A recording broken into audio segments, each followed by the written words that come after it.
Those who reside in the mountains are referred to as mountain spirits, and those in the sea are sea spirits. For a long time, people have called these spirits that bring disaster and trouble Chimorio. New Moon stands poised in the darkness, her single red eye glowing with a cold, malevolent intensity. And one of them, the mountain-piercing shelled beast, the creature's form begins to manifest, revealing itself as a shikigami in the shape of a one-eyed bird, its singular, burning red eye glowing as if piercing through the darkness of the night. It looks like a bird but possesses the tail of a snake. It summons insects to bring about chaos. The shikigami glides silently over the rooftops, its presence heavy with an aura of impending destruction. It is a very dangerous and lethal being. New Moon gazes up at the dark entity, her expression unreadable beneath the wide, metallic hat. Thousands of insect-like creatures swarm across the floor, following in New Moon's wake, their chitinous legs clicking against the tiles. There is no friendship between shamans. New Moon steps forward, her dark robes flowing as she prepares to unleash her full power. Perhaps it is because we all dance so close to death, but I am not saddened that my disciple has died. She holds up 2 fingers, channeling a surge of dark, crackling energy into the surrounding air.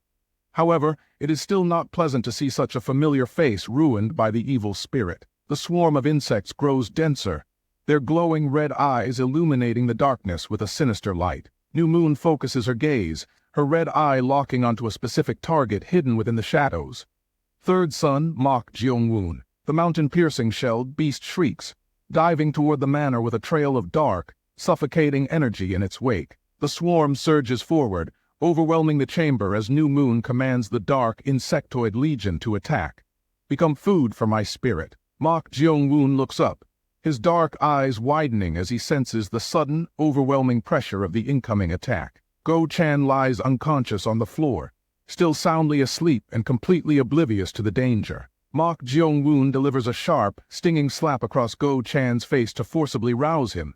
"Wake up, guard Go-chan." Mok Jeong-woon leaps across the room, his blade flashing as he cuts down the encroaching insects.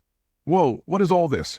Go-chan shouts in alarm. "Bugs." Mok Jeong-woon commands, "It is dangerous. Keep killing these bugs." Go-chan recoils, his face twisted in pain. "Arg." Go-chan stares at his palm, his eyes widening as he sees the small, festering bite marks. "What?" Mok Jeong-woon continues to strike down the swarm. Go-chan, seemingly still half asleep, screams as he is attacked by a few insects. "All I did was touch them for a second."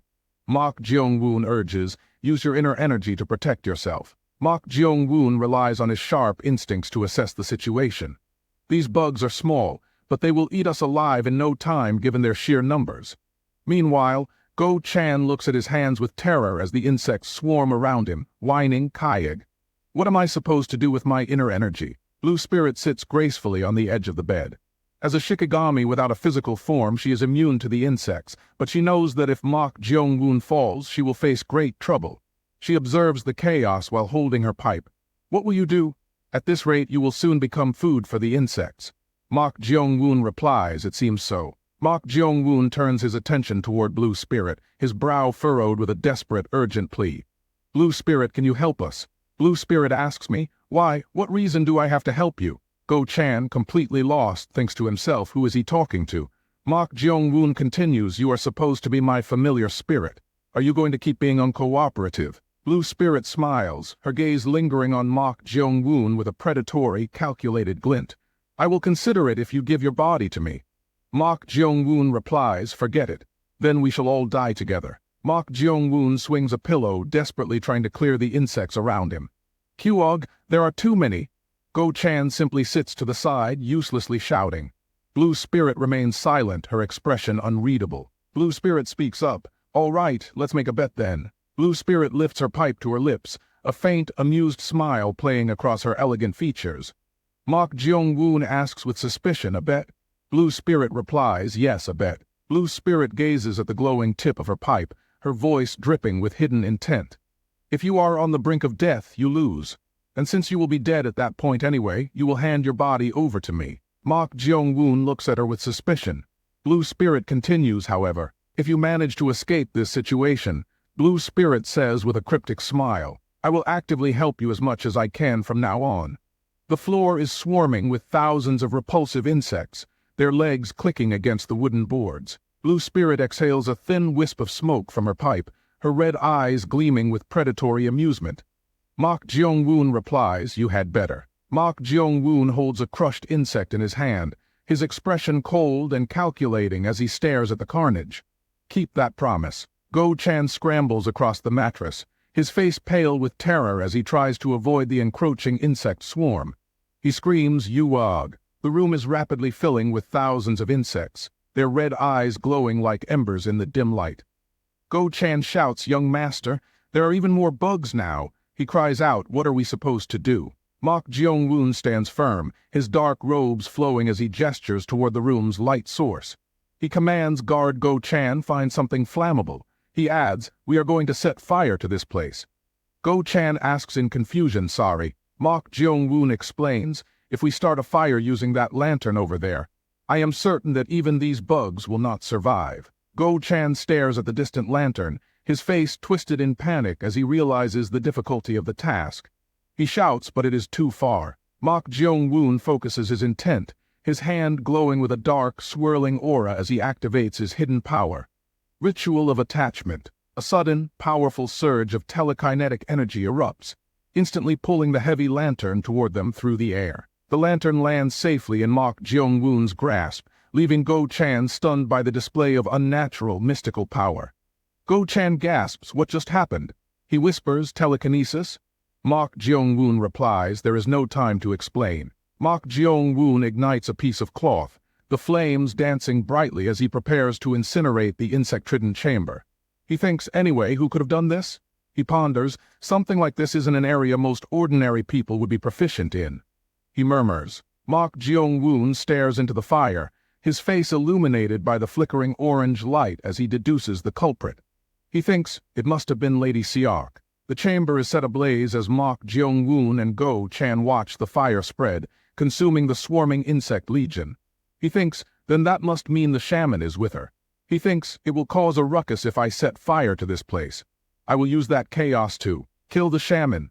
Mok Jeong-woon holds a burning piece of cloth aloft, his face momentarily revealing the sinister, cruel expression he often hides. New Moon remains in the old pavilion, controlling everything from afar. She commands, "Mountain-piercing shelled beast." Suddenly, the insects in the room gather into a swirling vortex and take flight. They no longer crawl aimlessly on the floor. Now, they have formed a singular, cohesive mass capable of attacking in a directed manner. It moves directly toward Go-chan and Mok Jeong-woon. New Moon whispers, "Did you think I would just let you perform your little trick?" New Moon is quietly approaching Mok Jeong-woon's study, followed by her shikigami and thousands of other insects. It must be said that if she weren't a side character, this girl would be quite a beauty. The author really knows how to draw female characters. New Moon says, "How foolish." New Moon reveals her face, her single glowing red eye piercing the darkness with a sharp, supernatural and predatory intensity. She says, "My right eye, white eye, can see what the others cannot." The world of Kai. Mok Jeong-woon's room is now completely overrun with insects. New Moon reaches out, her hand pressing against the wall as she senses the life force hidden within the chamber. She says, "Whatever you may try doing beyond the walls, you cannot hide from me." Her glowing eye flares with a brilliant golden light, focusing intensely on the source of the hidden dark energy. She says, "This is the world I see." She commands, "Mountain-piercing shelled beast, destroy it." She orders the shikigami to shatter the wall standing between her and the two men in the room. The wall collapses inward with a deafening crash as the massive, spectral beast tears through the structure, wood splintering everywhere. Go-chan shrieks, "Hyuk!" Dust and debris fill the air, shrouding the room in a thick, suffocating haze as the entity makes its presence known. Mok Jeong-woon stands amidst the ruins, his expression calm and mocking as he greets the intruder with a smile. He says, "Nice to meet you." Go-chan stammers, "Who's that?" New Moon's eyes light up, her white eye catching an unexpected sight that Mok Jeong-woon had been hiding from her for a long time. On his chest, there are two threads of shikigami connection. The demon monk suddenly appears above her and lunges to attack. As if she had anticipated it, New Moon calmly chants, "Guide my hand to write a charm to repel the evil spirits." Swift decree. No sooner had she spoken than thousands of hands converged into a single mass, directly crushing the demon monk. The demon monk is crushed beneath the force of her technique, A new moon steps onto his bald, dark, and bumpy head. She says, "It is useless." New Moon stands tall amidst the dissipating energy, her glowing red eye scanning the room with arrogance. She says, "I can see it all." Go Chan lunges forward with a dagger, seizing the moment while New Moon is distracted. He shouts, "Arg!"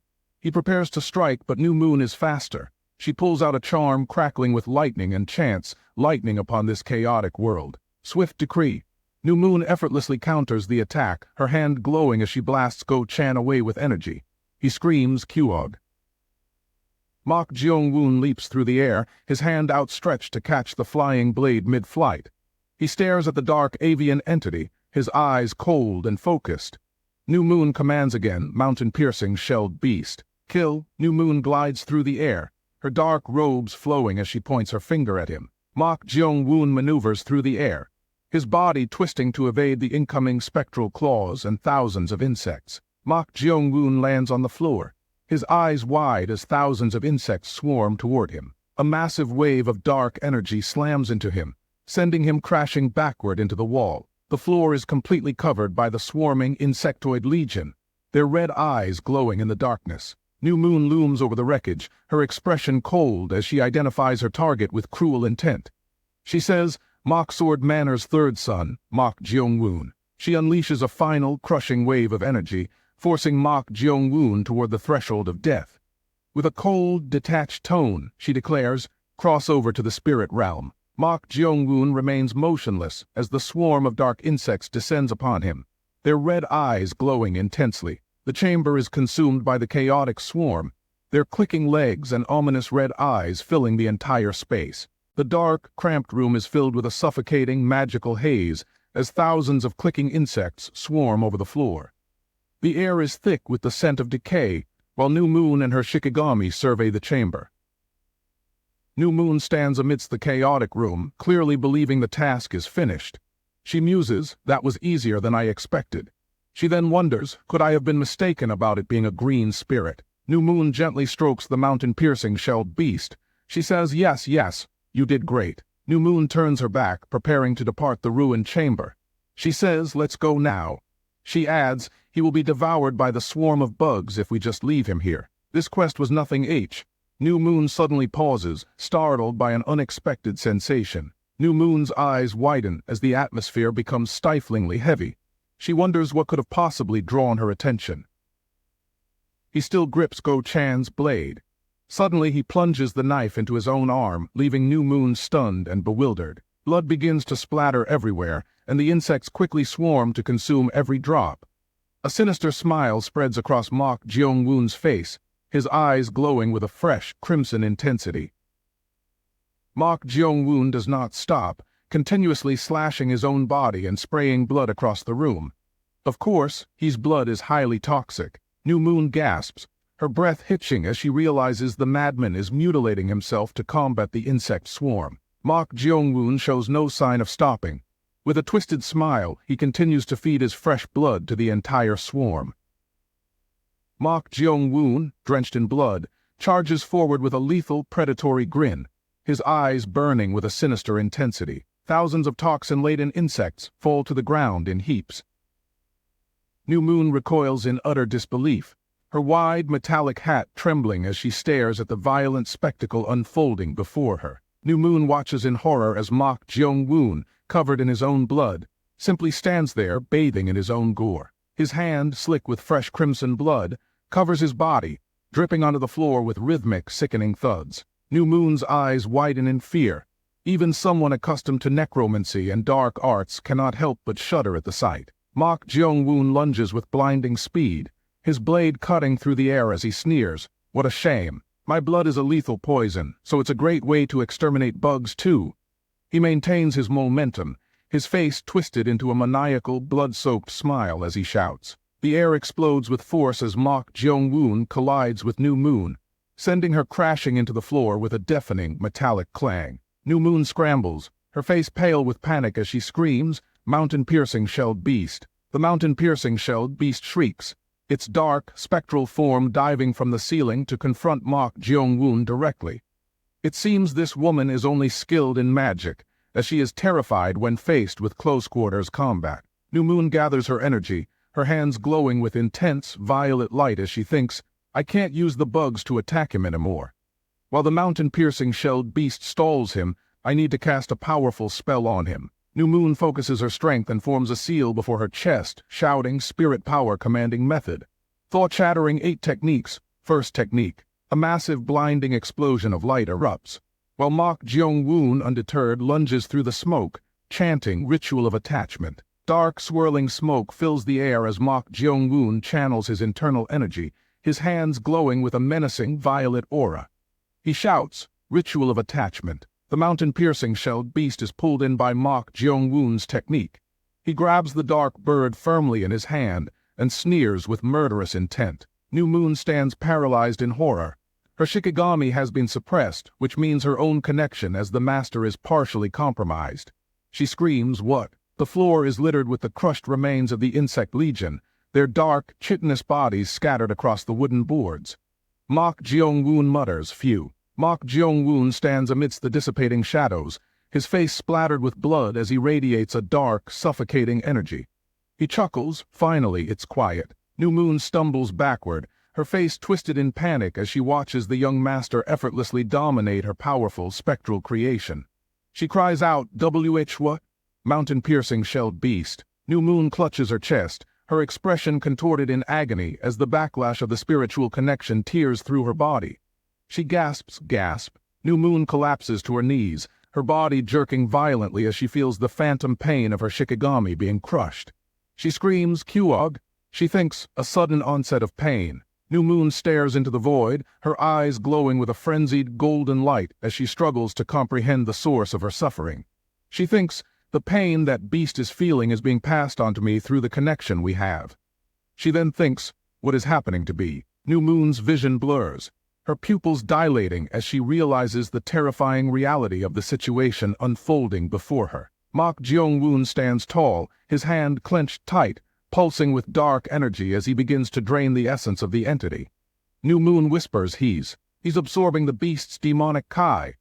New Moon witnesses the scene in absolute horror, her breath hitching as she sees the young master consuming the Shikigami's demonic energy. No way, demonic kai is harmful to living beings. Mok Jeong-woon stands upright, his dark robes fluttering as he keeps a firm grip on the struggling spectral entity. Mok Jeong-woon smiles, his eyes burning with a dark, malevolent light as he revels in the power flowing through his veins. He thinks it's full of yin and death kai. Mok Jeong-woon narrows his eyes. This is the first time he has tested this technique on a Shikigami. Only a few hours ago he had only experimented on corpses, and he did not expect it to be so effective against spirits. He thinks this is unexpected. Mok Jeong-woon holds the captured mountain-piercing shelled beast in his hand, its dark form struggling against his grip.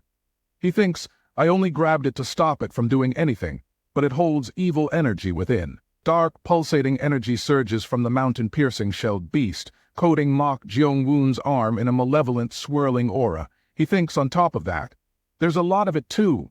He continues, it's a lot more than, when I kill people, it's enough to create an energy core right now. Mok Jeong-woon stares at the dark energy, his eyes narrowing as he realizes the sheer potential of the power he is holding. New Moon reaches out with a trembling hand, her face pale as she watches the young master drain the life force of the entity bound to her. She cries out, stop. New Moon collapses to the ground, her eyes wide with terror as she feels the life force of the mountain-piercing shelled beast fading. She pleads, if you keep doing that, it will die. Stop. Please stop. Mok Jeong-woon looks down at her, his lips curling into a wide, menacing grin that drips with blood. The night sky hangs over the manor, the crescent moon casting a faint silver glow over the silent, stone-tiled courtyard. An attendant bows low, speaking to Lady Seok.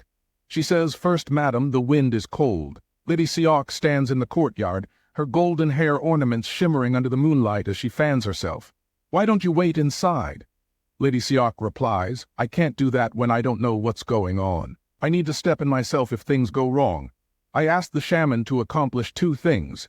Lady Seok whispers with a cunning expression, unable to stop thinking about her reckless plan. One was to kill Mok Jeong-woon and the other was the secret manual. If things go terribly and I can't get my hands on the secret manual, I'll have to make sure that no one gets their hands on it.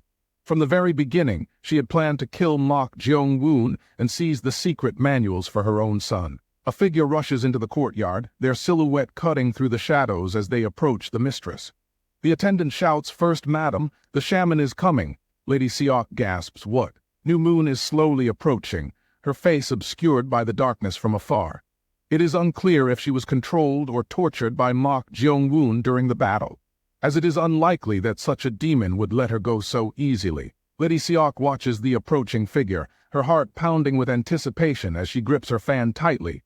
She exclaims, she must have succeeded. Lady Seok smiles, her eyes gleaming with a mix of greed and triumph as she envisions her ultimate victory. She thinks, the damned Mok Jeong-woon is dead, and the secret manual is in my possession. Lady Seok stares with a twisted, manic grin, her eyes gleaming with a dark, predatory obsession. She thinks, my son will now be the manor master. The attendants bow and clap, their faces beaming with sycophantic joy as they surround their mistress. They shout, "First Madam, congratulations, congratulations." Lady Seok waves her fan with a forced, artificial air.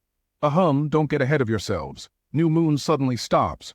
Lady Seok and her attendants are confused, with bewilderment clearly visible on all three of their faces, as they expected a report of victory and the completion of the mission from New Moon. New Moon stands motionless in the courtyard.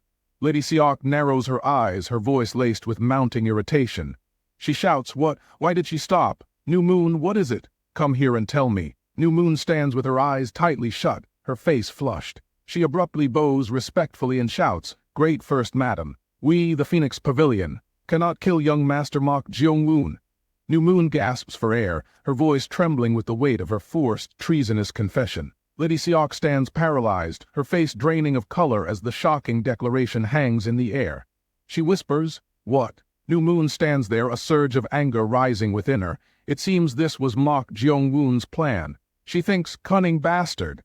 He is the devil himself, to make me do something like this. A few minutes earlier, while New Moon was still being held by Mok Jeong-woon, he had ordered her, "Expose Lady Seok with your own words." She stammered, "Sorry."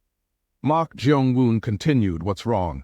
You said you'd do anything to save your little spirit." Mok Jeong-woon leaned down beside New Moon and said, "Even if I were to kill you, she would just send someone else after me. Someone from this Phoenix Pavilion you are a part of. That is why I am telling you to expose her. When that happens, the Phoenix Pavilion and Lady Seok will become enemies." Mok Jeong-woon reveals a sinister smile, his dark eyes glowing with a triumphant, malevolent red light. New Moon bows her head, a single drop of sweat rolling down her pale, trembling cheek. She thinks, by doing this, I've made myself a traitor of the Phoenix Pavilion. However, I have no choice. She screams, "You said that young Master Mok was possessed." She shouts, "You requested that we exterminate the spirit and kill young Master Mok." She continues, "But from what I have seen, young Master Mok is not possessed." New Moon gasps for air, her eyes wide with a mix of terror and forced defiance. She screams, "So, please do not ever make such a request. To the Phoenix Pavilion again." New Moon clenches her fists, her knuckles turning white. Lady Seok stands frozen under the moonlight, her fan trembling in her grip as the shocking news is shouted by New Moon, causing the surrounding attendants to overhear and erupt into chaos. "What? Who is trying to kill whom?" Lady Seok wants the third son dead. Voices echo chaotically throughout the courtyard, cutting through the tense silence of the night. A voice shouts, an order from the outer hall master. "Go to the Blessing Flower Hall and arrest Lady Seok." Attendants scramble in panic as torchlight flickers against the distant walls, signaling the arrival of the manor's guards. They shout, First Madam. The outer hall martial artists are coming. First Madam." The cool night air turns stifling as Lady Seok stands trembling, her face pale and drenched in cold sweat. "First Madam," she growls, Mok Jeong-woon. The night air hangs heavy over the manor, filled with the distant, chaotic sounds of a commotion. The atmosphere grows tense as New Moon departs, leaving the clamor echoing behind her. What is happening at the Blessing Flower Hall? Where is the third young master? She looks up toward the balcony where Mok Jeong-woon sits, his silhouette framed by the dim light. He asks, "Did you do as I told you?" Mok Jeong-woon remains seated, his hand tightly gripping New Moon's familiar spirit. It now resembles nothing more than a harmless black chicken, emitting low, pained groans. Kuag. New Moon has now completely removed her wide-brimmed hat, revealing her full appearance with short black hair and distinct heterochromatic eyes as she looks at him. She says, "As you can see, yes." She clenches her fist, feeling frustrated yet helpless. She thinks, in the end, everything went exactly as he wanted. Lady Siok and the Phoenix Pavilion have become enemies, and Lady Siok is now a villain for attempting to kill one of the sons. However, I am not in a position to worry about her. I am the one who betrayed the Phoenix Hall to save my familiar spirit. New Moon sighs, her shoulders slumping as she contemplates the difficult path ahead. She thinks, phew, they will likely hunt me down forever. It is time for me to leave. Return my spirit to me as promised. Mok Jeong-woon turns his attention toward New Moon, his gaze sharp and calculating under the dim moonlight. He says, "Before I do that, there is one thing I want to ask you." He rests his chin on his hand, observing New Moon with a faint, knowing smile. New Moon quickly guesses his intent and asks, "Tell you about the Chime Morio. Is that what you want?" New Moon stands motionless, her eyes widening slightly as she realizes the weight of the conversation. She remains silent, waiting for him to continue. Mok Jeong-woon gestures toward the demonic monk standing nearby, his expression shifting to one of cold curiosity. He says, "Yes, about spirits like this demonic monk and this birdhead, especially about your Phoenix Hall. He wants to know everything she knows about dark arts and that organization." She thinks, just as I expected, he wasn't possessed. It was a familiar spirit. I don't understand. How could he take in a spirit filled with such resentment as his own familiar? Furthermore, New Moon breaks into a cold sweat as she realizes the truth once more. There is one more thing. The man standing before her does not just have one familiar spirit, but two. And the second spirit has not even revealed itself until now. Mok Jeong-woon presses her, "Do you not want to tell me?" He grips the black chicken even tighter. New Moon flinches as the dark energy surges, her breath hitching in her throat. She closes her eyes, finally yielding to the pressure exerted by the young master. She replies, "I will tell you." Phew. The mysterious New Moon looks down, her expression shifting as she begins to explain the complexities of spirit control.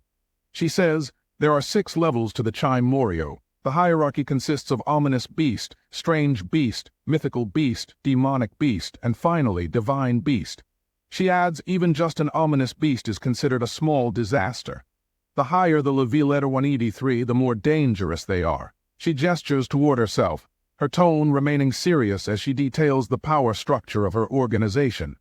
She says, "The Phoenix Pavilion has 3 people, including me, who can control such beasts as their familiar spirits. One of them is Go, who has long aided the Hall Master. He handles the strange beast of Luwu Mountain called Gu Dairo. I do not know the full extent of its power, but it is definitely cataclysmic. The other one is the Phoenix Hall Master. I do not know what kind of Chime Morio the Master possesses, but I am certain it must be one of the highest level letter 1ED3 ones." The image in New Moon's mind shows him as a mysterious figure, wearing a wide-brimmed hat and holding an ornate staff, symbolizing the leader. Mok Jeong-woon listens intently, his chin resting on his hand as he processes the information with a thoughtful gaze. He asks, "HM, then either a sacred beast or a divine beast?" New Moon shakes her head, her expression remaining stoic as she clarifies the rarity of such legendary entities. She says, "No, those only exist in legends. There are only a handful of stories of people who have taken a sacred beast as their familiar spirit. I assume it is a mythical beast or a demonic beast." Mok Jeong-woon reaches out to accept the book she offers, while Go-chan watches them with a curious, slightly confused look. New Moon says, "I have a book about all this. I will give it to you." Go-chan reads the title, The Classic of Mountains and Seas. Mok Jeong-woon replies, "Oh, thanks." Mok Jeong-woon immediately checks the book, flipping through the pages of the ancient text with deep concentration. He wonders, the Phoenix Hall Master. So, is a divine beast a dragon? Even the mountain-piercing shelled beast had that much kai. He looks up from the book, a faint, satisfied smile playing on his lips as he contemplates the potential for growth. He thinks, it'd be nice to have a Hyla V letter 1ED3 Chime Morio. Mok Jeong-woon extends his hand, releasing the dark spirit back to New Moon, who eagerly catches it. He says, "Ah, by the way, good job. Here is your spirit." New Moon exclaims, "Ah." Mok Jeong-woon stares at New Moon, his tone dripping with annoying sarcasm. He asks, "No, thank you." New Moon stammers, "Thank you," he commands louder. She says loudly with a bitter expression, "Thank you." Mok Jeong-woon turns away, dismissing New Moon with a casual wave of his hand, while Go-chan watches him nervously. He says, "All right, you can leave now." Go Chan thinks that personality of his. New Moon pulls her wide hat down to cover her face, clutching the spirit to her chest as she retreats into the night. Mok Jeong-woon gazes at his hand, a calm and satisfied smile spreading across his face as he reflects on his gains. He thinks, what a lucky day. By now, Lady Seok is likely being restrained. He thinks Lady Seok cannot do anything to me now. She will be watched by the people here. All that Kai flowed into me when I held the mountain-piercing shelled beast. It is enough to create an energy core right now. Now then, I will be able to learn martial arts. And Mok Jeong-woon clenches his fist, the dark energy swirling intensely around his hand as he contemplates his next steps. Go Chan interrupts his train of thought. Are you sure it will be all right? Mok Jeong-woon is standing by the window, looking distracted. He replies, What? What do you mean? Go Chan says that shaman. She probably holds a grudge against you. Mok Jeong-woon replies, Well, a promise is a promise. Mok Jeong-woon looks out into the night, his posture relaxed while Go Chan stands beside him, clearly uneasy about the situation. Mok Jeong-woon turns to face Go Chan, his hand resting against his chin with a nonchalant, almost mocking expression. Go Chan asks, Aren't you worried? What if she tries to get revenge or... Mok Jeong-woon replies, Well, you're right. Go Chan looks at Mok Jeong-woon, his eyes wide with genuine shock as he struggles to comprehend his master's lack of concern. Mok Jeong-woon says, But I don't think she'll be able to do anything. Go Chan asks, Sorry. Mok Jeong-woon rests his head on his hand, looking down at Go Chan with a sleepy, dismissive smile. He says now, It is time for you to fulfill your part of the promise as well. This is clearly directed at the blue spirit, as she has lost the bet against him. The night sky is dark, with only a thin crescent moon hanging above, casting a cold and lonely light over the manor. New Moon walks alone through the dense, dark woods surrounding the manor, her silhouette small against the vast, looming trees. New Moon clutches the mountain-piercing shelled beast to her chest, the creature letting out a pained, guttural sound. She thinks, Anua. She thinks, I wouldn't be surprised if it died right now. New Moon looks up, her eyes filled with a mixture of pain and burning, suppressed rage as she whispers the name of her tormentor. She whispers, Mok Jeong-woon. New Moon pulls her hat low, her face twisted in a look of intense, vengeful determination as she stares into the darkness. She thinks, I'm backing off for now, but soon I will come back, and a cold and eerie voice echoes, It seems you are promising yourself revenge. New Moon reflexively leaps away into the dark, misty forest. She lands heavily on the ground and turns to look for the person who just spoke. But there is no one there. New Moon gasps for air, struggling to use her white eyes to search for the entity that is causing her such tension and fear. She thinks this feeling. She stares into the darkness, straining her white eyes to the point of bleeding, yet she still cannot see the entity. She thinks this was it. Reverse murder. No way, I can't believe this. New Moon stands trembling, her posture rigid as she struggles to process the sheer, malevolent scale of the threat. She thinks, how can someone take in a being as evil and ominous as... A hand with sharp, crimson-painted nails reaches out, the fingers trembling as they touch the blood streaming from her eye. New Moon lets out a piercing, agonized shriek that echoes through the silence of the woods, her voice raw with pain. She clutches her face, her breath coming in ragged, desperate gasps as she realizes someone is hovering above her. It is a woman with long, flowing golden hair and red robes descending from above. The blue spirit tilts her head, her red eyes gleaming with cold, mocking amusement as she speaks. She says, You are still pretty even with one eye gone. New Moon looks up in sheer paralyzed terror, blood gushing from her ruined eye as she struggles to draw a single breath. She gasps, I can't breathe. Blood continues to pour out. R.I.P. bros. She's thick as hell but got off way too early. Give her to me and that's a guaranteed 3 faps a day. The scene shifts to a brightly lit room where a hand slams down onto a wooden table. A voice shouts, I feel wronged here, Outer Hall Master. Lady Seok stands in the room, her face contorted with desperate, frantic rage as she gestures wildly. She shouts, That child is framing me. Do you really believe that I would try to harm him? Lady Seok points her finger accusingly at the table, her expression hardening into a look of pure, unadulterated malice. She screams that Shaman and the third son are in it together. They're trying to frame me. The Outer Hall Master taps his finger firmly against the table, his presence commanding and stern as he orders, Quiet. Lady Seok sits in the interrogation chamber, her face pale and glistening with beads of cold sweat. She looks utterly defeated and terrified as she stares down at the desk before her. Sang Woonbeek, the outer hall master, is a middle-aged man who exudes the nobility of a typical clan elder, with salt and pepper hair tied neatly with a hairpin and a sharp, contemplative face. He sits across from her with a stern, imposing presence. He stares coldly at her and commands quiet. Sang Woonbeek leans forward, his gaze piercing as he questions her about the recent disturbance. He asks, "What was that ruckus at the medicinal hall yesterday?" Lady Siok trembles, stammering, "That is." "Right." She continues, "It was about the unauthorized entry into the Manor Master's room." Sang Woonbeek interrupts, "But he saved the Manor Master, did he not?" Or, "Were you trying to kill the Manor Master?"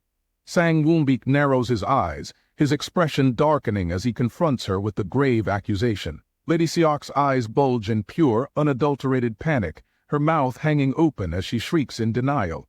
She screams, "Outer hall master." Her eyes twitch violently, the veins in her forehead throbbing with the intensity of her sudden, overwhelming fear. Sang Woonbeek stares at her with a cold, unyielding intensity, his silence far more terrifying than any shouted accusation. He maintains his composure, his voice calm yet heavy with authority as he addresses the trembling woman. He says, "I cannot just overlook this incident.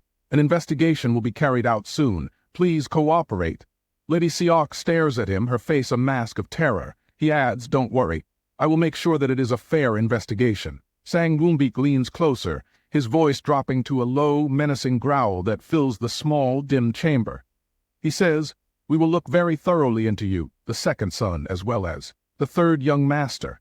The storm seems to continue, relentlessly crashing down upon Mok Jeong-woon. The manor lies silent under the deep navy cloak of night, its rooftops and courtyards bathed in a somber, eerie moonlight. Sang Woonbeek rests his hand on the table, his fingers tapping rhythmically against the wood as he ponders the mystery. He thinks, but why did both the second young master and Lady Siok try to kill the third young master? This man appears to be a straightforward and neutral individual, dedicated to the clan's well-being and not taking sides in the family's power struggle. Sang Woonbeek sits alone in the dim room, the weight of the investigation pressing heavily upon his weary shoulders. He thinks it'd make sense if they were competing for power, or if they were going after the youngest, who is very loved by the Manor Master. But the third son is now incapable of martial arts, and his family background is not so impressive either. There is no reason for them to go after him. Sang Woonbeek taps his finger against the wooden table, his expression darkening with deep, growing suspicion.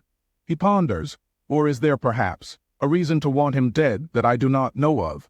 The air in the room feels heavy and suffocating as he continues to ponder the situation. Now that I think about it, he wasn't like his usual self when I questioned him.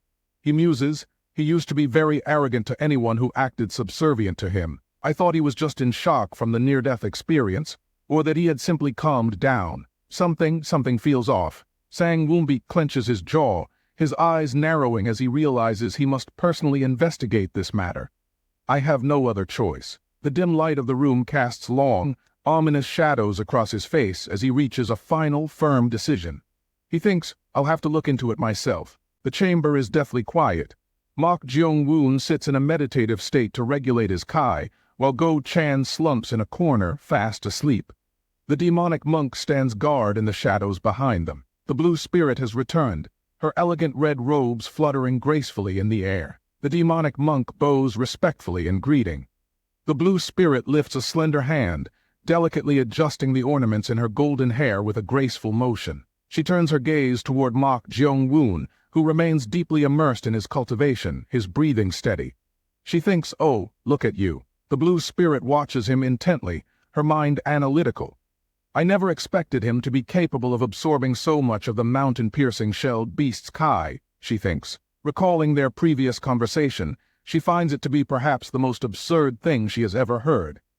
I found it intriguing when he claimed he would use Death Kai to forge his energy core, but perhaps it is actually possible. The blue spirit gazes at Mok Jeong-woon, observing him in silence as she waits.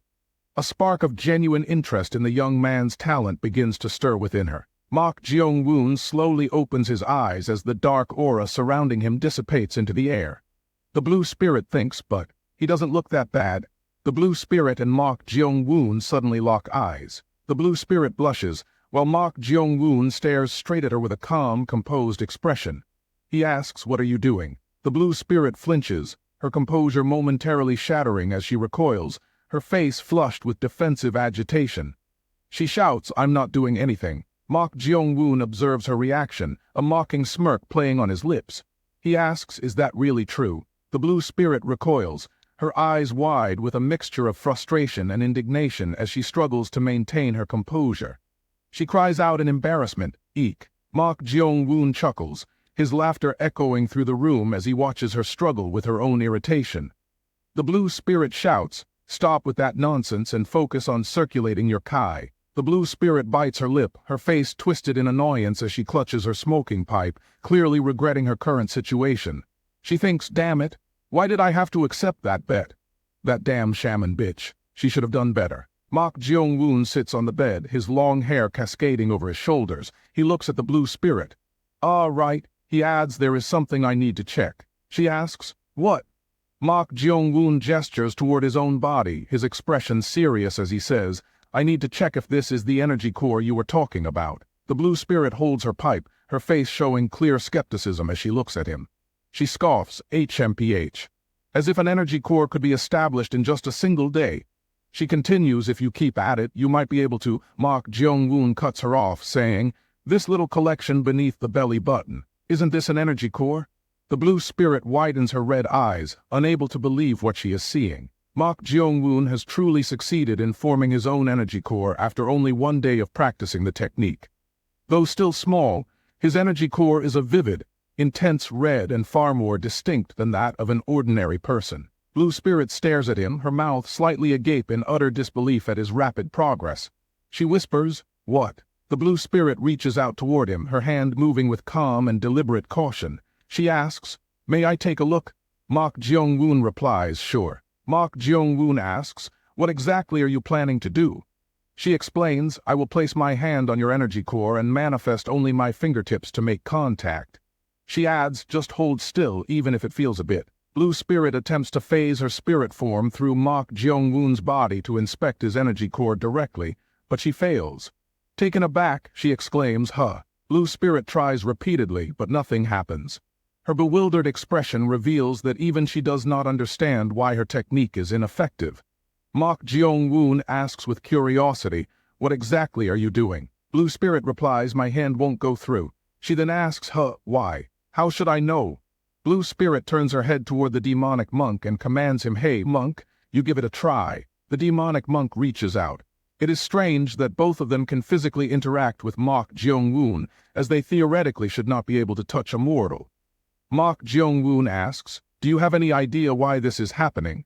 Blue Spirit replies, "I'm not sure." Blue Spirit looks down, her eyes filled with confusion.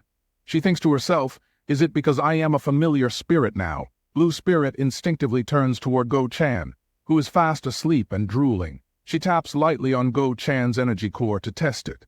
Go-chan screams in agony, "Heevik."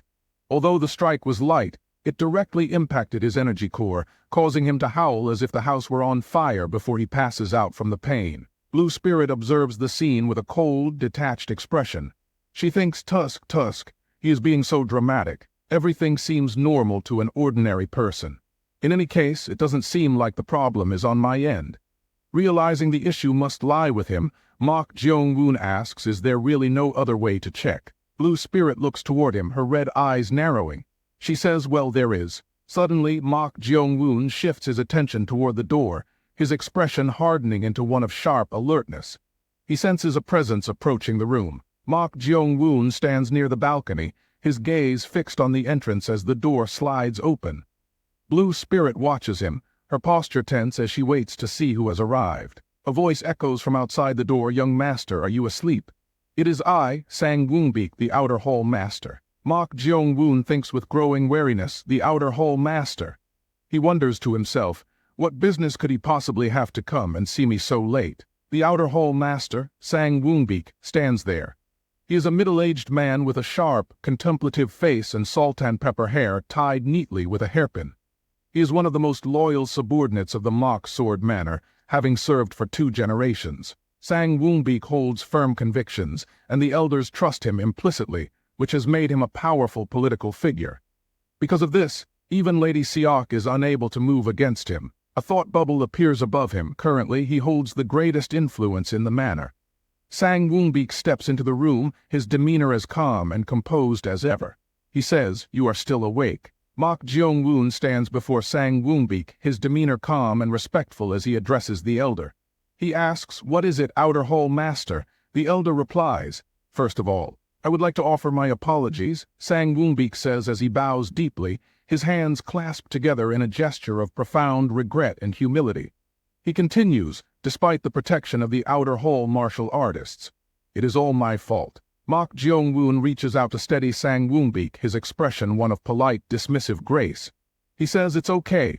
You don't need to worry about it." Sang Woonbeak replies, "No, but still this is." Mok Jeong-woon interjects, "No, no." Mok Jeong-woon offers a warm yet artificial smile.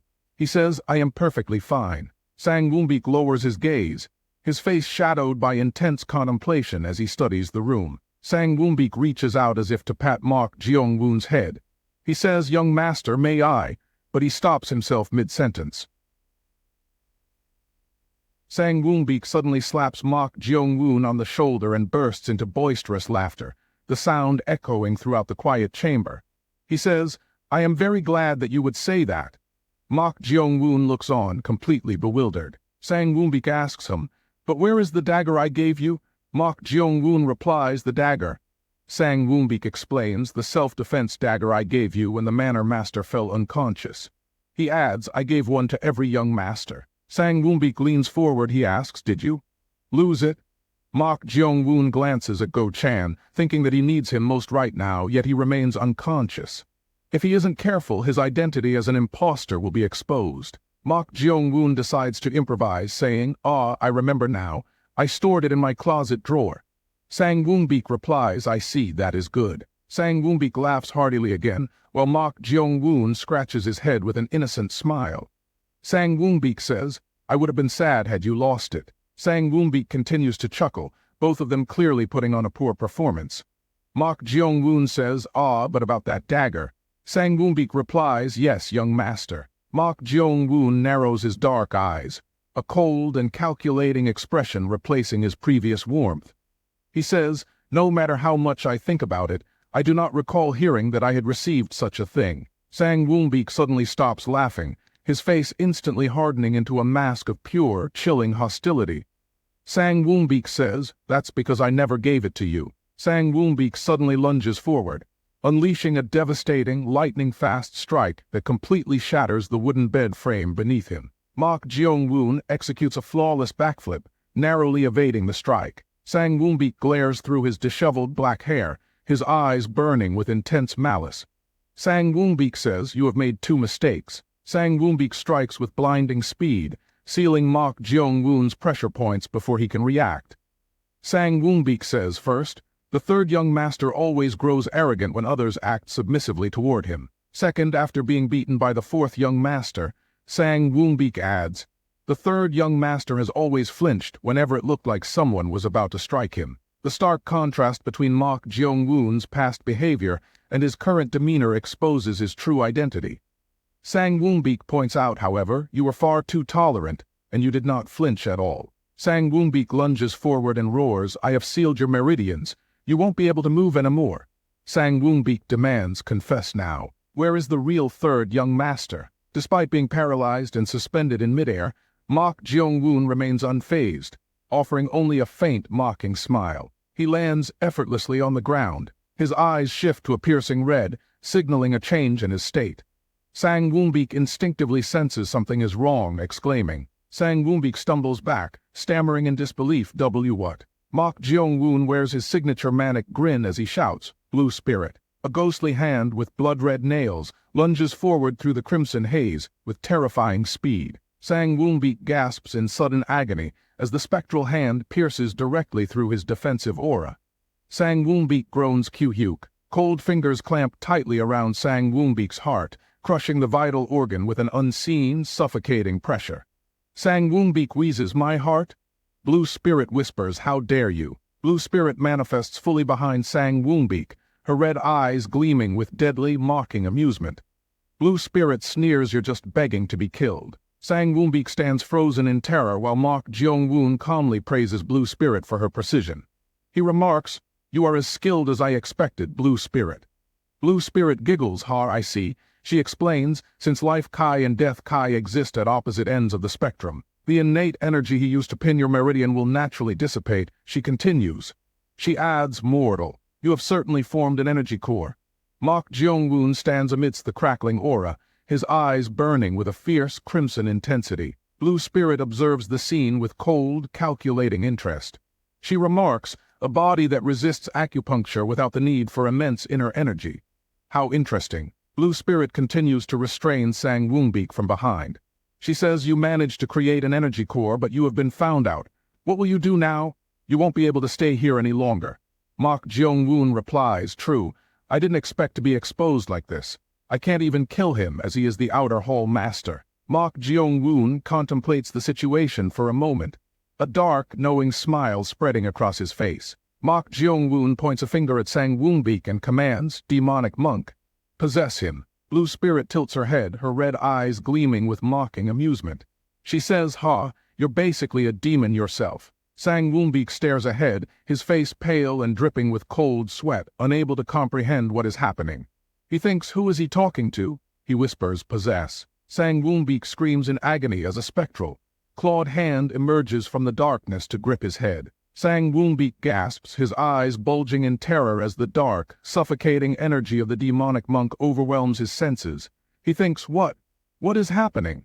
He continues, "This person in front of me looks exactly like the third young master, but he's resistant to acupuncture. Something is grabbing onto my heart, but I cannot sense its presence." Sang Woonbeek trembles, his mind racing as he tries to make sense of the impossible reality unfolding before him. Have I discovered what should have been left alone? Sang Woonbeek stares into the void, his consciousness fading as the dark, malevolent power consumes his thoughts. Just, who are you?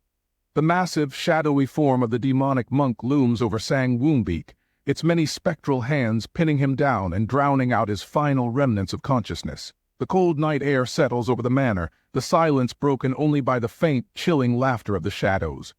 Mok Jeong-woon stands in the darkness, his eyes fixed on his victim with a triumphant, sinister gaze. He coldly replies, "The third young master of the Mok Sword Manor." The morning sun rises over the lush, green mountains, casting a warm glow upon the sprawling rooftops of the Mok Sword Manor. The tranquil landscape stands in stark contrast to the hidden tensions brewing within the estate. Go-chan walks down the corridor, his boots clicking rhythmically against the wooden floorboards.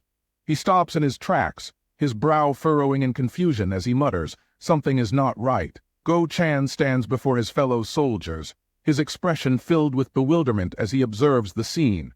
He thinks, "When I woke up, the bed was destroyed, and the outer hall guards have become much more polite. Just yesterday they were watching us like we were criminals." A guard bows and says solemnly, "Welcome. The young master is waiting." Go-chan stares at the door, his mind racing to comprehend this sudden shift in behavior. He thinks, what on earth is going on? He whispers, "Ah, all right." The sliding door glides open, revealing a shadowed figure standing in the doorway, bathed in the bright morning light. Go-chan recoils, his face contorted in shock as he stares at the person who has appeared before him. He stammers, what is going on?" Mok Jeong-woon sits at the table, while Go-chan stands frozen at the door. Mok Jeong-woon says, "Ah, you have arrived." Go-chan thinks, what? Mok Jeong-woon gestures dismissively toward Go-chan, his tone cold and authoritative. He says, "You are excused, outer hall master." He replies, "Yes, I will leave at once." Sang Woonbeek turns to leave, his movements stiff and awkward as he retreats from the room. Mok Jeong-woon sits at the table, calmly holding his chopsticks while looking at Go-chan. He says, "Good timing. Breakfast has just arrived. Why don't you eat with me?" Go-chan freezes, his eyes bulging as he turns around, completely stunned. He shouts, "Young master." Mok Jeong-woon gestures for Go-chan to sit, his expression remaining calm. He says, "Have a seat." "Well, I'll tell you about it later." Go-chan approaches the table, his hands trembling slightly as he sits down, clearly overwhelmed by the situation. Mok Jeong-woon looks at him and says, "I have something to ask you." Go-chan stammers, "Why, yes. What is it?" Mok Jeong-woon holds his chopsticks steady, his gaze sharp. He asks, "Can you teach me the basics of the Mok Sword Manor's martial arts?" Go Chan is shocked, whispering, "Excuse me." Previously, Mok Jeong-woon had attempted to practice his martial arts. He mutters, "That's strange." He extends his arms to perform a stance while Blue Spirit watches him from the side. Mok Jeong-woon silently ponders, "I am certain I followed the manual's instructions exactly." He thinks, "Why won't my movements connect with each other?"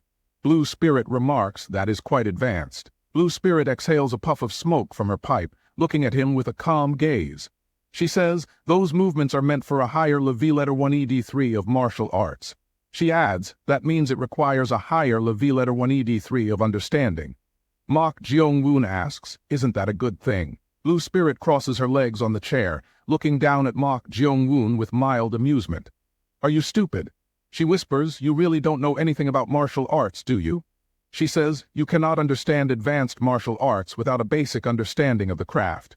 She continues, "What you are trying to learn is intended for a higher realm of martial arts. It helps one surpass their current level letter 1 ED3 by removing useless movements to increase efficiency. But what use would that be if you haven't even mastered the basics of martial arts?"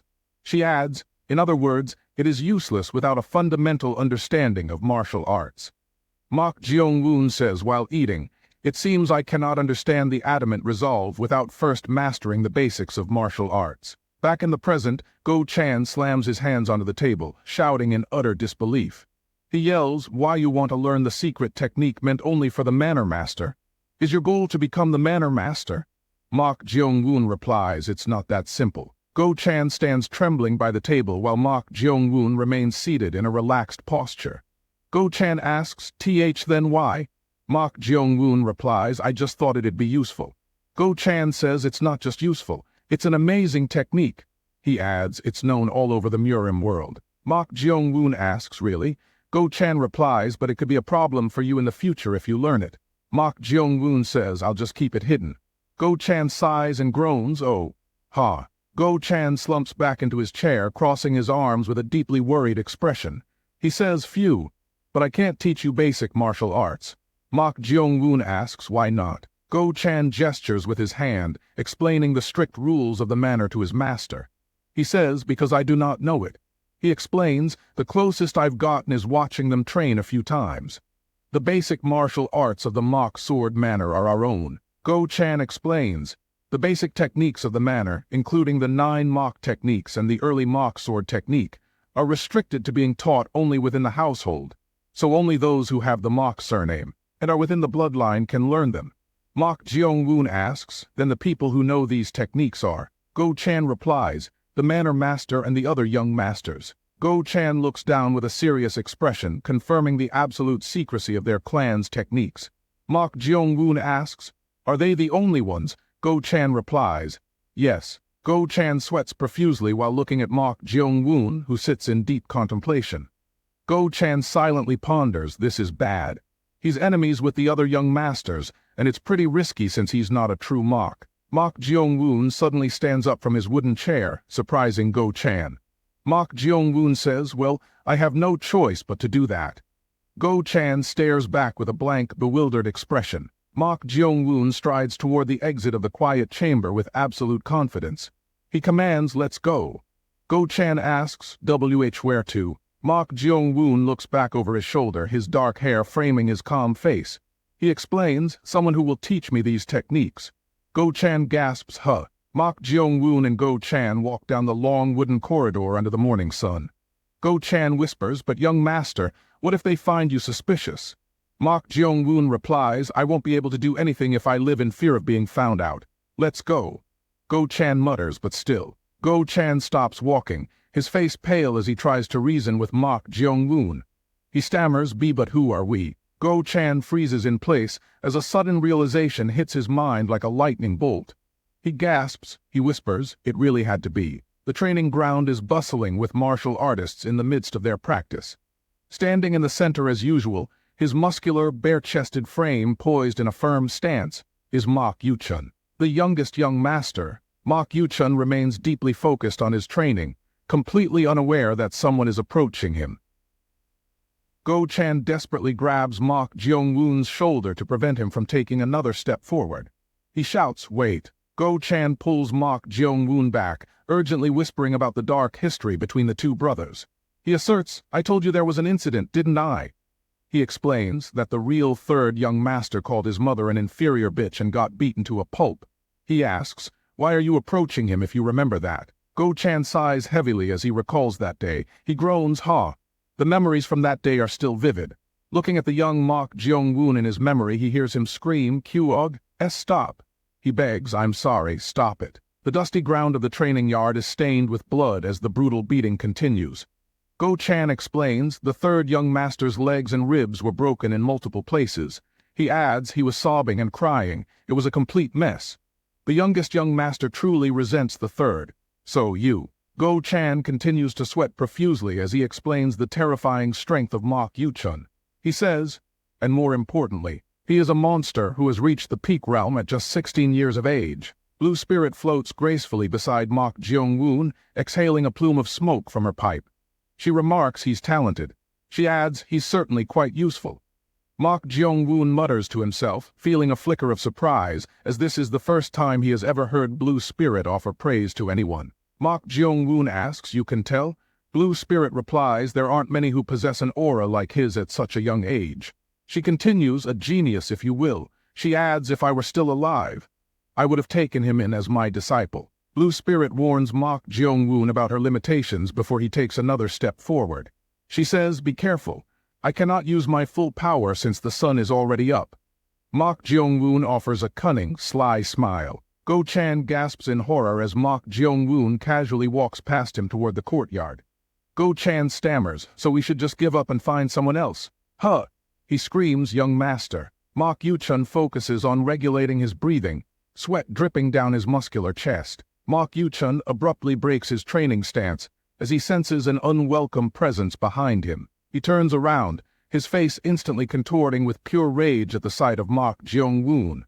Mok Yu-chun grinds his teeth in anger. Go-chan cowers in terror while Mok Jeong-woon offers a cheerful smile and a friendly wave. Mok Jeong-woon says hi. Mok Yu-chun glares in disbelief and shocked to see Mok Jeong-woon standing before him, completely unfazed. Mok Yu-chun thinks he's not scared. He shouts, "Get out of here right now if you don't want to take a beating." Mok Yu-chun freezes mid-sentence, his eyes widening in utter astonishment at what he sees. He stumbles backward, his aggressive stance completely shattered by the sudden revelation before him. Mok Yu-chun stammers you. The Woodheart Sword transformation technique manual rests in Mok Jeong-woon's hands. Mok Yu-chun asks, "How did you?" Mok Jeong-woon smiles smugly while presenting the forbidden secret book to Mok Yu-chun. Mok Jeong-woon asks, "Don't you want this?" Mok Jeong-woon extends the manual, his expression calm. Mok Yu-chun says, "How would I know if it's real or not? Check for yourself then." Mok Yu-chun snatches the book from the air and begins to read it voraciously. Mok Yu-chun flips through the pages, his pupils dilating as he recognizes the profound techniques contained within the manual. Mok Yu-chun feels his heart race, realizing that everything inside appears to be authentic. Mok Yu-chun thinks it's real. These are definitely all the principles to advance your martial arts. This is definitely the Manor Master's secret. Suddenly, he notices that several important pages in the middle of the book have been torn out. He asks, "Where are the missing pages?" Mok Jeong-woon taps his temple with an enigmatic smile. Mok Yu-chun grinds his teeth in frustration, realizing that nothing comes for free. He thinks, "This bastard." He asks, "Where did you get this?" Mok Jeong-woon crosses his arms and replies with indifference, "Is that important? What matters is that I am the one holding it right now." Mok Yu-chun loses his composure, his face turning bright red as he lets out a thunderous, enraged shout. Mok Yu-chun screams, "Then why did you come to see me?" Mok Jeong-woon stands unfazed, his expression one of cold, unsettling composure. Mok Yu-chun bellows, "I am the Manor Master now. You had better give up on your dreams. Is that really what you wanted to say to me? Get the hell out of here." Mok Yu-chun screams as he hurls the manual back at Mok Jeong-woon. Mok Jeong-woon remains entirely relaxed, indifferent to the sudden outburst of violence. He says, "It seems there is a misunderstanding here." Mok Jeong-woon bows his head slightly, his tone shifting to one of cold, calculated negotiation. He says, "I am here to negotiate." He adds, "Because I have no interest whatsoever in becoming the Manor Master." Mok Yu-chun stands frozen, his breath hitching as the weight of the statement finally sinks into his mind. Mok Yuchun whispers, "What?" Mok Yuchun laughs mockingly and says, "Oh, is that so?" He continues, "You really have no interest in becoming the manor master. You don't believe." Before he can finish his sentence, Mok Yuchun lunges forward, throwing a punch aimed directly at Mok Jeong-woon's face. Without attempting to dodge, Mok Jeong-woon intentionally takes the hit to conceal his true strength. The force of the blow sends him flying back a considerable distance. Go Chen shouts out in alarm, "Young master." Mok Yuchun clenches his fist, growling in fury. "Do you really think I would believe that? Seems like you've forgotten what happened 2 years ago. Then I'll help you remember." As he speaks, his entire body is enveloped in a brilliant golden aura. At only 16, he has already reached the peak realm. He is undeniably a martial arts prodigy. "So you can never try anything with me ever again." Mok Jeong-woon lies motionless on the ground, blood trickling from his nose, yet he wears a faint smile. He thinks, peak realm, huh? He is definitely different. A grotesque, blood-stained smile spreads across his face once more. "The man with the dark sword is not the issue," he says. "However, I have seen other expert martial artists like Guard Cam or the Outer Hole Master," he adds. "I understand why Go Chan was being so dramatic," he thinks. Mok Yuchun stands in the center of the training yard, his bare chest glowing with a golden aura. He is a monster, Mok Jeong-woon thinks, watching him. Mok Jeong-woon sits on the ground, wiping blood from his nose with a pained expression. "This is not something I can resolve with luck," he thinks. "My reaction time cannot keep up with him," he adds. He wonders to himself, could I become that strong if I were to learn martial arts? He gazes up at his brother, his eyes burning with a desperate, hidden intensity. If I learn it, he thinks, will I be able to avenge my grandfather?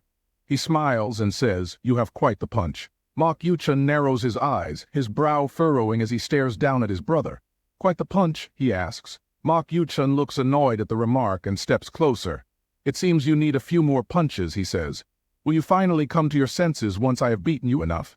Mok Jeong-woon replies, "Well, I think it is only natural that you would not trust me." Mok Yuchun grips Mok Jeong-woon by the collar. "Indeed," he says, "I have no intention of believing a single word that comes out of your mouth," he shouts. Mok Yuchun lunges forward, his fist crackling with energy as he glares down at his brother. Mok Jeong-woon remains unbothered. "Is that so?" he asks. "That is a shame," he adds. Mok Yuchun pulls his fist back, his muscles tense and ready to deliver another devastating strike. "I suppose I will just give the secret manual to Lady Seok or our second brother," Mok Jeong-woon says calmly. Mok Jeong-woon maintains his composure, his gaze fixed on the enraged warrior before him. "I wonder what would happen if either Mok Yong-ho or Mok Yunpyong were to become the manor master," he thinks. "Would those two let you live in peace?" he asks. Mok Yuchun pauses, lost in sudden thought. "You, the successor candidate who was most beloved by the manor master," Mok Jeong-woon continues. Mok Yuchun shouts, "Are you threatening me right in?" Before Mok Jeong-woon cuts him off, "Your life hangs on this." Mok Jeong-woon pulls his brother closer, his eyes locked onto his with a chilling, predatory gaze. "Does this threat," he whispers, "do you not see this as a threat?" Mok Yuchun stares back with wide, startled eyes, his resolve visibly wavering. Mok Yuchun releases his grip on Mok Jeong-woon's collar.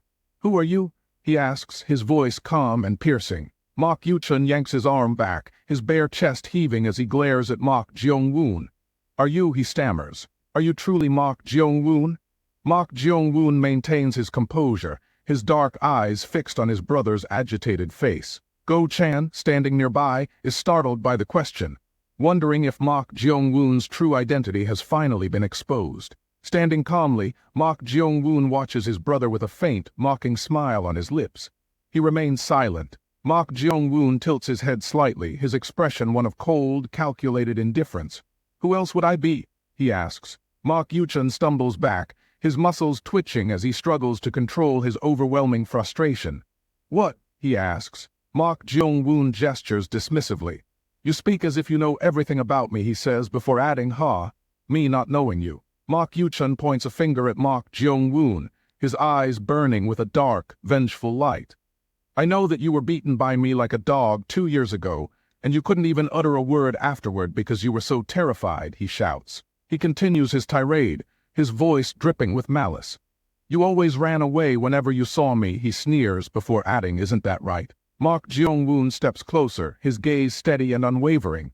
"Yeah, other than that," he replies. He leans in, his voice dropping to a low, dangerous whisper. Other than the fact that we're half-brothers and that incident from 2 years ago, what do you actually know about me? He asks. Mok Jeong-woon stands tall, his eyes locking with his brother's as he continues his interrogation. What I like, what I hate, he says. He pauses, then adds what I'm thinking or the situation I'm in. He looks at him intently and asks why I don't want to become the manor master. Do you know the answer to any of those? Then do you know me? Mok Yuchun bellows with untamed fury, his muscles straining as he glares at his brother. He continues, his voice vibrating with intense, suppressed rage. You are the ones who labeled me an inferior bastard son and kept me at a distance. Mok Yuchun flings his arms wide, his chest heaving as he continues his desperate, emotional outburst. All right, then let me ask you, he screams at the top of his lungs. Why me? You guys never once acknowledged me. Then why don't you try negotiating with the better ones instead? He asks. Mok Jeong-woon replies in a calm, steady tone. It's simple. You are the best, Mok Jeong-woon says. He maintains his composure, his gaze unwavering as he delivers the sharp, calculated response. His tone is entirely devoid of mockery, leaving the air heavy with tension. Mok Yuchun stands frozen, his eyes wide with disbelief as the unexpected words echo in his mind. What? He whispers, his previous rage momentarily eclipsed by a sudden, jarring sense of confusion. A heavy silence descends upon the courtyard, the only sound being the faint rustle of the wind. I have always been insulted and cast out for my inferior origins, Mok Yuchun thinks to himself. He reflects on his past, the bitter memories of being shunned by his family surfacing. I was lonely, isolated, he thinks, as the scene shifts to a flashback of his past suffering. Mok Yuchun continues to ponder his past, the pain of his isolation etched into his memory. I had trained all those years just so that I could be acknowledged by someone, he thinks. He looks directly at Mok Jeong-woon, his expression softening just enough to reveal a hidden depth. And that someone is right here, he thinks, adding the last person I ever expected to acknowledge me. Mok Yuchun stares back, his brow furrowed as he struggles to comprehend the sudden shift in tone. I thought he would hate me because of what happened 2 years ago, he thinks. Mok Yuchun turns his gaze toward the sky, his posture rigid as he contemplates his brother's words. Does that mean I also need to change? He wonders. Go Chan observes the scene unfolding. Phew, all right. Mok Yuchun stammers, his voice barely audible. Mok Yuchun turns back to face Mok Jeong-woon, his demeanor shifting from pure rage to wary curiosity. I'll hear you out, he says, his voice low, about this negotiation or whatever. A faint, almost imperceptible smile plays on Mok Jeong-woon's lips as he observes the change. Mok Jeong-woon nods slowly, his eyes reflecting a newfound, subtle sense of satisfaction. Good, he says. The morning sun illuminates the rooftops of the Mok Sword Manor, casting long shadows over the quiet courtyard. Mok Jeong-woon and Go Chan walk together through the stone-paved courtyard, their footsteps echoing softly against the ground. Go Chan sighs, his shoulders slumping as he follows his master in silence. They ascend the wide stone staircase toward the Main Hall, with Go Chan trailing behind the walking Mok Jeong-woon. I have no choice but to admit that what he did was amazing, Go Chan thinks. Go Chan stares at the back of Mok Jeong-woon, his mind racing with disbelief at the events that just transpired. I was wondering how he was going to convince him, but that was absolutely not what I was expecting, he thinks. It would be impossible to have done it more naturally than he did, he adds, while this Mok Jeong-woon had to come up with a plan since the real Mok Jeong-woon only knew basic martial arts. Before that moment, during the exchange between Mok Yuchun and Mok Jeong-woon, he requested 3 things from Mok Yuchun, it states. The most important one is that you leave me alone even if you become the manor master, Mok Jeong-woon says. Secondly, I need you to financially support me, he continues. Can you promise me those things? He asks. Mok Yuchun replies, all right, that's fine. Mok Jeong-woon smiles warmly at his brother, his dark hair flowing over his shoulders. I will leave you alone as long as you leave me alone, he says. What's the third one? Mok Yuchun asks. All right, last one, Mok Jeong-woon replies. He acted like the thing he wanted the most was the first 2 requirements. Then he asked for the basic martial arts. Mok Jeong-woon turns his head slightly to address Mok Yuchun, while Go Chan watches with a look of pure shock. Thirdly, I want the basic martial arts of the Mok Sword Manor, Mok Jeong-woon says. Go Chan thinks, I was worried that he might be exposed as the fake Mok Jeong-woon since he asked for it so directly. Mok Yuchun crosses his arms and looks at Go Chan with a relaxed, almost friendly expression. "What? You forgot?" he asks, but Mok Yuchun did not doubt him one bit. This was Mok Jeong-woon's plan all along. Mok Yuchun faces Mok Jeong-woon as they stand in the sunlit yard. "Well, all right. I can relay it to you," he says. In order to make Mok Yuchun trust him, he validated Mok Yuchun to fulfill the thirst he had for acknowledgement. Because of that, Mok Yuchun did not doubt him. The training yard stands silent under the clear blue sky, with the Maern Hall looming in the background. Mok Yuchun taught him the basic martial arts without doubting anything. Even the genius Mok Yuchun took more than 2 hours to memorize the secret manual, but this bastard memorized it all by listening to it once. Mok Yuchun transcribes the entire secret manual while Mok Jeong-woon stands by, observing him. He is undoubtedly the smartest person on earth. Go Chan thinks, watching the scene unfold. "I believe following him was the right choice, even if it wasn't what I had originally intended," he adds. "Well done, young master," Go Chan says with a smile, offering his praise to Mok Jeong-woon. Mok Jeong-woon stands on the stone steps looking down at the courtyard while Go Chan walks beside him. "I was really impressed. To think that you would have had such a plan." Go Chan says, "Although it is a shame that you gave him the secret manual," he adds, "Who cares?" Mok Jeong-woon replies. Mok Jeong-woon speaks with a faint, knowing smirk playing on his lips. "I didn't even teach it to him correctly," he says. As Mok Jeong-woon walks up the stone steps, he turns toward Go Chan. "Sorry?" he asks. Mok Jeong-woon gazes into the distance, his expression pensive. "Ah, should I have kept that to myself?" he thinks. He looks back at his subordinate with a calm, steady gaze. "Well, I'll just tell you," he says. Mok Jeong-woon continues nonchalantly, "I taught it to him differently." He pauses, adding, "I made changes to about every 13 or 14 characters. A faint, knowing smile spreads across his face as he continues. "I was afraid I might be caught," he thinks. "But I managed to get away with it," he muses to himself. "I knew he was giving it away too easily," Go Chan thinks to himself. Go Chan stares with wide, terrified eyes, his face drenched in cold sweat as he trembles. But if you give him the wrong manual, it might render him incapable of martial arts," he stammers, then adds, "or worse, death from Kai deviation." Mok Jeong-woon watches with a calm, chilling expression. "What?" he asks, followed by about that. Go Chan once again witnesses the cold-blooded, calculating, and devious nature of Mok Jeong-woon. "This bastard is a devil," he mutters in his mind. Go Chan stands frozen, his mouth agape as he stares at his master in utter shock. "Nothing," he whispers, then adds, "nothing at all." The scene shifts to a vast, dark mountain range under a deep blue, moonlit sky. The towering pagoda stands silent amidst the mist and shadows of the night. Inside the dim ritual hall, a mysterious figure wearing a wide-brimmed hat sits motionless before the flickering candles. The shaman reflection remains silent in the shadows until someone enters the hall and calls out to him, reflection. The Phoenix Pavilion Master stands in the center of the hall, surrounded by glowing blue spectral energy. "We have not heard from New Moon," he says. The Phoenix Pavilion Master gestures toward the ritual space, his voice echoing through the chamber. "She hasn't even fulfilled her mission," he says. He continues, "She has betrayed Lady Seok and even exposed her." He adds, "Because of that, our relations with the Seok Patriarch have been severed." The Phoenix Pavilion Master grips his ornate staff, his presence radiating a cold, commanding, and eerie authority.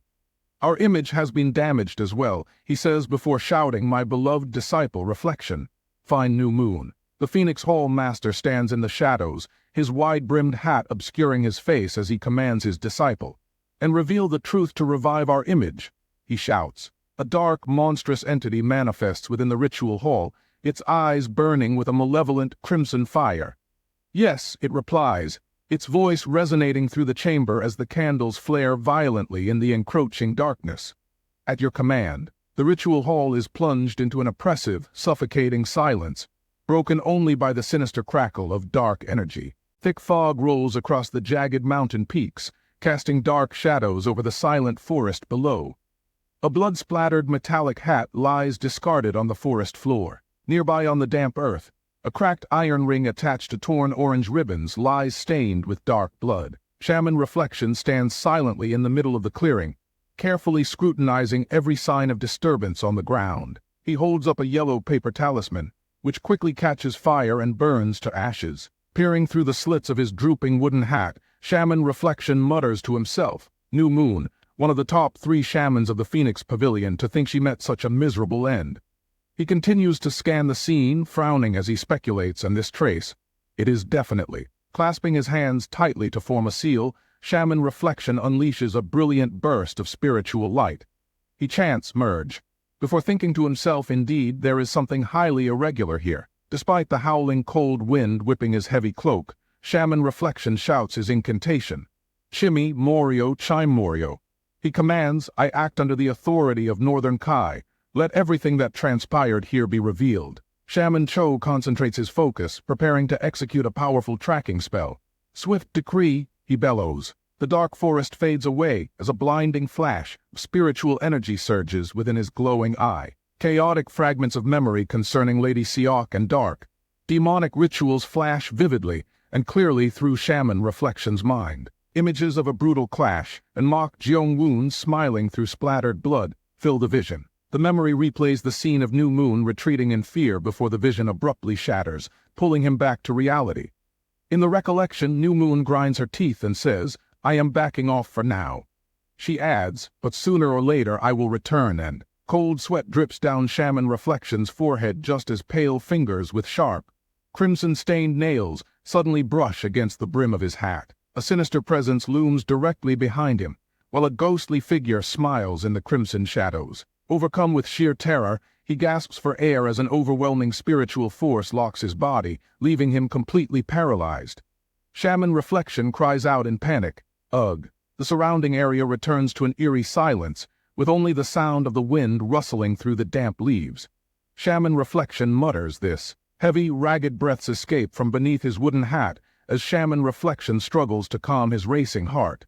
Trembling in fear, he whispers, that thing just now. Staring intently into the dark depths of the forest, he feels a surge of silent dread at the terrifying power of the entity that has just appeared.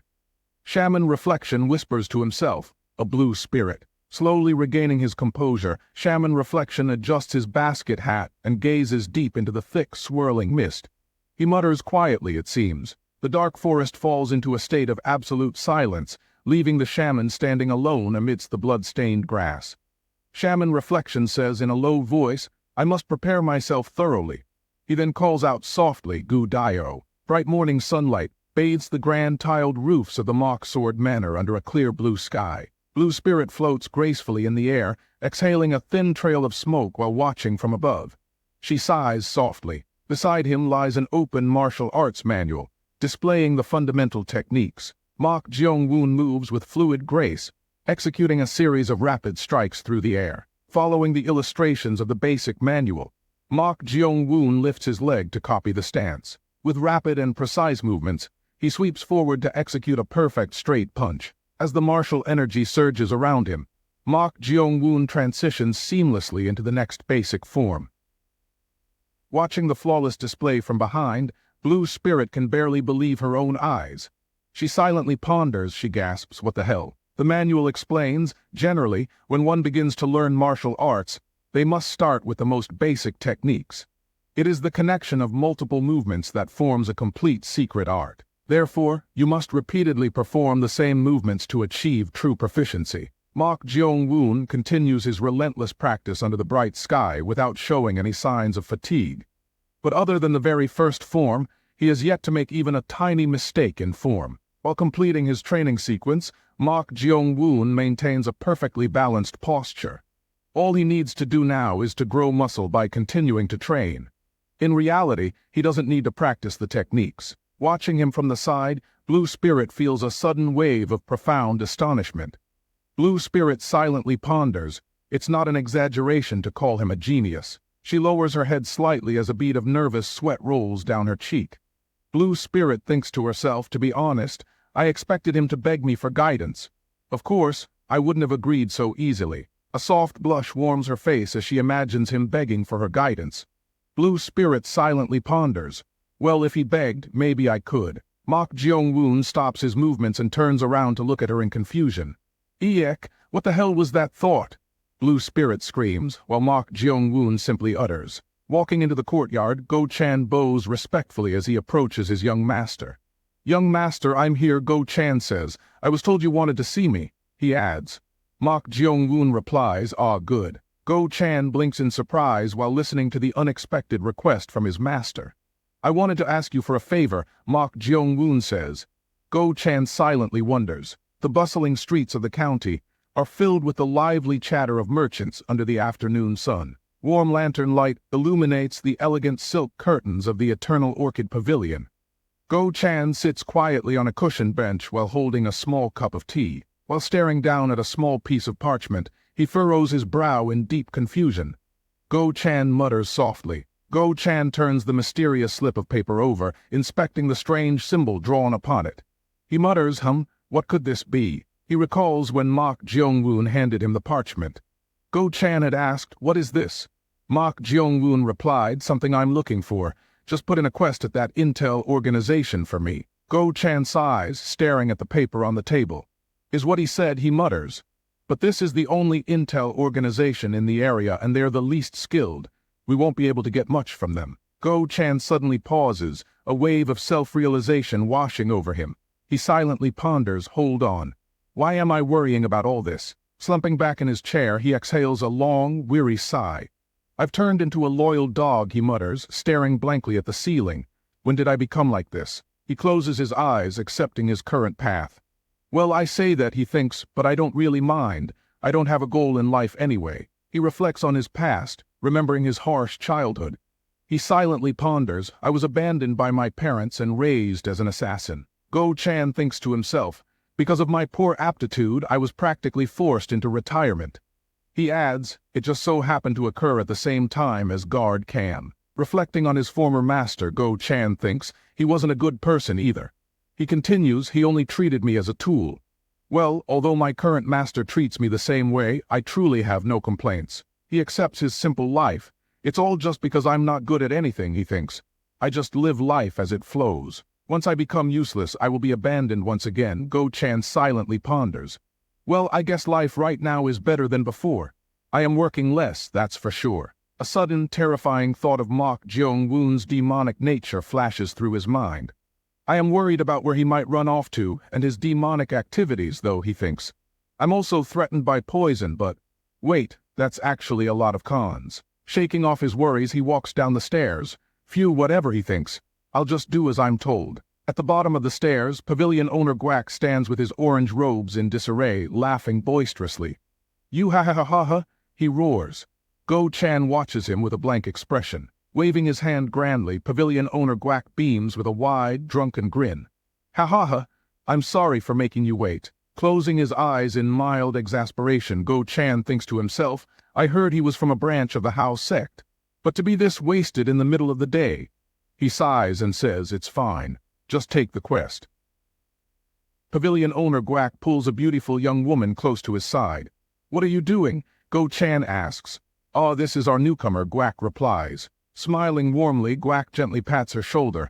What do you think? Isn't she pretty all right? Go-chan remains professional, keeping his tone firm. It's a quest from an important person, he says. Send her out. Ah, don't worry, Guac waves off. She's our. Go-chan glares with intense focus, his eyes narrowing. Send her out, he commands coldly. Guac reluctantly dismisses her. Go on, he says. Go-chan watches her leave in silence. Leaning in close to the young courtesan and reaching out as if to grope her, pavilion owner Guac wears a sleazy grin. He sneers and extends his hand, saying, ha-ha-ha, you'd better wait for me. He adds with a lecherous chuckle, consider this a down payment, hu-hu-ha. Suddenly Go-chan slams his hand heavily onto the wooden table and shouts, cut that out. Focus on. Without warning, she turns and delivers a stinging slap across pavilion owner Guac's face. Both pavilion owner Guac and Go-chan stand frozen in shock at this sudden outburst. Shaking her head in annoyance, the woman pulls off her outer sleeves. Phew, I can't do this shit anymore, she sighs. Guac stammers you. Tearing away her disguise, she reveals her true form.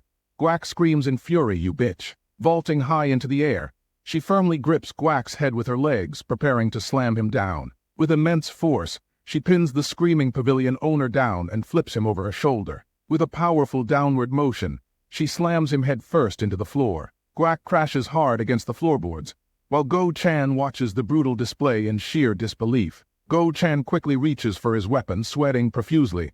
"WH what?" he stammers. Seizing a heavy wooden table, The woman kicks it directly toward the startled Go Chan. The massive table blocks Go Chan's vision completely as it hurtles through the air. "SH shit," he mutters. Behind the flying table, she holds several wooden chopsticks like deadly throwing needles.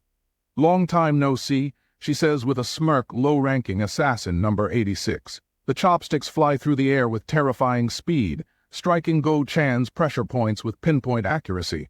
He stammers, "WH." Go Chan is paralyzed by the strike, recognizing the technique. "This technique," he gasps. The woman relaxes her posture and exhales, phew. Revealing her vibrant purple hair and a pink flower ornament, the young woman stands confidently. "I'm disappointed," she says, "that you didn't recognize me, number 86. With a playful smile, she holds a chopstick to her lips, staring intensely at Go Chan. She whispers, or rather before continuing, "Mr. Go Chan." Breaking into a cold sweat, Go Chan stares back at her, his mouth hanging open in horror. He thinks one of the 4 greatest assassin organizations. He stammers, "Miss Ha Karen, the sole granddaughter of the flying assassin sect leader." A heavy silence settles over the room as her true identity is finally revealed. An ancient legend speaks of the ironclad rule of the flying assassin sect. Claim 100 lives. 100 lives, the eerie text reads. 100 deaths. This is the ritual you must undergo to become the leader of the flying assassin sect. The narration explains. Once you pass, you will be recognized as the sect leader and rise as one of the 4 great assassins of Zhongyuan. You will also receive the sect's signature hidden weapon once you become the sect leader. Ha Karen holds up a slender golden needle, its tip stained with a single drop of fresh blood. "Stay still," she commands. This is the keen benevolence needle. Ha Karen leans forward, her vibrant purple hair contrasting sharply with the dark, solemn face of Go Chan, whom she is tending to. She carefully extracts each needle one by one. "I will release your pressure points," she says. Go Chan can only stare back at her. He stares intently at the needle in her hand. The fact that she possesses this means she has become the sect leader, he thinks, trembling as his face turns pale with dread. "No way," he looks off into the distance, his brow furrowed in deep thought. Ha Karen was indeed the only viable successor to the former sect leader, possessing extraordinary talent, he muses. But still, there is one massive problem, he thinks, watching her with a mix of frustration and awe as Ha Karen stands with her arms crossed behind her head, her purple robes fluttering around her slender frame. "It's her damned personality," he groans inwardly. A flashback shows a young Ha Karen tormenting Go Chan. Many believed she would never be able to kill 100 people because of that personality of hers, the memory whispers. "I can still remember," he thinks. What an arrogant little troublemaker she was. Ha Karen leans in close, her eyes teasing as she watches his reaction. Since when did she get? He wonders. So big. Go Chan sneaks a glance at Ha Karen's luscious chest. The final needle is pulled from between his brows. "All done," she says. Go Chan lets out a sharp groan, "Cuke. Anyway, I didn't expect us to meet again like this," Ha Karen remarks. Ha Karen stands with her back turned, her posture relaxed yet commanding as she speaks to him. "Why, yes, I agree. It's been a while," Miss Go Chan says. Before he can continue, she corrects him, "Sect leader." He stammers. "Sorry." She turns to face him, a confident smile playing on her lips as she asserts her new status. "I'm the sect leader now," she says. Go Chan thinks to himself, "I knew it." So her personality has changed. Ha Karen looks down at him with a sharp, domineering gaze that demands absolute obedience. "Is it because you're retired that you think you don't need to show respect to the sect leader?" she asks. Go Chan prostrates himself on the floor, his body trembling as he tries to appease her. "Of course not, sect leader," he says. He laments in his mind, "Damn it, I practically had to beg." Ha Karen watches him with amused satisfaction, her eyes glittering under the soft light. Has her personality changed? Go Chan wonders in silence. Anyway, this is good," she remarks. Confused, he asks. "Sorry." Ha Karen continues to tease Go Chan, her expression shifting into a confident, mocking smile. "I've been waiting for the eldest young master of the Mock Sword Manor since I heard he was deeply mired in debauchery," she says, leaning in close. "But now I can just go in with you instead of him," she adds. Go Chan looks at her in panic, asking, "What do you mean?" Ha Karen looks him straight in the eye, her purple pupils burning with a cold, sharp gaze. "I received information," she says. Go Chan trembles as he realizes the gravity of the situation, his face turning pale and sweat pouring down. Intermediate assassin number 29, he thinks, his eyes wide with horror. "Guard Cam?" he cries out internally. He turns away, his shoulders slumping as the weight of the truth presses down on him. That he failed at an assassination. Karen observes him with a cold, distant expression as the air in the room grows heavy.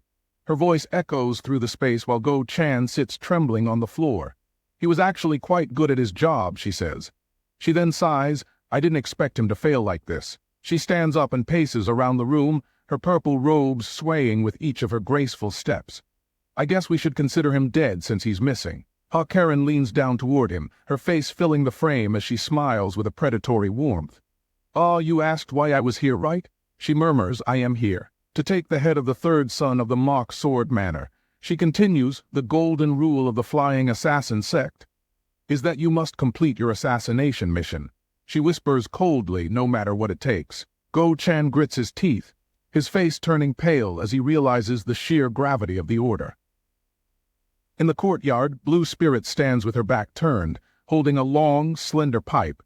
She watches Mok Jeong-woon training under the fading light of dusk. Blue Spirit turns to face Mok Jeong-woon, her expression extremely impatient. Hey, how long are you planning on doing that? She yells. Mok Jeong-woon lowers his hands. Right, Blue Spirit huffs TCH. She smiles brightly, holding up her pipe. Then shall we have dinner?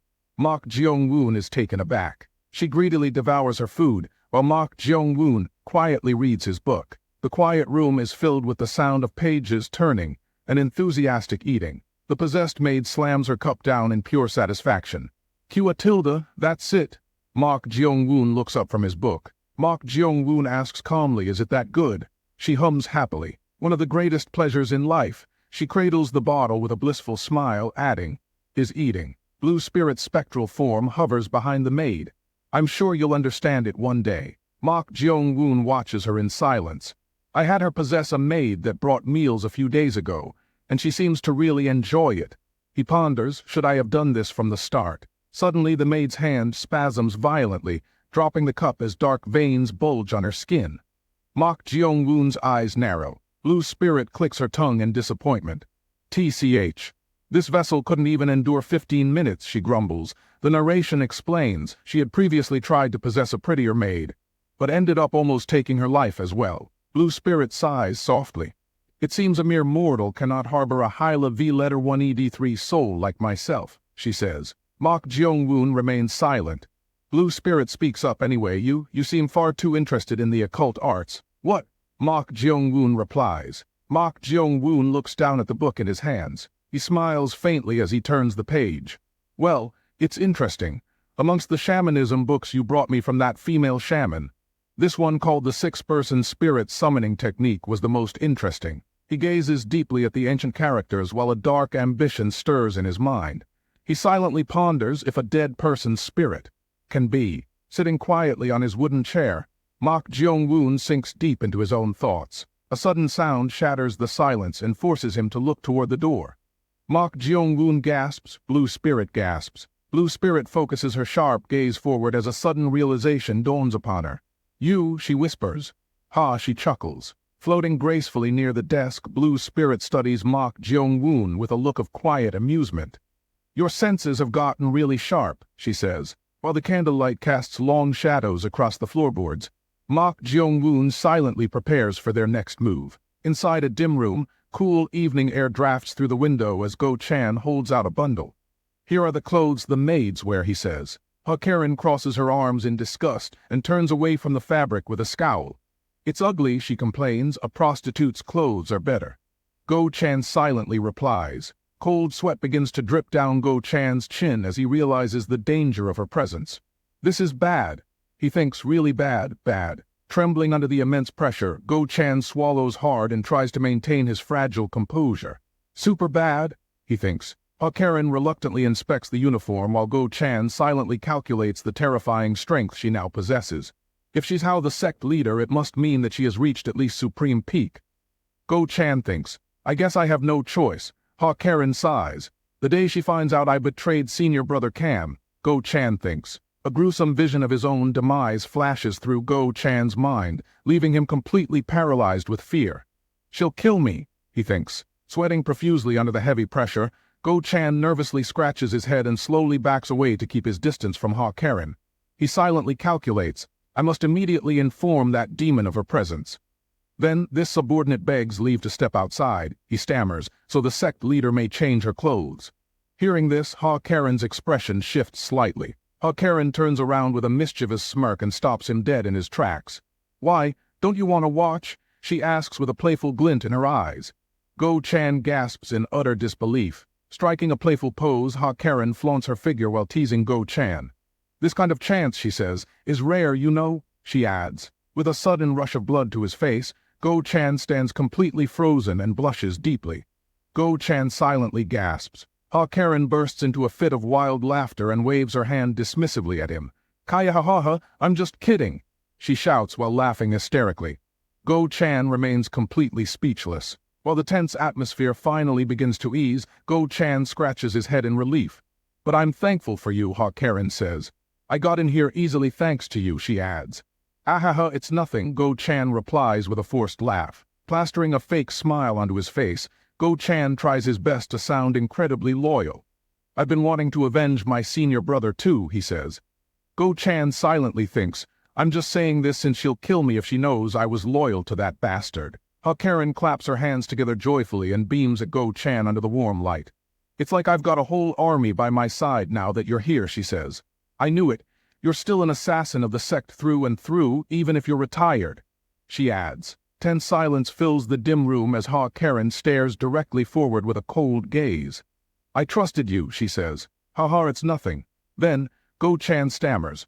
Before his forced smile can fade, Go Chan suddenly freezes as several golden needles pierce straight into his back with absolute precision. Meanwhile, Ha Karen coldly speaks, "Is that what you were expecting me to say?" Ha Karen asks softly, slowly stepping right behind him as Go Chan stands completely paralyzed in terror. Hearing her question, Go Chan shudders in sheer dread. Ha Karen walks across the wooden floorboards with light, completely silent steps to circle her prey. "If you did nothing despite your fellow assassin dying," she says, "that means you've changed whom you are loyal to." Ha Karen sneers, leaning close to his trembling ear while mocking his desperate lies with a cold whisper. "It's funny to watch you act like you've been waiting for a chance to kill that bastard." Go Chan quickly realizes the gravity of his dire situation because the sharp needles restrict his movement. "When you're a garbage piece of shit that was basically forced into retirement because of your uselessness," she says. Go Chan silently thinks, Panic grips his heart as Go Chan stares blankly ahead while cold sweat pours down his cheek. She knew everything already, he thinks. "I should have known from the beginning," he silently adds. Ha Karen asks, cheerfully pacing around the room while Go Chan remains completely paralyzed. "You didn't change at all despite getting older, huh, Tilda?" "You're still just as stupid and pathetic, Tilda," she adds. With a chillingly playful smirk, Ha Karen leans closer to her completely paralyzed target. "Don't you know the concept of learning?" she asks. "This is why I believe that incorrigible pieces of shit like you," she adds, "should just die." Staring at him with wide, murderous eyes, she whispers softly, sending shivers of absolute terror through Go Chan. Clenching his fist in desperate frustration, Go Chan mentally retraces his steps to find his mistake. Go Chan silently wonders, where did things go wrong? Is it because that demon killed the real third son? He thinks. Because I betrayed senior brother Cam, he silently ponders. Sweat drips down his chin as a bitter realization finally dawns upon him. Go Chan silently thinks, no, I actually know the real reason. Tears well in his eyes while Go Chan silently curses his own pathetic lack of power. Go Chan silently thinks it's because I'm weak. That's why I'm in this situation. Slowly raising her steel-gleaming dagger, Ha Karen prepares her script to frame him. "You killed young Master Mark to avenge guard Cam, then committed suicide out of fear of punishment. Doesn't that sound reasonable?" she asks. "In the end," she adds. As she swings her blade downward, Go Chan prepares himself for his imminent demise. "Goodbye," Ha Karen says. "This is how I die," Go Chan thinks. Suddenly, a powerful hand smashes through the wooden wall in a violent explosion of splinters. Thought-shattering 8 techniques, the narration says. Ritual of attachment, the narration adds. The blade in Ha Karen's hand is instantly drawn by an irresistible force, flying toward the arm piercing through the door.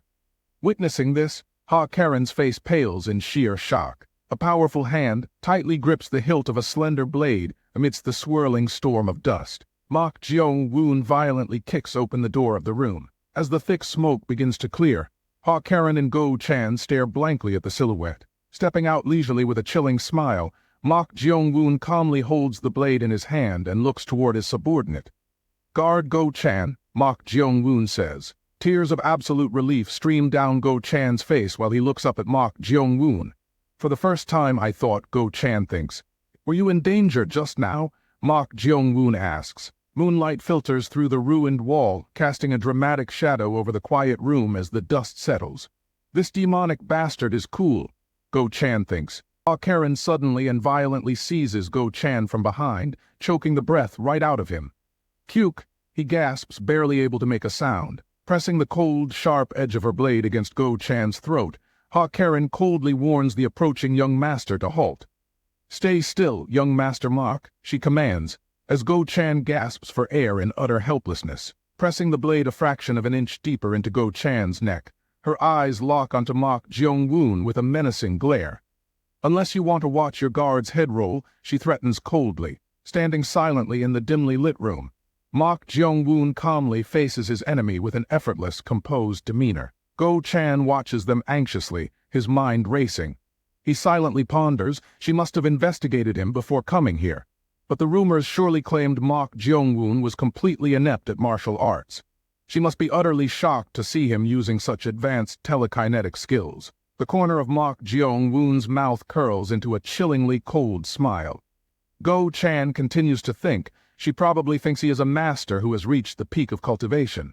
How could she possibly know the truth? With every step Mok Jeong-woon takes forward, a bizarre dark aura swirls around his figure. Heavy with terror, Go Chan's chest tightens. That bastard is actually a cold-blooded demon, he thinks in dread. In response is Mok Jeong-woon's indifferent, icy gaze. Go Chan falls into complete despair. One who doesn't care in the slightest about the lives of others. Squeezing his eyes shut in fear, Go Chan trembles as he sees Mok Jeong-woon suddenly hurl the blade forward. "I'm dead for sure," he screams inwardly in despair. Tearing through the air with a sharp screech, the blade plunges down. The blade plunges deep into the wooden floorboards, vibrating violently with a lethal intensity. Ha Karen blinks in confusion, her eyes wide with bewilderment as she lets out a gasp of shock. Standing empty-handed before his opponent, Mok Jeong-woon gazes calmly at the pair. "Let him go," he commands in a soft, steady voice, still pressing her blade tightly against Go Chan's throat. Ha Karen's face tightens with extreme tension as she glares at the young master before her. Offering a gentle proposal for an exchange, Mok Jeong-woon speaks up. "I will let you go if you release him." Ha Karen curls her lips into a mocking sneer, HMPH. "It seems you value this subordinate of yours quite a bit, don't you?" Mok Jeong-woon replies with composure, "It is simply that I have changed my mind. After all, there are still many tasks I need him to handle." Extending one hand forward, he speaks with complete nonchalance. "It would be a great loss for me if he were to die. So get out while I am still giving you the chance." Staring at his master in utter astonishment, cold sweat beads on Go Chan's face. He wonders to himself, that demon, is he actually trying to save me? A suffocating tension fills the room as the two sides lock eyes, refusing to look away. The corners of Ha Karen's mouth curl into a wicked, amused smile. She asks with biting sarcasm, "You're going to let me go?" Tilting her head back, she lets out a mocking laugh at her opponent's sheer arrogance. "Ha, where on earth did he get the nerve to say that?" Her voice rings out, dripping with absolute arrogance and authority. "I am the Flying Assassin sect leader." She presses the cold blade deep into the guard's neck, drawing a pained whimper from him. "If you want to save him," she sneers with utter contempt. The guard gasps, his eyes wide with terror. A cruel, sadistic glint flashes in her eyes as she demands total submission. "Get on your knees and beg before me. Only then will I spare his life." Maintaining a cold, unreadable expression, Mok Jeong-woon leaves her completely unable to discern his true intentions. Closing his eyes for a brief moment, Mok Jeong-woon lets out a long, weary sigh. Phew. He slowly lowers his center of gravity. His sudden, unexpected movement leaving both Ha Karen and the guard stunned in disbelief. Watching him lower his stance, Ha Karen's mind races, unable to process what she is seeing. She thinks to herself, is he serious? No way. Is he actually going to kneel? As his knees prepare to touch the floor, her shock instantly curdles into pure, unadulterated rage. She growls internally, all this for a mere guard. Suddenly Mok Jeong-woon's eyes snap open. burning with the cold, predatory hunger of a true hunter. With an explosive burst of power, he lunges forward, his hand snatching the dagger from the floor. Like a lightning bolt tearing through the night, he closes the distance, his blade locked onto his target. Meeting his charge with a triumphant, manic cackle, Ha-Karen screams, "Ha! I knew it!" She sneers, "How could you ever bring yourself to kneel and beg just to save a pathetic loser like?" Before she can finish her sentence, her eyes widen in terror as a chilling aura creeps down her spine. She whispers in dread, "Wait." Realizing his gaze isn't even fixed on her, she is overcome with confusion. Where on earth is he looking? Before she can react, a pale, ghostly hand emerges from the shadows above, reaching down directly toward her. A pool of foul, crimson blood erupts violently from beneath the wooden floorboards right at their feet. Vicious, blood-red tendrils lash out, coiling tightly around Ha-Karen's body and dragging her away. Manifesting within the swirling mist of blood, the blue spirit appears, her eyes glowing with a malevolent, sinister light. Struggling in vain to evade the strike, Ha-Karen loses her balance entirely as a sudden, overwhelming surge of energy erupts with lethal force. The terrifying power of the blood geyser blasts both Go-Chan and Ha-Karen backward. Thick blood-red mist swirls throughout the ruined chamber, forcing Ha-Karen to struggle just to keep her balance. Ha-Karen screams in terror, "What is this?" Spinning around instantly upon landing, Ha-Karen scans the dimly lit room, searching for her unseen opponent. While searching the shadows, Ha-Karen gasps in confusion as a familiar voice echoes through the darkness. Ha-Karen silently panics, nothing's there. Meanwhile, Blue Spirit's voice drifts from the crimson mist, "I knew it, your peak realm." Floating gracefully within the swirling pool of blood, Blue Spirit mockingly addresses her opponent. Blue Spirit explains, "Humans at that Levi letter 1ED3 can feel the aura of spirits." I figured. Blue Spirit gestures mockingly as the crimson tendrils continue to writhe around Ha-Karen. "You dodge," Blue Spirit continues, however. Looking down in sudden panic, Ha-Karen spots Mok Jeong-woon lunging upward with his blade bared. Before she can react to his sudden thrust, a chilling question echoes through her mind.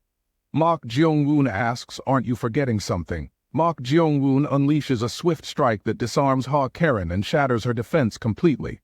Ha-Karen gasps, "Cuke." With a swift and decisive leap, Mok Jeong-woon intercepts Go-Chan while Ha-Karen is thrown backward. With practiced precision, Mok Jeong-woon swiftly releases the pressure points sealing Go-Chan's energy. Mok Jeong-woon says, "Welcome back, guard Go-Chan." Go-Chan gasps, "HK." While recovering her footing, Ha-Karen stares in utter disbelief at the inexplicable phenomenon unfolding before her. Go-Chan collapses in sheer relief as Mok Jeong-woon charges forward to press his tactical advantage. Ha-Karen silently wonders, "What's?" The sudden shift in the battlefield leaves Ha-Karen completely disoriented and struggling to comprehend the situation. Ha-Karen silently wonders, "What's going on?" While a towering spectral entity looms silently behind Ha-Karen, a chilling shadow slowly envelops her entire body. Ha-Karen silently ponders, "I can definitely feel a strange energy behind me, but I can't see it." Cold sweat trickles down her neck as she desperately tries to identify the invisible threat pressing against her. Ha-Karen silently wonders, what kind of trick is this? Mok Jeong-woon continues to charge forward, but, with a sudden grin of realization, Ha-Karen stares up intently at the descending blade. Ha-Karen silently cheers, he's weak. Stomping hard against the wooden floor, she lunges straight toward Mok Jeong-woon. Ha-Karen thinks to herself, judging by the force behind that dagger throw, he is certainly no supreme master. I should end this quickly before he tries any more strange tricks. I will kill him. Meanwhile, Go-Chan watches with eyes wide in sheer terror. While Go-Chan watches in sheer panic, Ha-Karen reaches for the hidden compartment on her belt. Trembling in absolute fear, Go-Chan instantly recognizes the weapon. Go-Chan stammers, that is. He adds the flying assassin sect. With a chilling, spine-tingling grin, Ha-Karen brandishes the slender golden needle.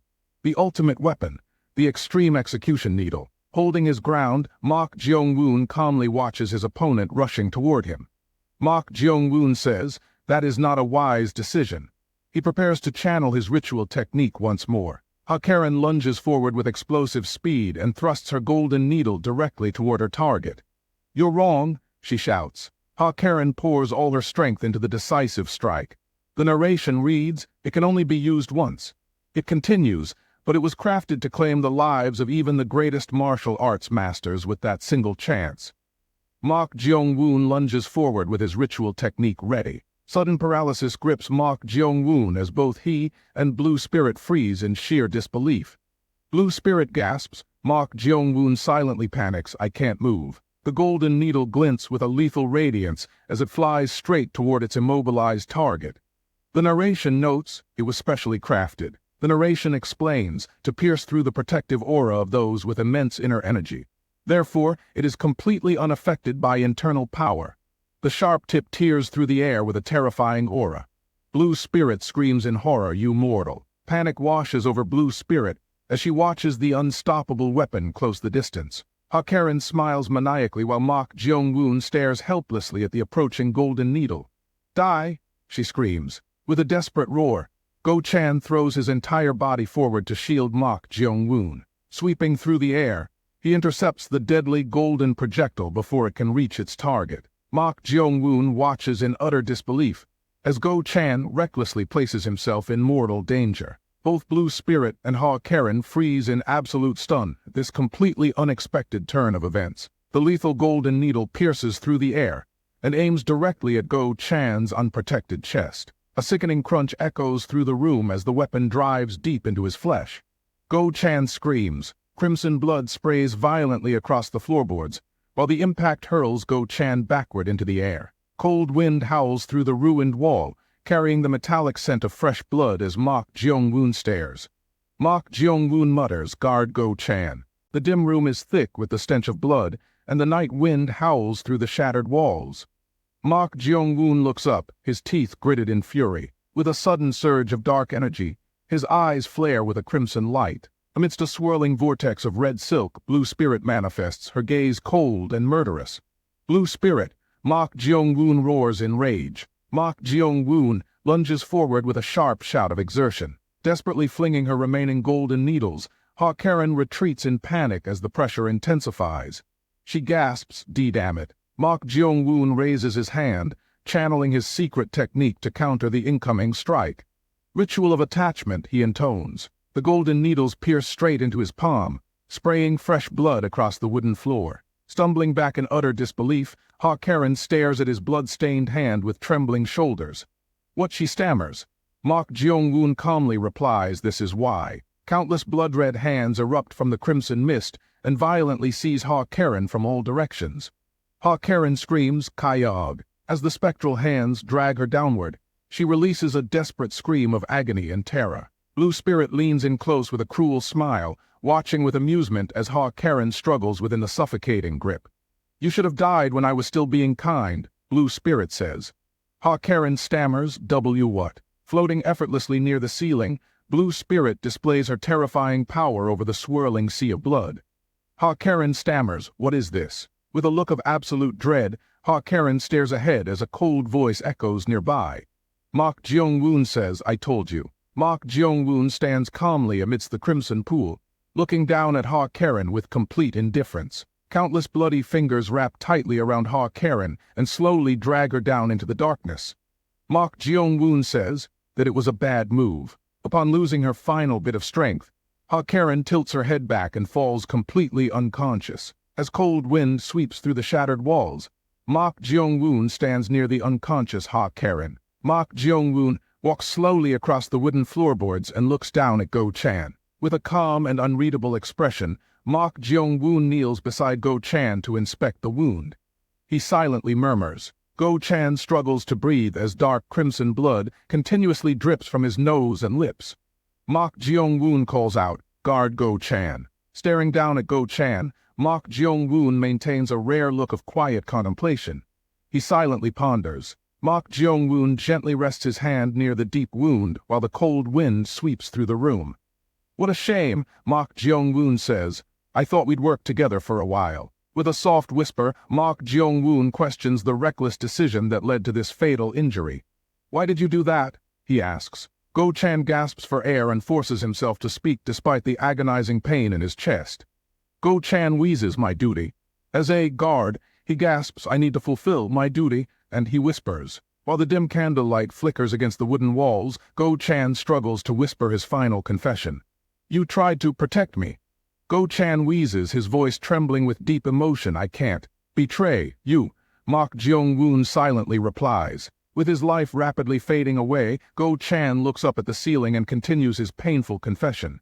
You were the only, he gasps, struggling to draw a single breath. One. As the lethal poison spreads through his veins, Go Chan coughs up more blood and gasps heavily. All my life. I had been abandoned by others, he whispers, coughing violently. In the end, there was one person. The light in his eyes begins to dim as the final moments of his life slip away. Who didn't abandon me? He mutters softly. With a peaceful expression on his blood-stained face, Go Chan takes his very last breath and falls silent. So, I'm happy, he whispers before his head slumps. Mok Jeong-woon quietly observes the lifeless body before him and lets out a soft, contemplative sigh.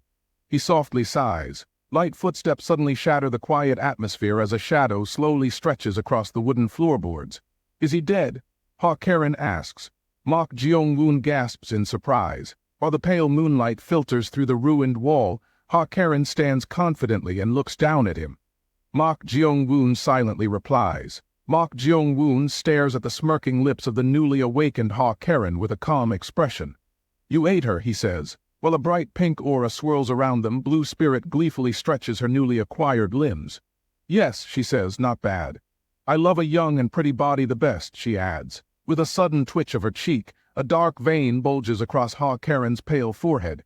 She silently mutters. Stomping her feet in absolute frustration, Blue Spirit screams loudly at the silent Mok Jeong-woon. Damn it, she shouts, this body can't last for long either. Mok Jeong-woon silently replies. Upon looking down at the deceased Go Chan, she sighs softly while observing his peaceful face.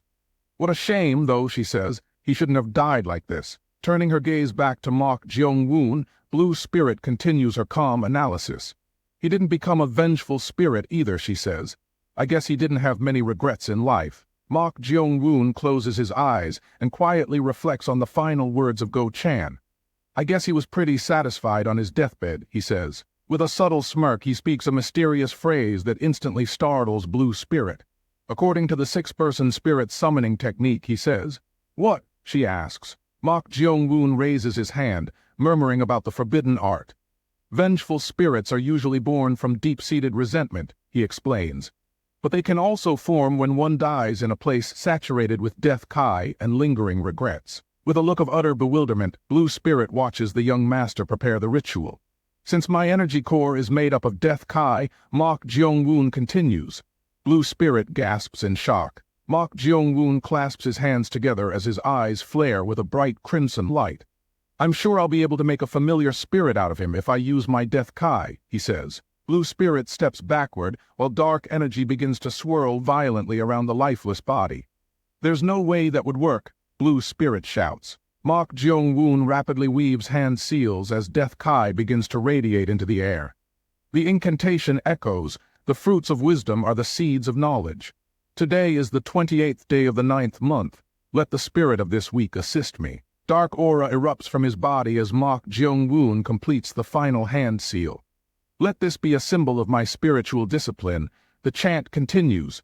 The ultimate principle underlying all phenomena, the brilliance of non-existence, and the cultivation of the mind. A brilliant beam of white light suddenly burst from Go Chan's chest with a loud whoosh. What is this power? Blue Spirit thinks in sheer disbelief. A glowing blue orb slowly rises from Go Chan's body and floats gently into the cold air. Whence the river of the dead, the chant whispers, where all things are interconnected. Purple lightning crackles violently across the room as Mok Jeong-woon guides the rising soul. Detach yourself and once again step foot on this earth, he commands. With a calm expression, he watches the brilliant blue orb float gently before his face. The glowing sphere suddenly releases a blinding flash that illuminates the entire ruined chamber. Gasps Blue Spirit. Blue Spirit steps forward, staring at the shimmering light with a look of skepticism. Is it done yet? She asks. Observing the phenomenon, Blue Spirit quickly realizes the true nature of the summoned entity. A familiar spirit? She gasps. She reasons to herself, that's right. Because you used your own death kai, he has returned in the form of a familiar spirit. While holding the fragile soul, Mok Jeong-woon gazes at the flickering light with concern. But the energy is too weak, Mok Jeong-woon murmurs. He continues he might disappear at any time. He concludes there is no vessel for him, that's why. He narrows his eyes and contemplates a dark solution to keep the spirit anchored. Then, he whispers. Outside, the cold night wind howls through the shattered walls. Blue Spirit crosses her arms. We need to find one, Mok Jeong-woon says. Blue Spirit questions, yes, but where would you find? With a look of sudden realization, Blue Spirit stands frozen as a chilling thought crosses her mind. One, she whispers. Trembling in uncertainty, she takes a step back and points a shaking finger at him. You, she stammers, are you planning to? Meanwhile, a silent darkness slowly envelops Go-chan as his fading consciousness drifts away into the void. He thinks. Floating aimlessly within the endless abyss, he slowly opens his eyes. Am I dead? He wonders. My consciousness is fading away. As the cold currents of the spiritual realm pull Go-chan deeper, he reflects on his final moments. I feel so powerless, he thinks. I wonder why I did that. Why did I try so hard? A gentle peace washes over him as the brilliant light of the ritual envelops his soul. Still, he murmurs, this ending isn't so bad after all. Suddenly a familiar voice echoes through the darkness and jolts Go-chan back to reality with a start. Guard Go-chan. The voice calls out. What? He gasps, did I just hear his voice? Mok Jeong-woon gazes calmly at the floating spirit while the brilliant light of the ritual fades away. Guard Go-chan, he says. Go-chan thinks in utter shock. Go-chan trembles in utter disbelief. What? How am I still alive? He gasps. Mok Jeong-woon replies calmly, Guard Go-chan, listen closely. Mok Jeong-woon explains the situation while guiding him toward the final vessel. I used my death kai to hold your soul to this realm, he says, so you became my familiar spirit. Mok Jeong-woon continues, but even so, your energy was too weak, and you were in danger of dissipating at any moment. Go-chan stammers, wait. What are you talking about? Mok Jeong-woon adds, I had no choice but to place you into the first vessel I could find. With a sudden gasp, Go-chan realizes his consciousness has merged into a completely different form. What? He mutters. Go-chan stares at his trembling hands. But we had only one extra body, Mok Jeong-woon says. He silently thinks. Mok Jeong-woon delivers the shocking truth with an incredibly calm and steady voice. So he says, I had to put you in that assassin's body. Looking down at his new feminine figure, Go-chan feels a wave of pure panic. What? He stammers. Go-chan screams in absolute horror, as the terrifying reality finally sinks in. A desperate, piercing scream echoes through the ruined chamber as Go-chan cries out, What the hell is this? Mok Jeong-woon has bound Go-chan's soul to the body of Ha Ti-rim. Please let me go. Go-chan's desperate plea echoes through the quiet room. Go-chan stares down at his slender, unfamiliar hands, trembling with sheer distress. Sir, please change my body, he begs. Me being in a woman's body really isn't it. Just kill yourself then, Mok Jeong-woon says flatly. He looks away, adding, even if you can get another body, that woman must die. Go-chan clutches his head as the grim reality of his situation sinks in. He thinks, it's exactly like he said. He silently ponders, this body aside. I'll probably end up fighting the flying assassin sect because they know the sect leader is dead. There's nothing I can do right now. A mysterious, ethereal silhouette emerges from the dark corner of the room, exhaling a thin trail of smoke. You're a lucky one, Blue Spirit murmurs. Go-chan blinks in confusion. He silently wonders, who's that? I can't even go in, Blue Spirit sighs. Go-chan screams in sheer terror as he lays eyes on her for the first time. Go-chan trembles as he senses the overwhelming pressure radiating from the entity. He thinks, I don't know who she is. He silently ponders, but maybe because I became a ghost, I can definitely feel it now. Go-chan's eyes widen in sheer terror as he stares at the terrifying presence before him. The sheer weight of her spiritual energy conjures a terrifying vision in his mind. He silently ponders, to the extent that I can see an illusion of a sea of blood. Blue Spirit stands amidst a swirling vortex of crimson, radiating a suffocating aura of death. The immense gap in their power leaves Go-chan completely paralyzed.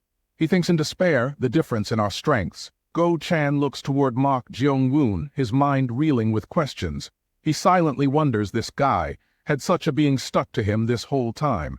What is his real identity? Blue Spirit taps her long pipe playfully, looking down at Go-chan with a smirk. Why do you look like you're about to die? She asks. You should be thankful you've got a body. Go-chan whimpers, but I'm a guy. Tusk, you still think like a mortal, Blue Spirit scolds him with a dismissive sigh. She continues, Shouldn't you be overjoyed that you've now become a peak realm master, when you were just a second-rate martial artist before? You'll know if you give it a try, Blue Spirit says with a knowing smirk. A sudden, decisive kick flies straight toward Go Chan's face, forcing his new body to react on instinct. Mok Jeong-woon's kick shears through the air, but Go Chan instinctively flips backward to dodge it. "Whoa!" he screams. "Sir, what are you doing?" Go Chan asks, struggling to regain his composure. Mok Jeong-woon replies with a calm smile, "Yes, you're definitely different now." Go Chan silently ponders, "Come to think of it, these are definitely not my movements." He thinks, this is only possible if you've reached the peak realm. Blue Spirit taps her pipe, mockingly observing his reaction. "I guess you're satisfied now?" she asks with a smirk. "But I'm still a guy," Go Chan whimpers. Blue Spirit continues to tease him with a playful smirk. "You sure you won't be smiling to yourself when no one sees you?" she says, "Touching yourself or that? Why would I do that?" Go Chan shouts in frustration. Mok Jeong-woon interrupts, "Be satisfied with that for now. I'll move you into another body when there's a chance." "Why, you promised?" Go Chan stammers. Mok Jeong-woon replies dismissively, "Yes, yes, Tilda." A loud voice suddenly calls out from the hallway, drawing their immediate attention. "Sir, are you inside?" "I'm Bak Hyan from the inner manor." Mok Jeong-woon and Go Chan gasp in surprise. Mok Jeong-woon slides the door open and asks, "What's the matter?" "I have good news," Bak Hyan shouts excitedly. "What?" Mok Jeong-woon mutters. "The manor master." Bak Hyan gasps, catching his breath. He has woken up. On the mountain peak, Shaman Reflection observes from afar. He silently ponders, "Is that the Mok Sword Manor, which I saw in New Moon's memories? That's where Mok Jeong-woon, the one who messed with my people, is." Shaman Reflection silently ponders. He thinks this is definitely no ordinary matter. Gu Dio, a massive black bird-like entity with a single burning red eye, flies over the manor. The territory of spirits, huh? Shaman Reflection silently ponders. "All I wanted was to peek into the Mok Sword Manor using Gu Dio's eyes," Shaman Reflection thinks, "but to think I'd see something like that. The territory of spirits is a type of barrier," Shaman Reflection silently ponders. "I'd get caught the moment I approached it," Shaman Reflection thinks. "What should I do?" Shaman Reflection murmurs in surprise. That's Shaman Reflection whispers. "Oh dear there," Shaman Reflection murmurs. In the courtyard below, Mok Young-ho stumbles drunkenly while several attendants support him. "Sir Tilda, are you okay?" the attendant asks. "I'm okay, I'm not drunk," Mok Young-ho slurs. "Sir, you need to leave now," the guard whispers. "I heard you, I'm leaving, aren't I, Tilda?" Mok Young-ho grumbles. The guard's voice echoes. The manor master has awoken and is gathering all the other young masters as well. Gasps Shaman Reflection. He silently ponders. All the young masters of the Mok Sword Manor are being gathered. He silently ponders. That's my chance. He has no choice, he thinks, but to go to the manor master now. He silently ponders. If I bring down a spirit on the Levi letter 183 of the Blue Spirit, using my familiar spirit, Gu Dio. Shaman Reflection silently ponders. I can kill the remaining guy. "Sir?" asks Bak Hyan. Mok Jeong-woon is taken aback by the news and stands frozen in silence for a moment. "I'm so happy that I was lost in thought for a moment," Mok Jeong-woon says with a smile. "I'm really relieved." "Oh yes, ha, Bak Hyan replies with a nervous laugh. He silently ponders. "That puts me in a spot. If I get involved in the successor war," he thinks, "things will get pretty complicated." He continues to think, "I was actually thinking of leaving now that I've learned my martial arts to a certain extent." He silently ponders. To think the manor master would wake up now of all times. "Oh, and the manor master is gathering all the young masters," Bak Hyan says. "All right, let's go," Mok Jeong-woon replies. Mok Jeong-woon silently ponders. Would it be hard for me to get away right now? He then turns to Go Chan. "Go, I mean Karen, I'll leave you to wrap things up here." Go Chan gasps in surprise. I understand," Go Chan stammers. "I'll be back then," Mok Jeong-woon replies. Mok Jeong-woon and Blue Spirit depart from the room. Left entirely alone in the quiet room, Go Chan, now occupying Ha Karen's body, lets out a long, weary sigh. Go Chan sighs, who, with a look of utter disbelief, Go Chan stares down at his own lifeless male body lying on the floor. Go Chan silently laments, "I can't believe I have to clean up my own corpse."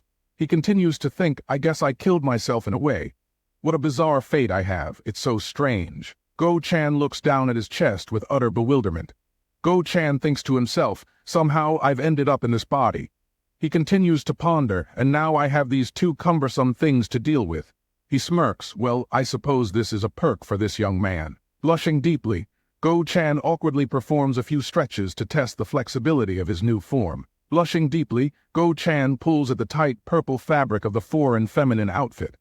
I can't be wearing such clothes in the sword manner, Go Chan mutters, so I'll change into the guard clothes. He thinks these clothes feel so uncomfortable. Floating near the ceiling, Blue Spirit watches the awkward display with a highly amused smirk. Blue Spirit drifts lower and adjusts her elegant red silk robes, continuing to tease her companion. While Go Chan prepares to change, a sinister dark aura suddenly manifests right behind his back. Go Chan mutters, sigh. Tusk, tusk, tusk, a cold voice whispers from the dark, swirling mist. Overwhelmed by the barrage of bizarre events, Go Chan screams in silent, absolute despair. Go Chan thinks to himself, I just want to die and be done with it. He adds with a self-deprecating thought, wait, never mind. I'm already dead, aren't I? Mok Jeong-woon walks slowly under the dim moonlight, illuminating the manor. Blue Spirit floats beside him and asks, why are you smiling to yourself? Mok Jeong-woon calmly replies, it's nothing. Mok Jeong-woon abruptly halts as a familiar figure blocks his path. It is Mok Yuchun. Mok Yuchun raises an eyebrow. Mok Yuchun, wearing a teal robe with a blue sash, storms forward with a furious glare. You, Mok Yuchun roars. While the cool night air flows through the courtyard, Blue Spirit hovers silently behind Mok Jeong-woon. She asks, ho, he's still alive, huh? Yeah, Mok Jeong-woon replies. Mok Yuchun glares at Mok Jeong-woon with intense scrutiny. His face is no longer healthy and rosy as it once was. It has turned dull and ashen. His complexion looks rather strange now, Blue Spirit remarks. He must be incredibly lucky not to have suffered from Kai deviation after practicing that fake sword technique, she adds. Under the dim moonlight, Mok Jeong-woon maintains a calm posture as his brother confronts him directly. Nice to see you again, Mok Jeong-woon says. It's been 4 days, right? Don't act all relaxed. Mok Yuchun shouts, you, Mok Jeong-woon asks. Mok Yuchun quickly raises a finger to his lips and whispers urgently to prevent anyone from overhearing. Have you tried learning that before? Mok Yuchun asks. That, are you talking about? Mok Jeong-woon stammers. SHHH tilde, Mok Yuchun whispers, don't say it out loud. Just answer my question. Blue Spirit sighs mockingly at the scene while Mok Jeong-woon simply stands beside his panicked brother.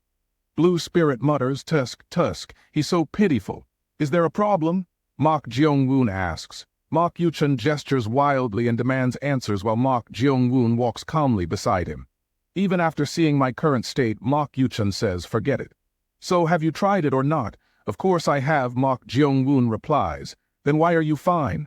Mok Yuchun shouts. Mok Yuchun clutches his head and screams in absolute disbelief, unable to accept the truth. Mok Jeong-woon shrugs and says, that simply means your understanding of it is inferior to mine. Mok Yuchun bellows, arg, that's impossible. Blue Spirit brings her pipe to her lips, but suddenly freezes, as she senses a strange, cutting energy in the air. Blue Spirit glides closer to Mok Jeong-woon and whispers with a look of caution. Someone has infiltrated the manor, she warns. A dangerous smile plays across her lips as she relishes the thought of an incoming intruder. Whoever it is sure has a lot of guts, Blue Spirit says. She looks up with glowing red eyes and appreciates the sheer audacity of their uninvited guest. Despite seeing my territory of spirits, Blue Spirit says, they still dare to step into it fearlessly. Mok Jeong-woon maintains his calm composure, quickly deducing the identity of the mysterious intruder. He silently ponders. It seems someone from the Phoenix Pavilion has arrived. Blue Spirit transforms into a swirl of crimson energy and vanishes into the void. I'll be back in a moment, Blue Spirit says. Mok Yuchun stares blankly. While walking briskly down the hallway, Mok Jeong-woon keeps his hands clasped calmly behind his back. Why are you smiling? Mok Yuchun asks. It's nothing, Mok Jeong-woon replies. What is it? Tell me, Mok Yuchun demands. It's none of your business, Mok Jeong-woon says. You didn't learn it, did you? Mok Yuchun questions. I already told you I did, Mok Jeong-woon answers. Mok Yuchun, refusing to give up, continues to whisper suspiciously as they both step into the grand hall. You didn't try to learn it, did you? He presses. Mok Yoonpyong watches them with a look of deep annoyance while Lady Seok tends to Mok Yongho. Mok Yoonpyong silently ponders, why did they come in together?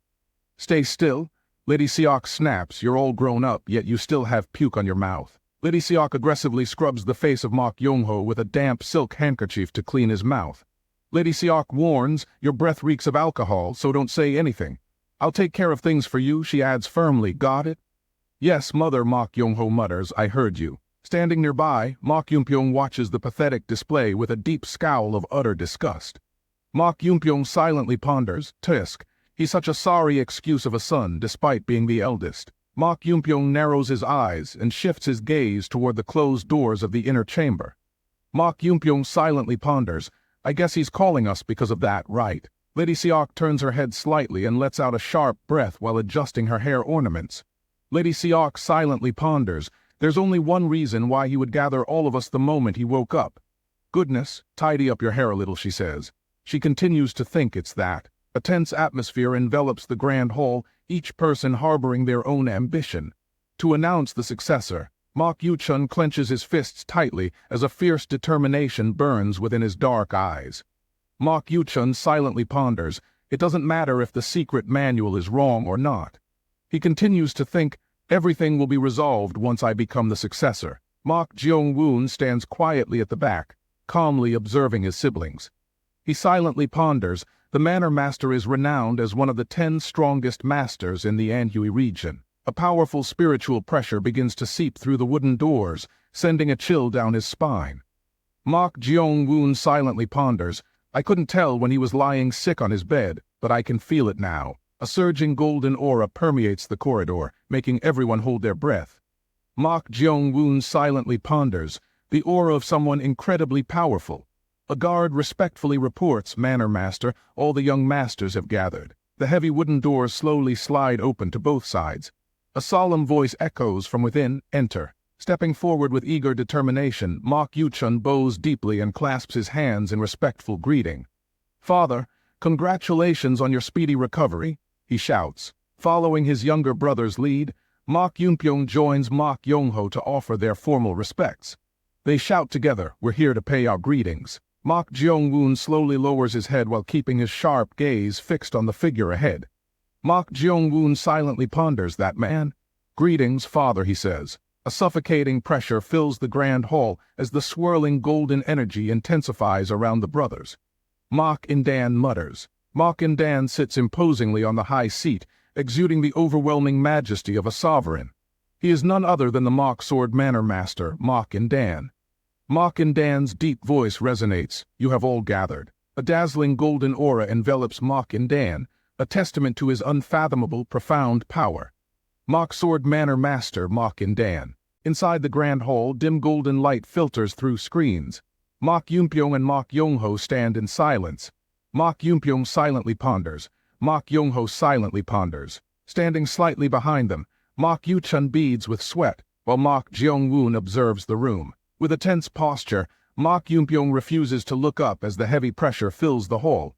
Mok Yumpyong silently ponders. Mok Jeong-woon glances sideways, observing the strange reactions of Yumpyong and Yongho. He silently ponders, I see. He continues to think, I used to wonder why everyone was so deeply concerned with the Manor Master's condition. He narrows his eyes, it turns out, it wasn't merely out of greed for his position. As Mok In-dan sits rigidly on the high platform, a heavy aura of absolute authority fills the room. Mok Jeong-woon thinks, they're afraid of him. Mok Jeong-woon narrows his eyes and marvels at the incredible vitality of Mok In-dan. He thinks, it's surprising. Despite being surrounded by murderous energy all this time, he silently ponders. He doesn't look fragile at all.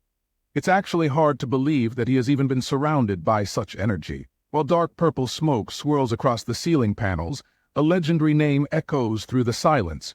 That man is the Manor Master Mok In-dan. Mok Jeong-woon stands quietly in the hall, his mind racing as he processes the bizarre situation. He silently ponders, that brings up a question. He continues to think just who or what. Mok Jeong-woon gazes at the imposing figure of his father, his mind filled with deep suspicion. He silently ponders just who or what. He silently ponders, brought on that murderous energy. Mok Jeong-woon continues to analyze the situation, trying to understand the source of the demonic force. Brought on the murderous energy, he silently ponders. Thick, dark clouds blanket the night sky as a chilling wind sweeps across the silent mountain range. Below the peaks, the massive estate of the Sword Clan lies shrouded in deep shadows and mist. Dim lanterns flicker weakly outside the wooden residence where the Outer Hall martial artists reside. Mock Sword Manor Outer Hall martial artists' residence. All around, the corpses of guards lie scattered in pools of blood. A massive, muscular warrior growls, "Are you telling me?" He glares down at the survivor. That Manor Master Mock and Dan has been freed from that murderous energy, clinging to life in a pool of blood. A wounded guard trembles as he responds, "Yes, sir." The warrior roars in anger. How could such a thing even be possible? Standing nearby, another figure wearing a bizarre hood speaks in a raspy voice. "I heard the sound of the Gu Dio earlier." The massive warrior frowns, "Gu Dio." The shaman replies, "The Chime Morio of Luwu Mountain." The martial artist bursts into a haughty laugh, "Gahaha. A shaman must have interfered." "Tusk," he roars, "that shaman must have been the one who freed him." The shaman calmly asks, "So what do you plan to do now?" The martial artist sneers with cold cruelty, "Kukuk, simple enough." He continues, "I will handle this myself." Nearby, the surviving guards tremble, unable to utter a single word. The martial artist abruptly halts his stride and mutters, "Ah, that's right." A cruel smile spreads across the martial artist's face as his glowing eyes lock onto the person below. "Did you have a good night's sleep?" he asks. The guard screams in sheer terror, "I've been discovered." With a look of absolute dread, the captured guard screams in terror as his hiding spot is compromised. "I have been caught," he shrieks. A brilliant blue energy arc slices cleanly through the wooden wall and sprays fresh blood across the room. The martial artist kicks the door wide open and steps outside. Jang Myongin violently kicks open the heavy double doors and steps out into the cold night air. Dozens of glowing blue eyes suddenly pierce the pitch-black darkness of the surrounding forest. "Now," Jang Myongin whispers. Pointing his massive bloody sword toward the inner estate, Jang Myongin commands his hidden forces. "Go forth," he orders. Countless dark silhouettes leap across the tiled rooftops and race silently toward the heart of the manor. A heavy silence blankets the grand halls of the Sword Clan as the night deepens. To the Sword Mock Manor, Mok Yongho, Mok Yunpyong, Mok Jeongwoon, and Mok Yuchun stand directly before Mok and Dan. Mok and Dan looks down at his sons, his voice carrying a heavy, commanding weight. "All right," he says. Mok Jeongwoon silently ponders. Gazing down at his sons, Mok and Dan addresses them with an incredibly intense look. Mok and Dan asks, "Do you know why I have called you here?" While Mok Yongho and Mok Yunpyong break into a cold sweat, Mok Jeongwoon remains completely calm. Mok Yunpyong silently ponders. Mok Yongho silently ponders. Stepping forward without any hesitation, Mok Jeongwoon breaks the tense silence with a bold question. "Wasn't it," Mok Jeongwoon asks, "to decide who the successor will be?" Mok Yuchun silently ponders in shock. Mok Yuchun snaps his head around and glares at Mok Jeongwoon with pure outrage.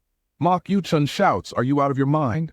Mok and Dan silently ponders. Mok and Dan narrows his eyes and carefully studies Mok Jeongwoon with deep suspicion. "He's changed," Mok and Dan silently ponders. Did the Manor Master really say that? Mok and Dan wonders, recalling his conversation with Jang Myongin. Prior to this, Mok and Dan had been deeply astonished to hear directly from Jang Myongin that the third young master, Mok Jeongwoon, was the one who had saved him. Jang Myongin nods in confirmation. "Indeed he was," Jang Myongin says. "Apparently he stopped the crazy shaman who was possessed." Mok and Dan's brow furrows as he contemplates his son's true motives. Mok and Dan silently ponders, "I thought it was just a coincidence, or a lie made up to try and seize the successor position." Mok and Dan studies Mok Jeongwoon, noting the complete lack of fear in the youth's posture. Mok and Dan silently ponders. "Before, he couldn't even raise his head to look at me, but now he doesn't even seem nervous. What could have happened to him?" A cold, calculating smile spreads across the Manor Master's face. Mok and Dan silently ponders. "I'll have to see for myself." He then speaks aloud, "Yes, I am going to test you all. I will test whether you are qualified to be the Manor Master or not." Mok and Dan declares. Mok Jeongwoon suddenly raises his hand, interrupting him. "I apologize," he says. Mok Jeongwoon maintains a calm, polite expression as he delivers his shocking refusal. "But I'd like to decline taking the test," Mok Jeongwoon says. Absolute silence descends upon the grand hall as the brothers stare in utter disbelief. "You don't want to be tested?" Mok and Dan asks, his eyes narrowing. Mok Yunpyong stands quietly, secretly rejoicing at his brother's unexpected declaration. Mok Yunpyong silently ponders, that's right. Ha, that's perfect. That makes things much easier for me then. A heavy silence settles over the grand chamber as Mok In-dan stares down from his high seat. Mok In-dan silently ponders. Why is that? Mok In-dan demands. Mok Jeong-woon meets his father's gaze with complete composure. He replies, because I feel that I am not yet qualified. Mok In-dan asks, why do you think that? Standing beside him, Mok Yong-ho stares in utter disbelief. He thinks to himself, what the hell, is he being serious? Mok In-dan narrows his eyes, trying to process the bizarre explanation. I am not qualified, Mok Jeong-woon says. What? Mok In-dan mutters in disbelief. Mok Jeong-woon clasps his hands behind his back, speaking with an air of complete humility. I lack in many aspects in comparison to my younger and older brothers standing beside me, Mok Jeong-woon says. Mok Jeong-woon continues, only someone with great martial prowess or someone who has achieved a significant feat is worthy of succeeding as the manor master. I possess neither of those qualities. Mok Yunpyong casts a sidelong glance, feeling smug. He thinks to himself he knows his place. Mok Jeong-woon delivers his final decision with a calm, steady voice. So I believe I am not qualified, Mok Jeong-woon says. That's why I'd like to give up on the manor master position. Mok In-dan remains silent for a moment before letting out a soft, amused chuckle. Heh heh heh. Mok Jeong-woon tilts his head slightly, his expression one of genuine confusion. Mok In-dan suddenly erupts into a boisterous, hearty laugh. The booming laughter echoes throughout the grand hall, leaving the brothers visibly unsettled and bewildered. Mok In-dan ceases his laughter and nods. Hoo-hoo-hoo. I see now. Mok In-dan narrows his eyes, carefully analyzing his third son's behavior. Mok In-dan silently ponders. He really did change. There is no arrogance in him, nor is he greedy for the manor master position. He really did save me without any negative intentions. Mok Jeong-woon maintains a perfectly polite posture under his father's intense gaze. Mok In-dan silently ponders. He used to be so arrogant. Mok In-dan silently contemplates, deeply impressed by his son's newfound attitude. To think he would willingly abandon supreme power for the sake of the Mok Sword Manor's future. Mok In-dan smiles with newfound pride. Mok In-dan silently ponders. It always feels good to see your child grow. He's definitely qualified. Why do you, Mok In-dan begins aloud. Do you think that you are not capable enough? Mok In-dan asks, continuing his inquiry.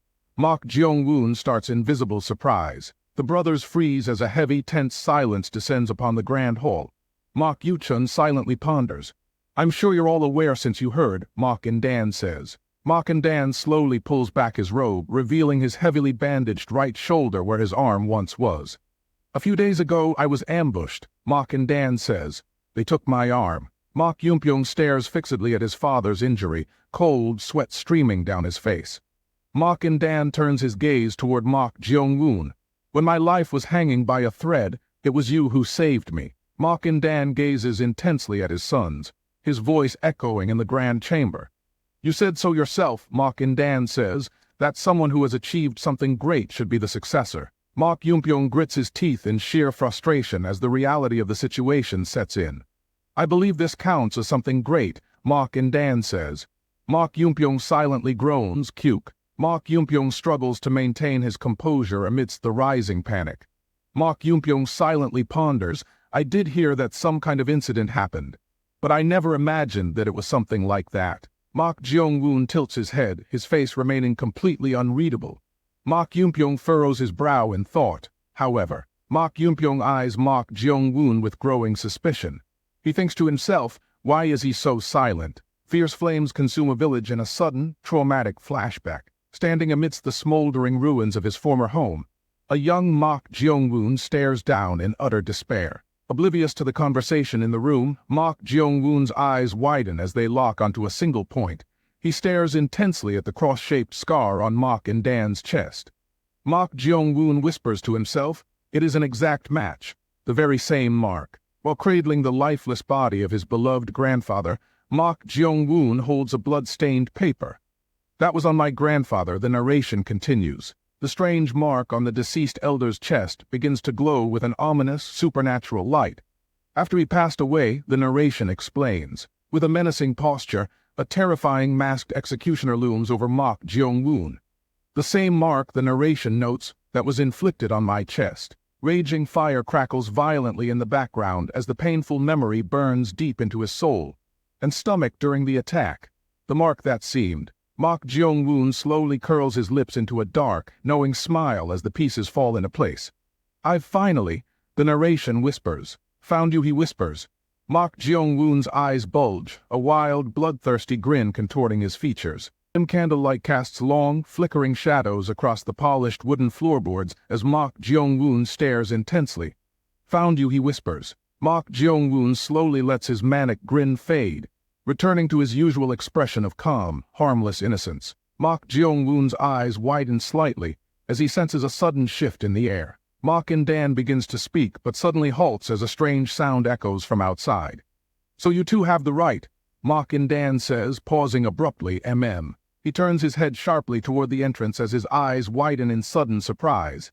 "What's ro?" he mutters. A powerful gust of wind slams into the hall, rattling the wooden doors and startling everyone inside.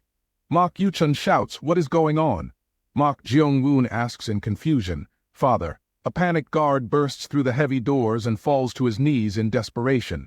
"Manor Master, there's a problem," the guard screams. Outside the chamber, the sound of clashing steel and shattering wood echoes through the night. Cold wind sweeps across the dark courtyard, while a masked assassin brutally slashes a guard. Chaos erupts throughout the entire estate as dozens of intruders clash violently with the defending guards. The wounded men scream. A brawny warrior wielding a massive greatsword as thick as a pillar strides into the fray. His eyes glow with a sinister blue light as he tightens his grip on the weapon. "We've been ambushed," a guard screams amidst the chaos. The desperate defenders struggle to hold their ground against the relentless onslaught of the invaders. "Stop them!" A frantic guard shouts. "Secure the front gates!" He bellows, gesturing wildly. "Hold on until the Manor Master gets here," he adds. Sparks fly in every direction as blades collide, and fresh blood paints the wooden walls. Heavy footsteps echo ominously over the stone pavement, cutting through the deafening noise of battle. The muscular swordsman strides directly into the heart of the conflict, completely unfazed by the violence erupting all around him. The muscular swordsman pauses near the grand entrance and casts a cold, disapproving glance at the carnage. "HMPH," he mutters. Swinging his massive greatsword with terrifying strength, the muscular swordsman shatters the wooden obstacle in his path. "Useless door," he grumbles. Flying splinters and heavy debris rain down upon the startled defenders as the entrance completely collapses. A massive shockwave of dust and blinding white energy erupts outward from his devastating downward strike. The violent blast wave sweeps across the tiled roofs and shakes the entire foundation of the estate. Stepping calmly through the settling dust, the muscular swordsman commands his men to begin the search. Now he orders, "Find that thing," he bellows. A sinister grin spreads across the muscular swordsman's face as his eyes glow with an intense blue light. While the cool night wind sweeps across the rooftops, Shaman Reflection stands completely motionless in the shadows. He silently observes. A faint blue aura envelops Shaman Reflection's spectral projection as he carefully assesses the sudden outbreak of violence. What is going on? He wonders. While the chaotic battle rages around him, Shaman Reflection watches the bloodshed with growing concern. He thinks, this isn't good. I barely managed to lure the blue spirit. He silently ponders, I won't be able to neutralize Mok Jeong-woon in this kind of situation. He channels his spiritual energy to maintain his stealthy appearance amidst the ongoing conflict. Shaman Reflection thinks to himself, at least I won't be noticed, as I've already cloaked myself. Before Shaman Reflection can finish his thought, a sudden, powerful grasp locks onto his shoulder from behind. He gasps in shock. A chilling, familiar energy surges through his body, instantly paralyzing his movements under the moonlight. He thinks this feeling. He silently ponders shamanism. The mysterious shaman unleashes a brilliant, purifying light. Open, spiritual eye, swift decree. The shaman shouts before adding undo. The brilliant spell instantly shatters Shaman Reflection's illusionary disguise into countless glowing fragments. Shaman Reflection gasps in shock, what? Grabbing him firmly by the collar, the mysterious shaman demands answers while Shaman Reflection struggles to breathe. The mysterious shaman growls, it was you, right? Shaman Reflection groans in agony. The one who tried to kill the Manor Master, the mysterious shaman demands. Under the oppressive red sky, Shaman Reflection realizes the terrifying power of his captor. Shaman Reflection thinks to himself, to exert this V letter 1ED3 of physical strength through shamanic arts alone. This person must be at least a moon shaman. Crimson spiritual energy crackles intensely as the mysterious shaman tightens her grip on Shaman Reflection's throat. Shaman Reflection ponders, a mysterious group of masked people ambushing the manor. An advanced shaman already lying in wait. I was too arrogant. He continues, is this person a member of a shamanic organization that broke the unspoken law to serve a major power in the Murim? Raising 2 fingers to channel her spiritual power, the mysterious shaman glares through her strange straw hat. He demands, how dare you interfere with the activities of the underworld assassin pavilion? Crimson blood splatters everywhere as the captive shaman is crushed with ease, his head exploding instantly. It is a swift and brutal end, as he vanishes like a passing breeze before he could even showcase his true power to the reader. Distant flames illuminate the smoky wooden corridors as the muscular swordsman stands on the balcony with his sword drawn. The muscular swordsman asks, what are you doing? The mysterious shaman coldly replies, extermination. The muscular swordsman thinks to himself, HM, that must be the owner of the Gu Dio or something similar. He then commands first, let's find that thing. Holding a yellow paper talisman between her fingers, the mysterious shaman replies, understood. The muscular swordsman adds, let's go. Fierce flames consume the courtyard as the invading assassins clash violently with the defending guards of the manor. To the manor master, Mock and Dan. To retrieve our treasure, the narration notes. Standing majestically on the tiled roof under the dark sky, Mock and Dan looks down at the chaos. Mock and Dan roars in fury, how dare they? Leaping high into the air, Mock and Dan unleashes a powerful roar that echoes across the burning estate. Mock and Dan shouts, who dares invade the burning Wood Sword Manor? He continues, if you seek death, I shall grant it. The guards gasp in astonishment, it is the manor master. He has arrived. Mock and Dan descends from the sky like a raging storm, rallying his loyal defenders. Come after me, Mock and Dan roars, let us protect the manor. A guard screams, let's go with the manor master. Another guard shouts. While the battle rages around him, Mock Jeong-woon moves silently through the chaotic courtyard. He mutters. Stepping away from the blazing flames, he glances back at the chaotic struggle. Mock Jeong-woon halts his steps and calmly assesses his chances of escaping the estate. He mutters, this is good. I don't really know what's going on, but it won't be weird if one person disappeared amidst all this chaos. A sudden memory of the cross-shaped scar on his father's chest makes him hesitate. Except, he whispers, he thinks. Mock Jeong-woon ponders his next move as a strange, dark energy begins to manifest. He silently ponders, what do I do? I didn't get a chance to ask him about it. Should I go help? He gasps. Thick smoke drifts through the cool night air as dark tendrils wrap around his fingers. This is, he whispers. Cold wind howls through the smoky courtyard as a shadow descends silently from the tiled roof. Leaping from above, a masked assassin swings a sharp blade directly at Mock Jeong-woon. Without even turning his head, Mock Jeong-woon catches the sharp blade with his bare hand. The assassin gasps in sheer disbelief. What? Mock Jeong-woon pivots on his heel, snapping the assassin's sword-wielding wrist with a brutal twist. The assassin groans in agony.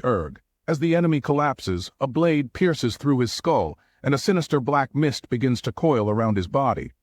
The dying assassin wheezes, "Cock." Mock Jeong-woon muses to himself, exactly as I predicted. Across the blood-splattered courtyard, the defending guards clash relentlessly with the invading forces amidst the chaos. An assassin screams, "Kua!" A guard shrieks, "Og!" Mock Jeong-woon stands silently in the courtyard, his gaze fixed on the burning pagoda and the scattered corpses lying across the ground. The harrowing screams of the dying echo through the air, "Help me!" Fresh blood drips from his fingertips into the crimson pool on the ground. The narration reads, grief, resentment, the chaos of despair and misery. It continues, a sense of satisfaction surges from the countless deaths outside. Mock Jeong-woon raises his blood-stained fingers to his lips and tastes the dark, swirling energy. He whispers in dark realization, this is. He smiles wildly, thinking Death Kai. While the fierce battle rages across the courtyard, Mock Jeong-woon calmly observes the rising chaos. Mock Jeong-woon silently ponders, all right. This place is overflowing with it now. He thinks, I feel satiated. The dark energy of death continues to swirl around him, fueling his growing hunger for power. I want to absorb it all, he thinks. Leaning against the wooden railing, Mok Jeong-woon hesitates as embers drift through the smoky air. However, he silently ponders, it's too dangerous to sit here and circulate my Kai. Just then Go Chan, now clad in guard attire and wielding twin daggers, rushes up the stone steps in a panic. He calls out anxiously, "Young master, are you all right?" Mok Jeong-woon starts in surprise. Panting heavily, he struggles to catch his breath amidst the deafening noise of the onslaught. "I was changing clothes," Go Chan says, "but a bunch of weird people came rushing in and—" Mok Jeong-woon turns to look at him, a cryptic smirk playing on his lips. "You've arrived at the perfect time," he says. Go Chan looks on, bewildered. "Pardon." Mok Jeong-woon immediately drops into a cross-legged position on the ground. He says calmly, "Protect me for a moment. I need to circulate my Kai."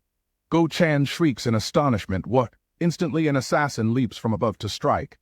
Go Chan lunges forward to parry the blow, screaming, "Right here? You'll suffer from Kai deviation." Ah. He struggles desperately to fend off the relentless barrage of attacks to shield his master behind him.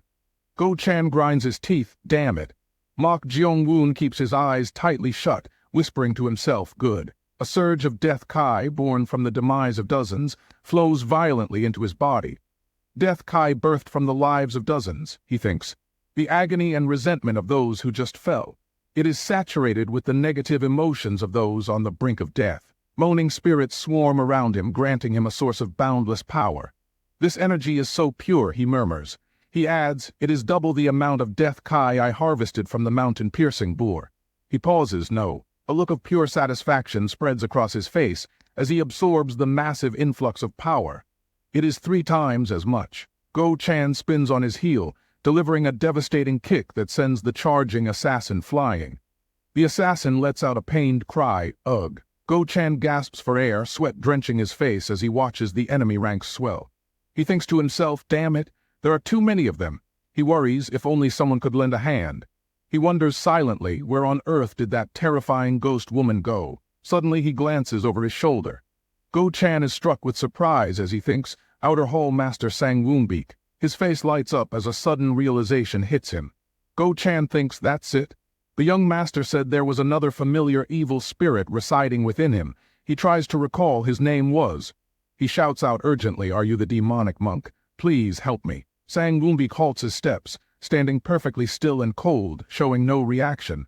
Suddenly a voice echoes from nowhere, "Demonic monk." As the raging fires illuminate the darkness, Sang Woonbeek glares forward with an incredibly cold and ominous intensity. A glowing red seam suddenly splits down the middle of his face, accompanied by a chilling sound of cracking bone. The muscular swordsman whispers. His mouth stretches into a grotesque, unnatural grin, revealing sharp, bloodthirsty teeth.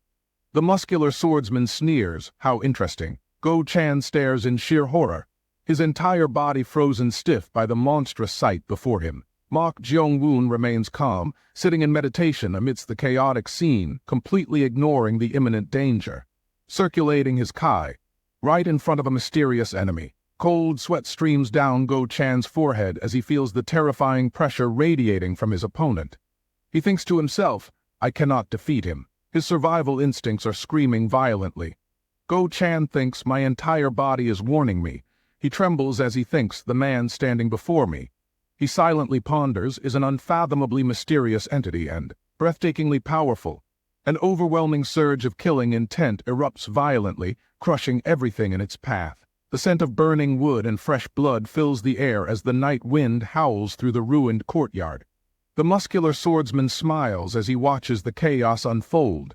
Interesting, he mutters. Thick, suffocating smoke drifts through the ruined courtyard as embers crackle under the dark night sky. Standing beside the meditating Mok Jeong-woon, Go Chan's face is pale with worry. He shouts in desperation, "Young master." Then he pleads, "Young master, you must wake up." Amidst the raging flames, the massive silhouette of the mysterious warrior looms in the background. Go Chan continues to scream in panic. "The enemies are here." He cries out again, "You have to wake up." Cold sweat streams down Go Chan's face as he hesitates to touch Mok Jeong-woon. He thinks in a panic, "Damn it. Can he even hear me? What should I do? If I touch him now, he will suffer a Kai deviation." Go Chan stares at the giant warrior in sheer dread. He thinks in despair, "But I cannot fight that monster on my own." Meanwhile, the mysterious warrior pauses, his eyes narrowing as he senses something. He mutters, hum. The mysterious warrior slowly walks forward, carrying his massive greatsword on his shoulder. He murmurs to himself, how strange. The mysterious warrior leans down to look at the youth in meditation, noticing a bizarre purple aura swirling around him. He notes, this doesn't look like ordinary Kai circulation. Go-Chan trembles violently, her eyes wide with fear as he feels his overwhelming pressure. He thinks in terror, how can he be so massive and yet so fast? He leans in closer, peering at Mok Jeong-woon's face. The warrior says, let me see. He adds he looks like a member of the Mok clan. A cruel, wicked grin spreads across the warrior's face. He chuckles, touching him should be quite fun. Kyukuk. Realizing the imminent danger to Mok Jeong-woon, Go-Chan recklessly charges forward. He screams, damn it, I don't care. The warrior reacts, huh. Go-Chan leaps into the air, preparing to strike from behind. He thinks to himself, he doesn't seem to have noticed the poison needle, but he is still a formidable opponent. He steels his resolve, telling himself, if I use it, I should at least be able to buy some time. Go-Chan channels his inner energy, unleashing a swift and deadly strike. Third form, he roars. Brilliant blue sword energy blades slice through the air, hurtling toward the martial artist.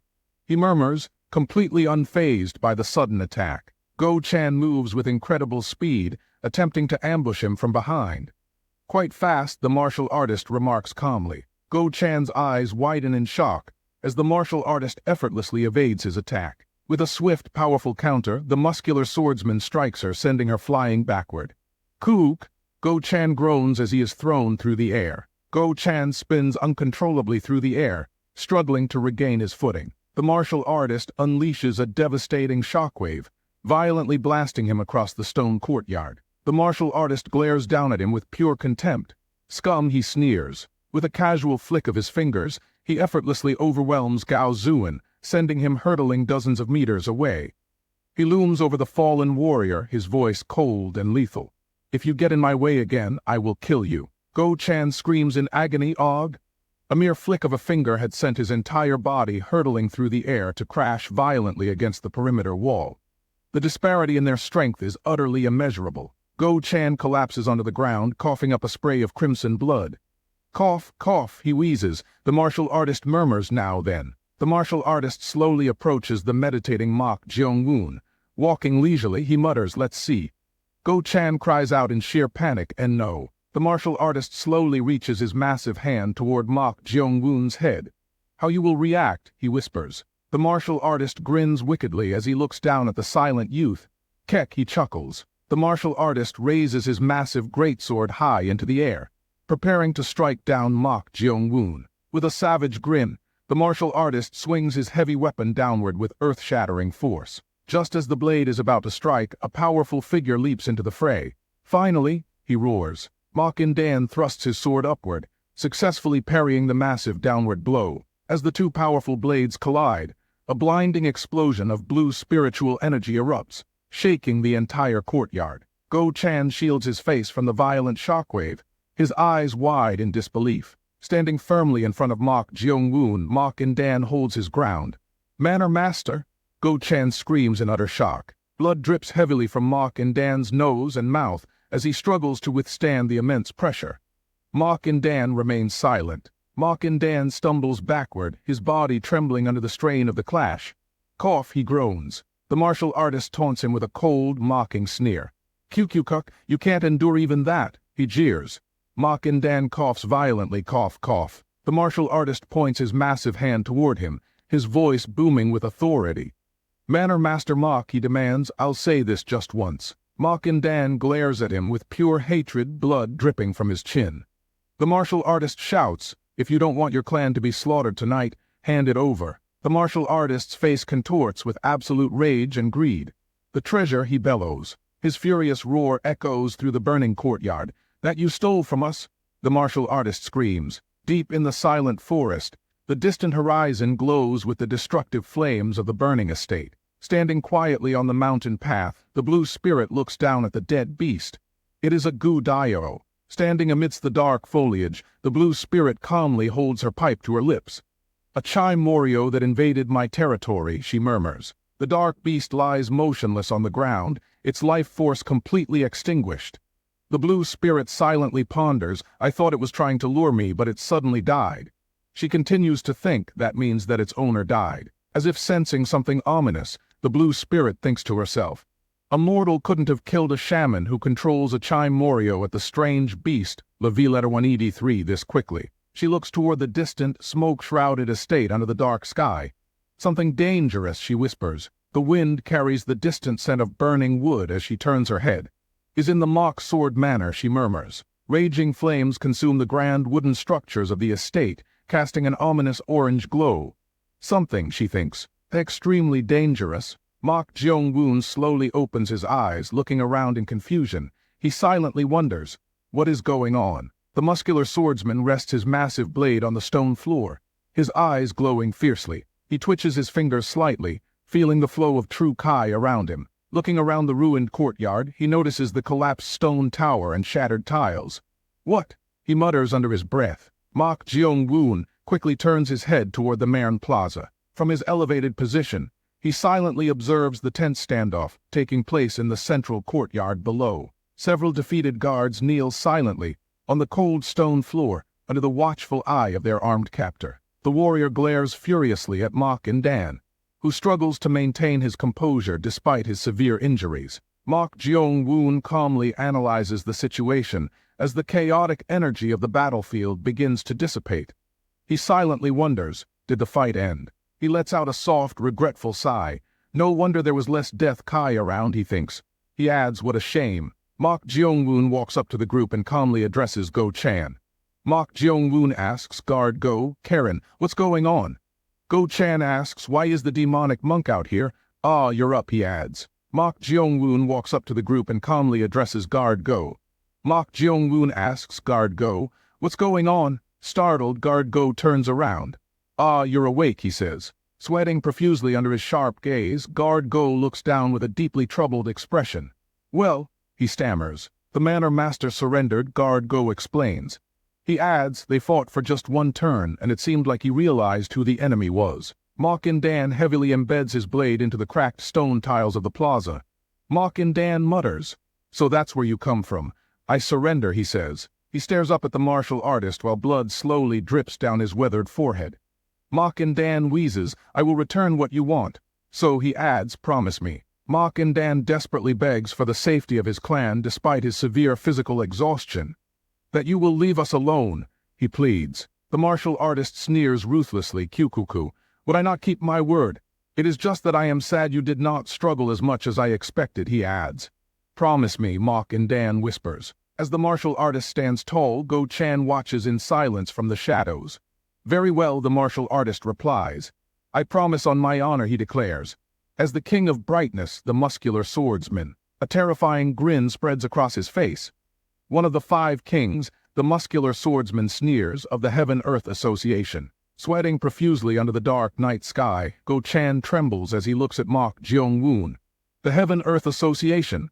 Go Chan silently thinks. It is an extremely dangerous organization, he says aloud. The ancient sect's headquarters stands tall against the burning horizon, casting a long shadow over the land. The Heaven-Earth Association, Go Chan continues. It is one of the 3 most powerful organizations in Zhang Yuan's Murim, he explains. Their goal was once to unify the entirety of Murim, Go Chan says. And they once dyed the world in blood to achieve it, he adds. With a look of deep anxiety, Go Chan shivers as he recalls the ruthless organization's bloody history. That is why so many people tremble at the mere mention of its name, he says. The Mock Sword Manor is certainly a great clan, he continues, but the Heaven-Earth Association is on a completely different La Villetta 183. He gestures toward the muscular swordsman, who stands victoriously in the middle of the ruined courtyard.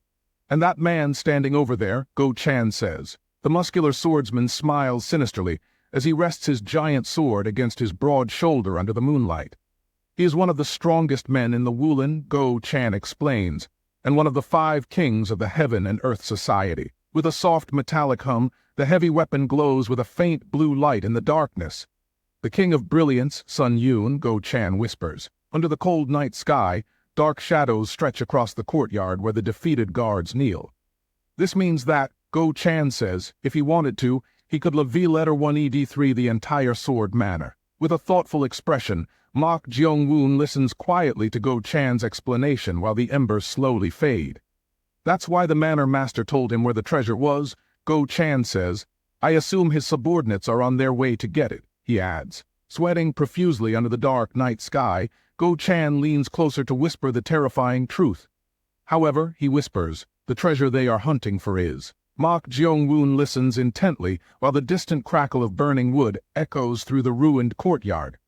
Beneath the medicinal hall, Go Chan continues. Sun Yoon had previously demanded the precise location of the item they were hunting for, the very reason for this subjugation.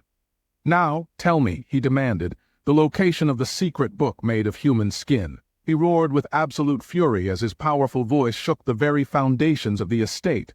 Our association's treasure, Sun Yoon bellowed. Mok Jeong-woon stands quietly beside Go Chan, while the ominous red energy crackles around them. Go Chan leans in close to Mok Jeong-woon, lowering his voice to explain the enemy's true objective. It seems the treasure they are searching for, he glances around cautiously, his eyes darting through the shadows, is exactly that, the secret manual made of human skin, hidden in the basement of the medicinal hall. Go Chan crosses his arms over his chest, offering a worried warning, so it is best if we just stay quiet for now. He pauses, startled. Huh. Mok In-dan suddenly turns toward them, his gaze sharp and probing. HM. Mok In-dan shifts his eyes down to Mok Jeong-woon's waist. Where were you injured that you had to circulate your kai there? Very well, just rest for now.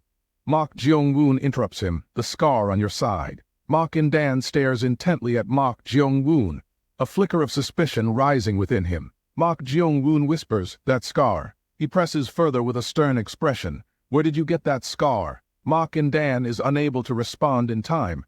What are you talking about? A subordinate rushes over in a panic, presenting the wooden chest. Found it? He shouts. Sun Yoon trembles as he clutches the chest, his eyes wide with intense excitement. Mok In-dan whispers hurriedly, this is not the time to be talking about this. I will explain it to you later, so...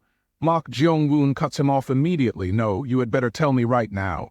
Mok In-dan gasps in shock. What? As Sun Yoon holds the chest, Mok Jeong-woon continues to press him coldly. This is a negotiation. He opens the lid of the chest in a frenzy. Finally, our treasure has returned. Mok Jeong-woon wears a cryptic, knowing smirk. I will resolve this situation for you, he says. Mok In-dan stares back in bewilderment. What? Mok Jeong-woon adds, in the basement of the medicinal hall. Suddenly, a violent surge of blue lightning erupts from the wooden chest. Staring fixedly at the chest, Sun Yoon's face contorts with a mix of astonishment and extreme fury. Sun Yoon slowly turns his gaze, eyes glowing with murderous intent, toward the manor master and growls, Manor Master Mok. Mok Jeong-woon wears a smug smile as he thinks to himself, there is nothing inside. A violent surge of blue energy erupts, sweeping across the stone courtyard. Mok Yu-chun and Mok Yun-pyong scramble backward in panic, overwhelmed by the crushing pressure. What? They exclaim in unison. Lady Seok's eyes widen in sheer astonishment as she thinks to herself, this reaction. Does he know we already took the secret manual? Even now she cannot stop her mind from racing through her own devious schemes. If I expose him right now, he will kill Mok Jeong-woon. She thinks, paralyzed by the thought. The reflection of the glittering earrings is caught clearly within the pupils of Lady Seok's eyes. Sun Yoon lifts the earrings from the chest, muttering to himself, what is this? Both Lady Seok and Mok In-dan freeze in absolute shock. That is. They gasp, unable to finish their sentences. Lady Seok's eyes bulge in disbelief, horrified that such an object could possibly appear in this place. She thinks, those are the earrings the manor master gifted me for our anniversary. She slowly turns her head toward Mok Jeong-woon, growling, could it be him? Mok Jeong-woon curls his lips into a subtle, knowing smile. Mok Jeong-woon feigns astonishment and shouts, ah, those earrings. Aren't those the first wife's earrings? Mok In-dan roars in a fit of absolute rage. Sun Yoon clenches his fist, crushing the jewelry, and growls, you have all chosen the path to your own family's destruction. Mok In-dan screams in a panic, stop it. Mok Jeong-woon tilts his head and asks with biting sarcasm, why are you playing dumb, madam? Mok Jeong-woon continues to press her, I know for a fact those earrings are yours. Are you really going to play the fool in a situation like this? Mok Jeong-woon laughs maniacally and shrieks, you are so cruel. Lady Seok pleads desperately, this is a misunderstanding. He is framing me. Please, you must think this through. She struggles to defend herself. If I had done this, why would I have placed my own earrings there? There must be someone else behind this. Lady Siok screams. The person truly behind this is. Lady Siok is cut off mid-sentence, freezing in sheer terror. Sun Yun stomps his foot into the ground, launching himself forward with terrifying speed. He swings his massive greatsword, unleashing a thunderous strike toward Lady Siok. But only Mok In-dan reacts in time to intercept the blade. With a brutal slam, Lady Siok narrowly escapes death. Had she taken the full force of the blow, she would have been reduced to a pulp. She shrieks in agony. Ag. The master of the Mok Manor collapses after taking the full brunt of Sun Yun's assault. Sun Yun steps forward, his voice radiating murderous intent, leaving Lady Siok trembling uncontrollably. In other words, you don't know where the secret manual is, he sneers. Sun Yun rests his massive blade on his shoulder, his eyes glowing with cold malice. So I won't lose anything from killing you, he growls. The masked assassins stand in a rigid line, their voices echoing in unison across the ruined courtyard. Listen, Mok Sword Manor, listen, listen. As the assassins continue to chant, Mok In-dan looks up in sheer desperation. He gasps. Mok Jeong-woon leans in close to his father, his voice dripping with mockery. Are you ready to tell me now, father? He whispers. Mok In-dan glares back and growls. You. Sun Yun raises his massive greatsword high above his head, a terrifying blue aura erupting from his body. The Mok Sword Manor has ridiculed the Heaven-Earth Association, he bellows. With a brutal downward strike, he crushes a helpless guard, blood splattering across the courtyard. By hiding the secret manual you stole from us, he roars. Amidst the terrifying shower of blood, the remaining defenders shriek in absolute horror. This is unforgivable, Sun Yun mutters coldly. Mok In-dan pleads desperately, I will tell you later.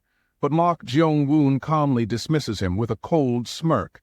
That is not how you negotiate, father, he says. Sun Yun swings his glowing blade, unleashing a devastating wave of energy. So not even an ant shall make it out of this place alive, he roars. Mok In-dan grits his teeth in sheer desperation. Do you intend to let everyone here die? He screams. Mok Jeong-woon replies calmly, you are making me repeat myself for the second time. I suppose so. Will you only tell me once the situation becomes even worse? He asks. Suddenly Ho-ang, Lady Siok's personal guard, emerges from the thick swirling smoke. My lady, there is something I must say, she shouts. Lady Siok gasps in astonishment. Ho-ang. Ho-ang gestures dramatically to capture everyone's attention. There are those who stand to benefit from the First Madam's downfall. She yells. They are the very people standing behind this entire affair. Mok Yuchun stammers, what?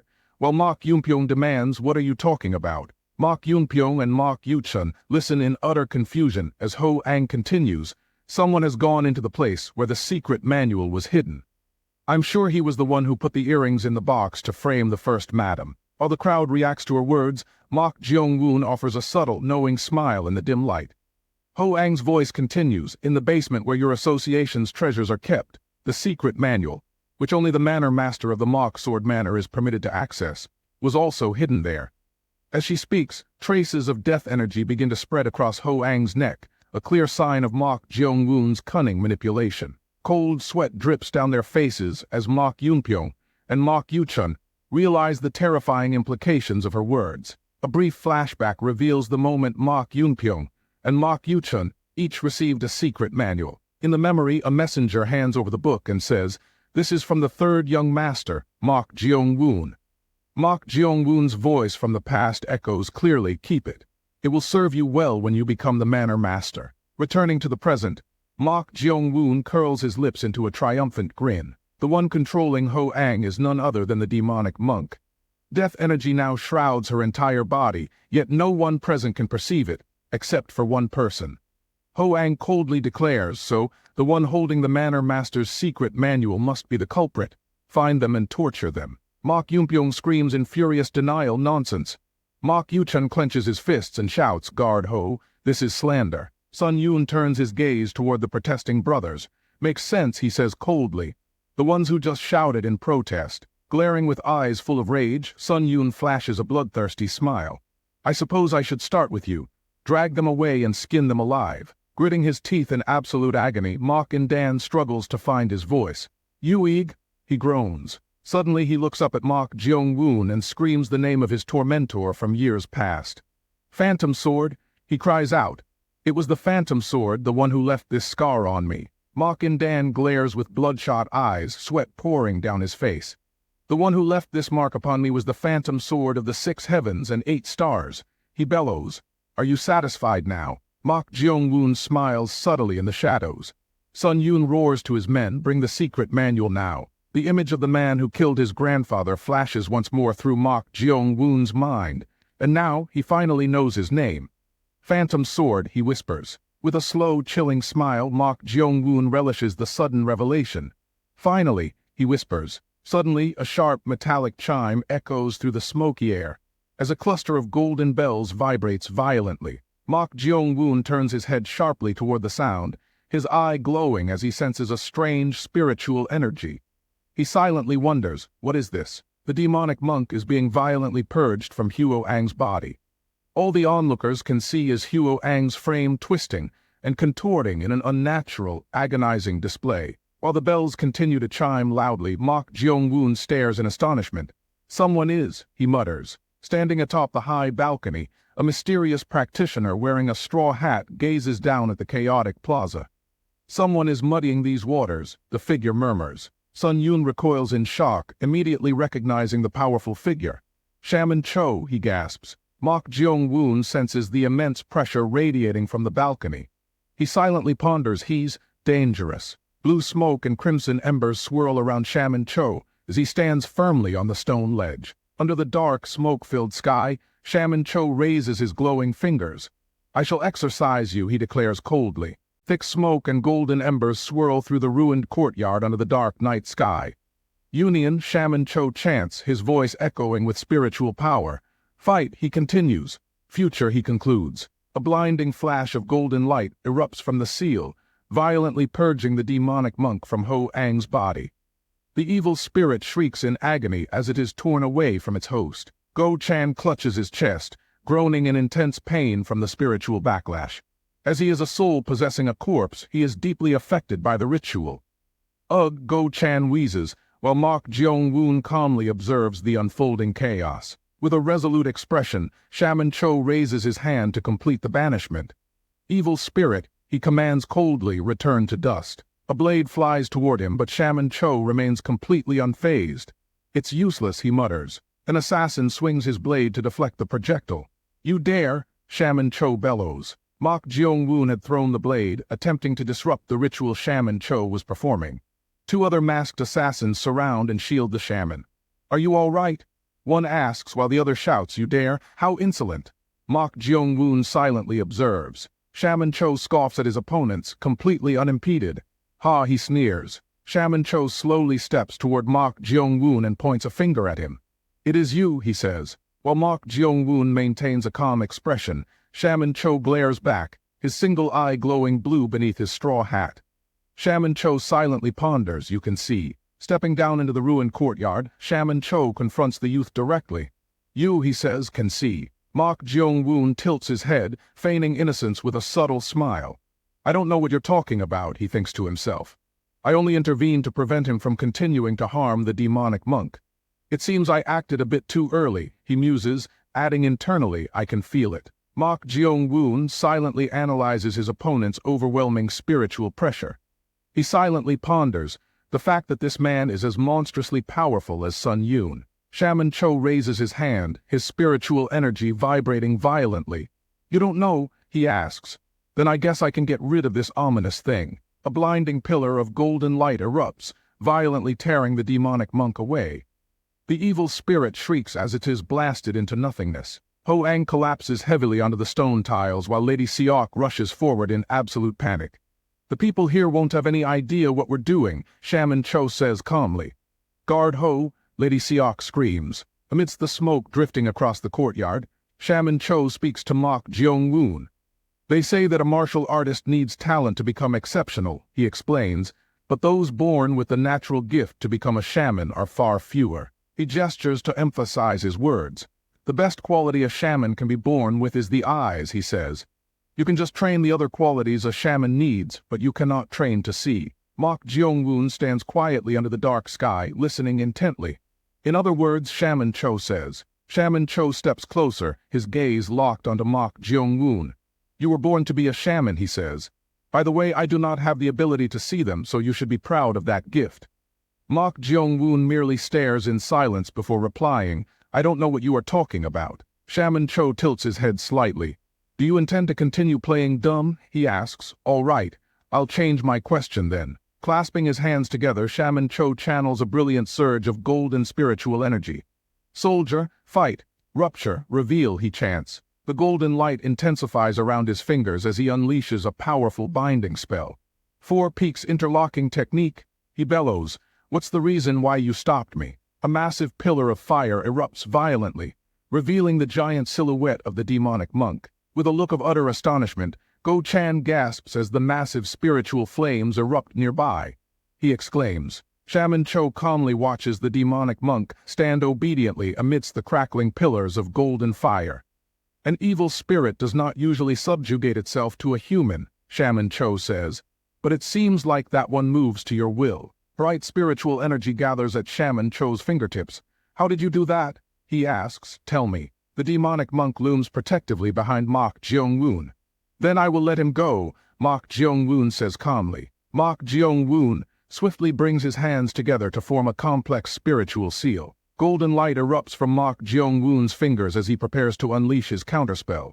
Soldier, fight, rupture, reveal, Mok Jeong-woon chants, forming the exact same seals as Shaman Cho. He has perfectly copied the technique and reversed it after seeing it only once. Shaman Cho recoils in absolute disbelief as he witnesses the unexpected surge of spiritual energy. What? He gasps. The massive demonic monk stands firmly as the powerful binding technique wraps around his giant frame. 4 peaks interlocking technique, Mok Jeong-woon shouts. Pillars of blue spiritual energy envelop the demonic monk, directly intercepting the golden light Shaman Cho had unleashed. Shaman Cho stares in utter disbelief at the counterattack. You stopped my 4 peaks interlocking technique by using it against me. He mutates. Have you been taught shamanism? With a calm expression, Mok Jeong-woon turns his head slightly toward his opponent. Do you need to be taught something to learn it? He mutters, tilting his head. The sudden revelation leaves Shaman Cho completely frozen.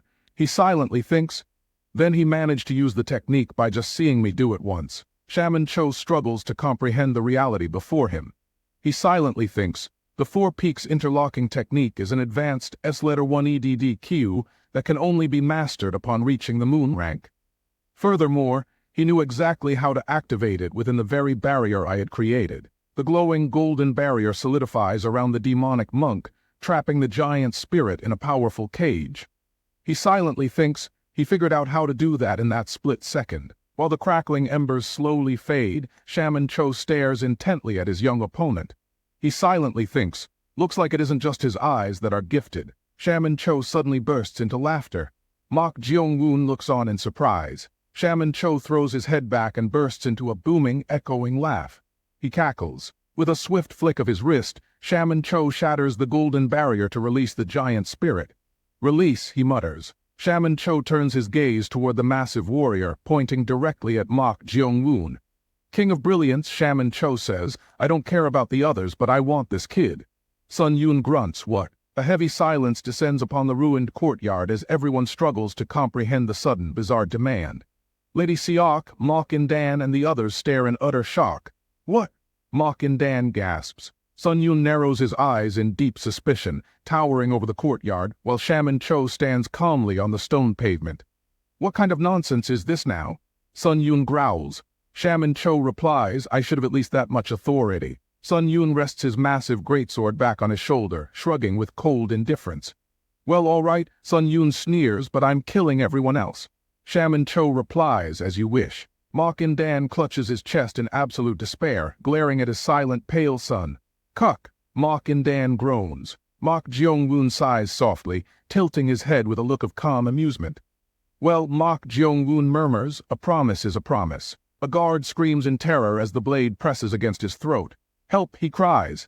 Mok Jeong-woon speaks up suddenly. Stop, he commands. Stepping forward with measured paces, Mok Jeong-woon calmly confronts the towering warrior under the dark sky. What?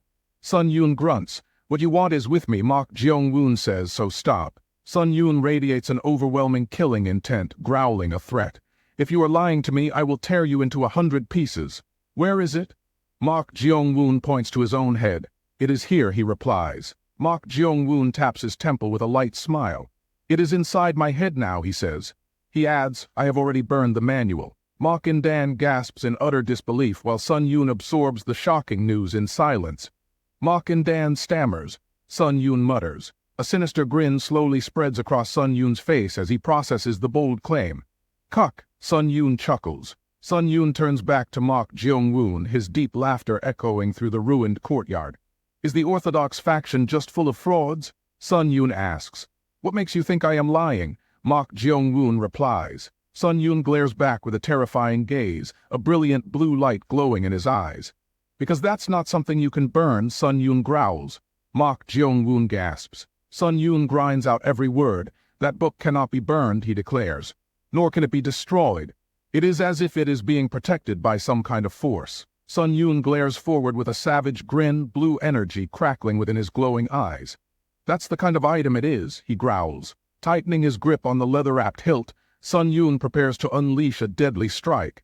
If you want a lie, you should be smarter about it, he sneers. Unleashing a devastating swing, Sun Yoon drives his massive blade downward with a surge of blue lightning. Well, you can apply that advice to your next life, he roars. Mok Jeong-woon calmly replies, the cover did not burn. The massive blade suddenly halts midair as Sun Yoon pauses in sheer confusion at the youth's words. Standing completely unfazed by the cold steel hovering near his neck, Mok Jeong-woon maintains a subtle smile. But the page is written in blood, he says calmly, burned fine. Sun Yoon stares at him with wide eyes, his jaw dropping in complete bewilderment. What? He mutters. A wave of shock washes over Sun Yoon as he processes the terrifying implications of the statement. He silently ponders. He knows that the book was written in blood. Under the crimson-tinted sky, Sun Yoon glares fiercely at Mok Jeong-woon while sweat beads on his temple. If you're lying, he growls. Why would I lie? Mok Jeong-woon asks. Sun Yoon trembles as he thinks to himself. That is a secret very few know. Even those in the higher ranks are likely unaware of it. He growls you. Sun Yoon stares in disbelief. Have you truly read it? He asks. He continues, I cannot believe it. Those who have looked into that book. Countless victims had collapsed across the cold chamber floor after attempting to read the cursed pages. Have all died. Returning to the present, Sun Yoon studies Mok Jeong-woon with a mixture of suspicion and growing dread. He silently ponders, but if he's speaking the truth. While the memory of his master's absolute command echoes in his mind, Sun Yoon grits his teeth. Bring it back no matter what, his superior had ordered. Sun Yoon mutters. Sun Yoon slowly lowers his massive blade, but keeps the sharp edge resting dangerously close to Mok Jeong-woon. Then tell me what is written in the book, Sun Yoon demands. Mok Jeong-woon gasps. Sun Yoon points a finger at him. You said that you have memorized it, he sneers.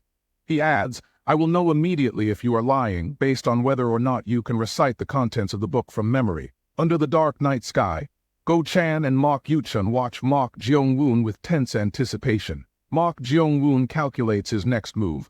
I could just make something up, but it would be disastrous if he actually knows the contents, he thinks.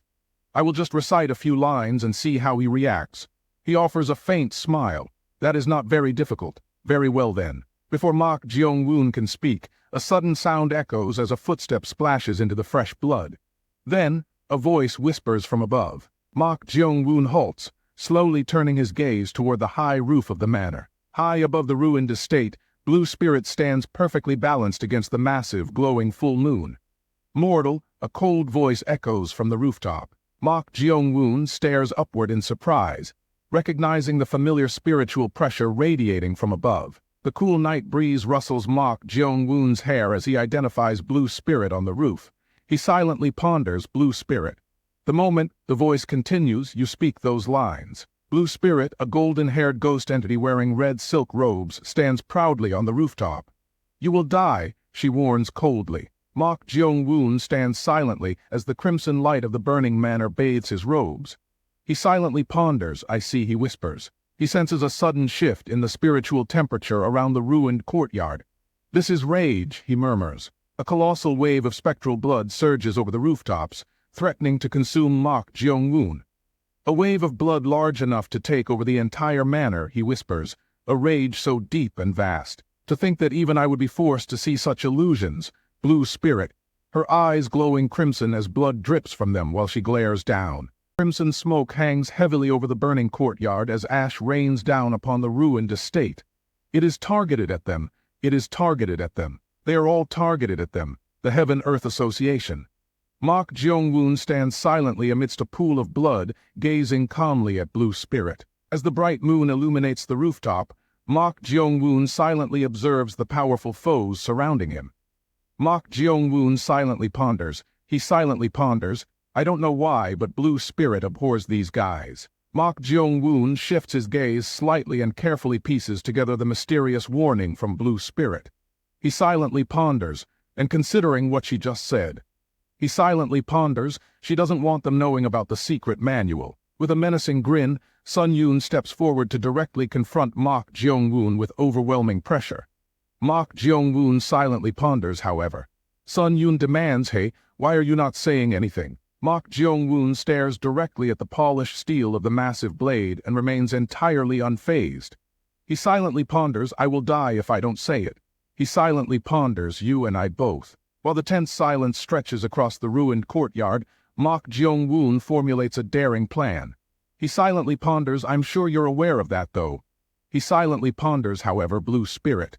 He silently ponders, "I don't intend on dying." Mok Jeong-woon maintains a firm resolve and prepares to face the deadly trials ahead of him. He silently ponders, "Before I can avenge my grandfather." Standing on the high rooftop, Blue Spirit looks down at him with a very serious and quiet expression. Blue Spirit says, "I'm aware." Blue Spirit says, "Of your concerns." Mok Jeong-woon slowly tilts his head back and meets her intense gaze under the dark night sky. Her long golden hair sways in the cool night breeze as she issues a direct command. Blue Spirit says, "Mortal," Blue Spirit says, "Repeat after me." Blue Spirit says, "Right now." Mok Jeong-woon carefully weighs his options, keeping his face completely neutral before the hostile crowd. He silently ponders, "Is she intending to tell me something different from the contents of the secret manual?" He silently ponders, "But what if they know what the book contains and realize that I am lying?" As her voice echoes softly in his mind, she urges him to follow her guidance without any hesitation. Blue Spirit says, "Trust me." Blue Spirit stands proudly against the bright moon and lets her red robes billow in the wind. Blue Spirit says, "Do it." Mok Jeong-woon slowly closes his eyes and prepares to recite the mysterious words she is about to provide. While Sun Yoon rests his heavy sword on his shoulder, Mok Jeong-woon takes a slow step forward. Sun Yoon demands, "Hey, are you gonna do it or not?" Mok Jeong-woon swiftly snatches a slender sword from a nearby masked assassin's scabbard. Mok Jeong-woon says, "Let me borrow this." The masked assassin gasps. With a look of utter disbelief, Sun Yoon silently watches Mok Jeong-woon take the weapon. Standing firmly in the center of the courtyard, Mok Jeong-woon holds the borrowed blade downward. Still atop the rooftop, Blue Spirit raises her long hairpin, preparing to guide his movements. Mok Jeong-woon slowly raises the sword and aligns his fingers with the cold steel blade. While the bright moon shines behind them, Blue Spirit and Mok Jeong-woon synchronize their movements. Under the vast night sky, Mok Jeong-woon stands alone against the entire hostile force. Blue Spirit narrows her glowing red eyes and whispers the ancient words of the technique. Blue Spirit chants, "Moonless depth of the night, sowing seeds roaming like clouds." With absolute focus, Mok Jeong-woon unleashes a swift horizontal strike that slices cleanly through the cold night air. A brilliant arc of blue energy erupts from his blade and leaves the onlookers completely speechless. Sun Yoon gasps in shock. While staring intently at the display, Sun Yoon feels a sudden chill upon recognizing the incredible technique. Floating gracefully above the rooftop, Blue Spirit continues to recite the profound secrets of her style. Eternal parting. Mok Jeong-woon leaps high into the air while she guides his physical movements from below. The farther you go down, he maintains a tranquil expression and descends swiftly toward the ground with his glowing weapon. The closer to earth and death, Sun Yoon watches the sword dance unfold and feels completely captivated by the elegance of the forms. Sun Yoon gasps, "Ha!" Multiple phantoms of glowing blades materialize around Mok Jeong-woon and illuminate the entire courtyard with crimson light. Sun Yoon silently ponders. Amazing. He silently ponders, all his movements are flawless. While the red sword auras slice through the air, Blue Spirit floats gracefully above the courtyard. Sun Yoon silently ponders, they're graceful but powerful. He silently ponders a perfect sword technique. Watching the flawless display, Sun Yun trembles as sweat drips down his weathered face. Sun Yun silently ponders, it's as if I'm witnessing a sword master at work. Sun Yun silently ponders, there is no flaw that I can pinpoint. With his eyes fixed on the glowing blade, Sun Yun gasps in sudden realization. This is it. Under the crimson moon, Mok Jeong-woon moves with a quiet and terrifying elegance. Sun Yun silently ponders, this is the sword technique of lunar vein. The slender sword gleams brightly as Mok Jeong-woon prepares to complete the final form. Sun Yun silently ponders that people believe to have been lost for 100 years. While the onlookers stand frozen in silence, Sun Yun lowers his head in deep contemplation. Sun Yun silently ponders, I didn't expect to recover the technique in such a manner, though. Mok Jeong-woon calmly recites the ancient words of the manual, his voice echoing with chilling authority. Mok Jeong-woon says, the heavenly evil's eternal glory is not something that can be resisted or stopped. Realizing the danger of the situation, Sun Yun suddenly shouts to interrupt the recitation. Sun Yun barks, shoot. He silently thinks, I can't have everyone here hear more than that. In a surge of panic, Sun Yun lunges forward, desperate to halt the performance. He screams, stop. Mok Jeong-woon gasps in surprise. Mok Jeong-woon lowers the borrowed sword and stands quietly, a subtle smile playing on his lips. He asks, was that enough? Sun Yun grinds his teeth, sweat beading on his forehead as he glares ahead. He silently thinks, damn it, I let my guard down again. While keeping his hand on his weapon, Sun Yun watches Mok Jeong-woon with deep suspicion. He silently thinks, but now I have a different problem at hand. He ponders, this is a technique that only those permitted are allowed to learn. He concludes, it is only logical that I force him to reveal everything, and kill him right after. Sun Yun releases a heavy breath and slams his massive greatsword onto the stone tiles. Stepping forward from the shadows, Shaman Cho calls out to Sun Yun. Shaman Cho says, King of Brilliance. Sun Yun freezes in his tracks. As if he had already anticipated Sun Yun's intentions, Shaman Cho slowly shakes his head with a calm expression. Sun Yun crosses his arms and observes Mok Jeong-woon with curiosity. He thinks to himself, it seems he really wants to have that boy. He continues, well, he certainly piques my interest as well. He has managed to do what our Heaven-Earth Association has failed to accomplish for so long. While embers drift across the courtyard, Sun Yun silently watches Mok Jeong-woon. He thinks, the lunar vein sword technique is something that someone at his Levi letter 183 should never have been able to replicate. Under the cold moonlight, Sun Yun continues his analysis. He muses, a strange talent that transcends all understanding. Mok Jeong-woon chuckles softly, oh. Sun Yun glares fiercely at Mok Jeong-woon, as if weighing and calculating the value of this unexpected genius. He thinks to himself, it would be a real shame if I were to kill him. As Sun Yun hesitates in silence, Mok Jeong-woon suddenly raises the slender sword toward his own neck. Sun Yun silently thinks, then what am I supposed to do with Hai, MM? With a chilling smile, Mok Jeong-woon drags the sharp blade directly across his own throat. Sun Yun lunges forward with desperate speed and forcefully grabs Mok Jeong-woon's arm to stop the blade. Sun Yun roars in disbelief, you insane. Behind them, Shaman Cho and his subordinates stand frozen in complete astonishment at the sight of such a suicidal act. While pressing his bloody hand against the shallow cut, Mok Jeong-woon lets out a dark, amused chuckle. Mok Jeong-woon says, if all of you reacted like that, this secret technique must really be valuable. Crimson embers drift through the smoky air as sweat drips down Sun Yun's face. Sun Yun gasps under his breath. He silently thinks, he really would have slit his throat if I didn't stop him. What the hell is wrong with him? With a slow and deliberate movement, Mok Jeong-woon sits calmly on the blood-stained floor.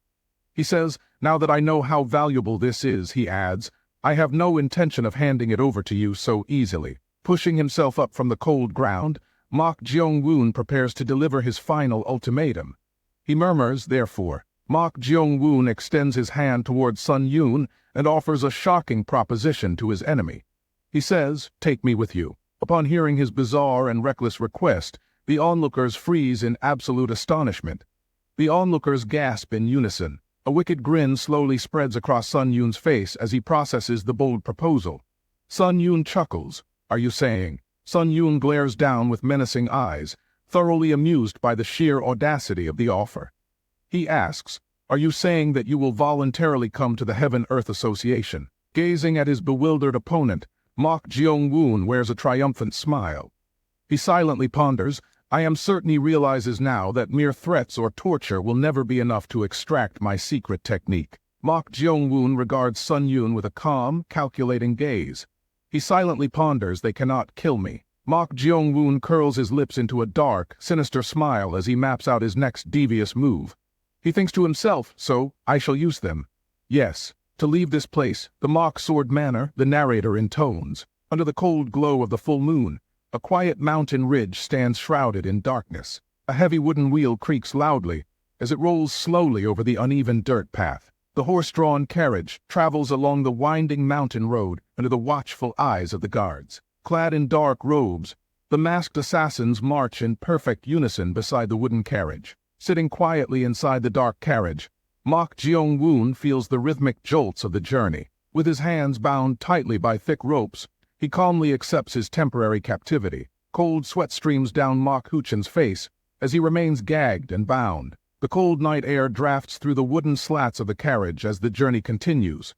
Mok Hoo-chun is on the verge of tears, silently lamenting, why must it be me? Under the moonlit forest canopy, cool night breezes rustle the leaves while dark shadows stretch across the dirt road.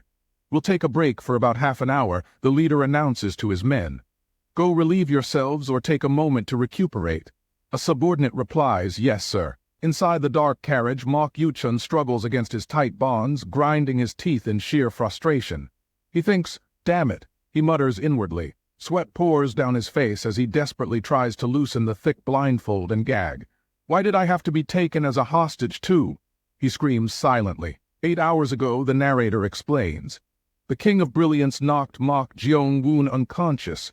The narrator continues, while demanding that the Mok Sword Manor settle all of their remaining debt. If you do not, Sun Yoon warned, all that awaits is the downfall of your manor. The narrator notes, the reason for that being that stealing the Heaven-Earth Association's treasure wasn't something he could just overlook. The King of Brilliance laid down 2 conditions, the narrator states. One was for the Mok Sword Manor to close its gates and remain in isolation for 10 years, the narrator details, and the other was to hand over the successor as a hostage. The narrator further explains, for the Heaven-Earth Association, the term successor refers to the strongest sibling, as they value strength above all else. Therefore, as the strongest of the brothers. That is why I am here as well, Mok Hoo-chun bitterly thinks to himself. I never expected to be recognized as the successor in this kind of way. Back in the present, Mok Hoo-chun slumps against the wooden wall of the carriage in deep despair. Sorry, he thinks. That's why I'm here too. He laments, I didn't expect to be acknowledged as the successor this way. Mok Jeong-woon silently thinks. They didn't knock me out like they did to Mok Jeong-woon. Mok Hoo-chun thinks. But honestly, being knocked unconscious would have been much more bearable than this. Sweat drops slide down his neck as he leans his head back against the wooden wall. They didn't knock me out like they did Mok Jeong-woon, he thinks, but I feel like I would have preferred that instead. Just this morning I was filled with hope about the chance to succeed as the manor master. Mok Hoo-chun laments silently. But now I am nothing more than a hostage pawn. What is going to happen to my fate now? Mok Hoo-chun wonders in despair. The carriage jolts over the uneven mountain path as he sinks deeper into his thoughts. What's going to happen to me now? He silently ponders, dreading their final destination. A soft rustling sound nearby shatters the quiet cabin, forcing him to freeze instantly. He thinks someone's here, but who? He wonders, it should only be Mok Jeong-woon and me in here. There's no way it's him that's awake since they used acupuncture on him. A hand reaches out from the shadows and forcefully rips the blindfold off his face. Then who? He thinks, gasping as the sudden movement catches him completely off guard. Mok Jeong-woon stands quietly before his younger brother, holding the discarded cloth with composure. Huh! Mok Hoo-chun shouts, staring up at his sibling in complete disbelief. Mok Jeong-woon quickly presses a finger against his lips to silence his startled younger brother. How did you? Mok Hoo-chun whispers in shock. S.H. Mok Jeong-woon cuts him off. Mok Jeong-woon steps toward the carriage exit while keeping a close eye on the quiet forest outside. How did you do that? Mok Hoo-chun asks, staring at his brother's back. I have my ways, Mok Jeong-woon replies calmly. I'll untie you if you tell me something. Mok Hoo-chun blinks in confusion and stares directly at his sibling, completely baffled by the sudden demand. What? Mok Yuchun murmurs, his brow furrowing. Mok Jeong-woon narrows his eyes, delivering his question with a quiet but sharp intensity. Who is the phantom sword of the 6 heavens and 8 stars? Mok Jeong-woon asks coldly. Under the vast night sky, the bright full moon illuminates the jagged peaks of the silent mountain range. What? Mok Yuchun gasps from inside the cabin. Mok Jeong-woon stands quietly in the dim light, waiting patiently for his brother to answer. So this phantom sword, Mok Jeong-woon muses quietly, could be there. Mok Yuchun shifts his weight against the wooden wall and shares what little information he has gathered. Yeah, but it's just a rumor, Mok Yuchun explains. I'd say it's a pretty credible rumor, though. Mok Jeong-woon silently listens, thinking. From outside, Blue Spirit speaks up, Hey, mortal. The outside has been completely cleaned up. I will keep my promise, Mok Jeong-woon says. I am untying you now. Mok Yuchun stammers in response, Wait, are you planning to escape? Mok Jeong-woon kneels behind his bound younger brother and quickly works on the coarse ropes. I'll keep my promise, he says. I'll untie you now. Wait, Mok Yuchun stammers, turning his head. Are you going to escape? Mok Jeong-woon leaves his unconscious younger brother slumped on the carriage floor. Blue Spirit calls out loudly, Hey, mortal, what are you doing in there? Hurry up and get out here. Mok Jeong-woon thinks to himself, without being able to use his inner Kai, he was incredibly easy to take down. He then replies aloud, All right, I'm coming right out. Mok Jeong-woon steps toward the exit, leaving his unconscious sibling slumped on the floor. Mortal, what are you doing? Blue Spirit calls out, Come on out. Mok Jeong-woon silently ponders, he's easy to defeat if he can't use his inner Kai. Yeah, I'm coming, he replies aloud. Under the brilliant full moon, Blue Spirit floats gracefully above the bodies of the defeated guards. I've cleared the path, Blue Spirit says. Let's get out of here before that shaman gets here. Yeah, Mok Jeong-woon replies from the carriage doorway. As his foot touches the wooden step, Mok Jeong-woon suddenly stops and looks ahead. He gasps. Mok Jeong-woon stares down at his trembling hands with a look of deep confusion. What is it? Blue Spirit asks, tilting her head. Mok Jeong-woon silently ponders, what was that just now? Quickly dismissing his thoughts, he runs into the dark forest alongside the floating ghost entity. No, it's nothing, Mok Jeong-woon says. All right then. Hurry, Blue Spirit replies. As they sprint deeper into the dark forest, Blue Spirit floats effortlessly beside her companion. It's your first time using Kingong though, she says. Are you sure you'll be fine? I think so, Mok Jeong-woon replies. A swirling vortex of purple energy erupts around him as he gathers his internal Kai. Phew, Mok Jeong-woon exhales softly. With a powerful leap, Mok Jeong-woon soars high into the air against the massive moon. He lands lightly on a thick branch, immediately launching forward with explosive speed. Leaping effortlessly through the canopy, Mok Jeong-woon marvels at his newly acquired speed. He silently ponders, this is fast, much faster than simply running. My body feels incredibly light. He accelerates through the dense foliage, leaving a trail of faint purple energy in his wake. He silently ponders, I should be able to make my escape much faster than expected.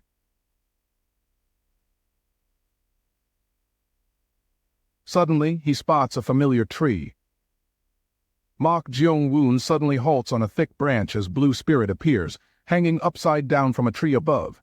She gasps. Turning his head slightly, Mok Jeong-woon speaks as she floats gracefully beside him. Blue Spirit asks, Mortal, what are you? Mok Jeong-woon calmly interrupts, We're going in circles. Blue Spirit blinks in utter confusion, staring directly at him under the dark canopy. She whispers, What? Mok Jeong-woon narrows his eyes, pointing toward a twisted, ancient tree trunk. He says, That tree. I've seen it for the 4th time now. Floating effortlessly above the forest path, Blue Spirit looks down as he reiterates his observation. Mok Jeong-woon says, I'm certain we're going in circles. She lands softly beside Mok Jeong-woon, studying his calm face with growing curiosity. Blue Spirit asks, Are you suggesting we've been caught in an array or something similar? He replies, Perhaps. With a dismissive wave of her pipe, Blue Spirit scoffs at his cautious suggestion. She insists, You must be mistaken. I would have realized long ago if we were. Mok Jeong-woon remains completely silent as she turns away to continue their escape. He silently thinks, Blue Spirit says, It seems like you're just nervous. We need to hurry. Stopping suddenly on the forest path, Mok Jeong-woon says, Wait.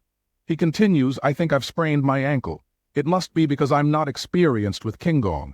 He adds, I need to treat this injury before we can keep going. Blue Spirit steps closer, offering to help treat the injury.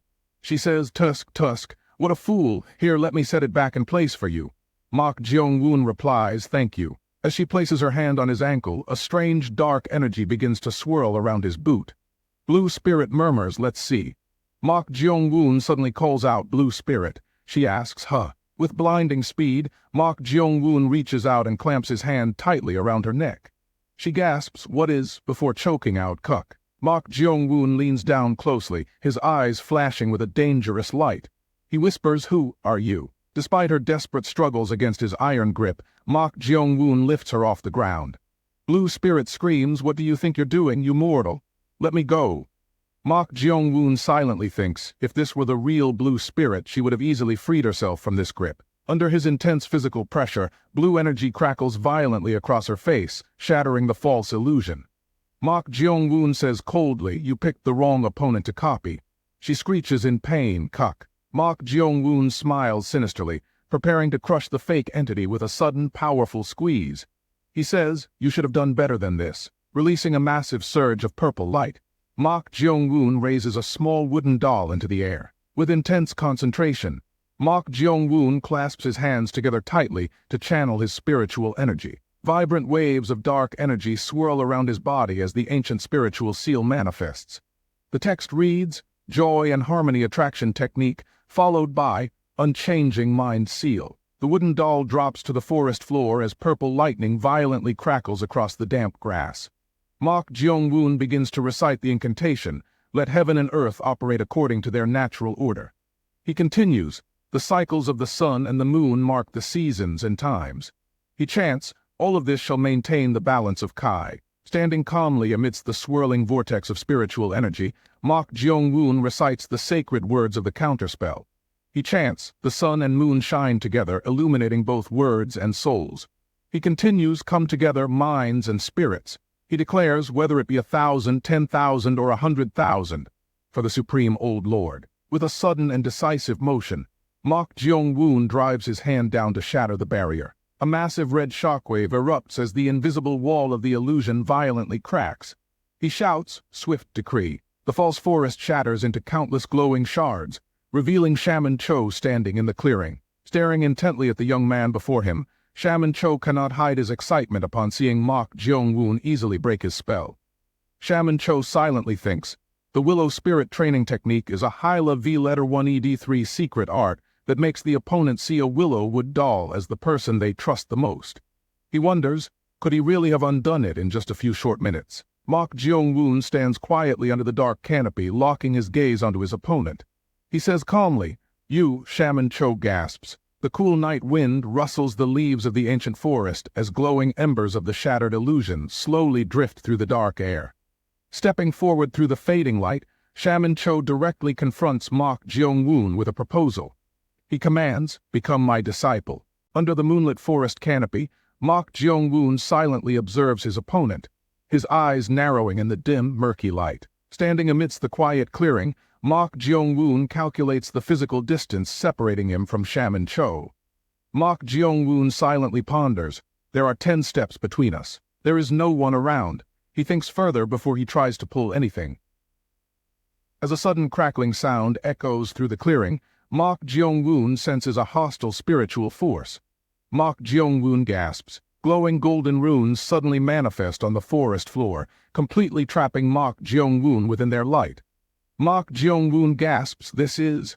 Shaman Cho asks, did you think you could try something since there was no one around? Shaman Cho tilts his straw basket hat slightly, his single glowing eye shining through the vertical slits.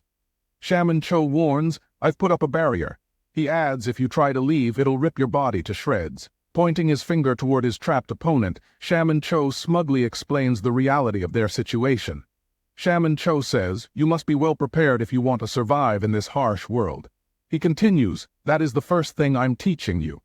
Mok Jeong-woon replies coldly, I never agreed to be your disciple. Mok Jeong-woon catches the wooden doll as red spiritual energy swirls around his fingers.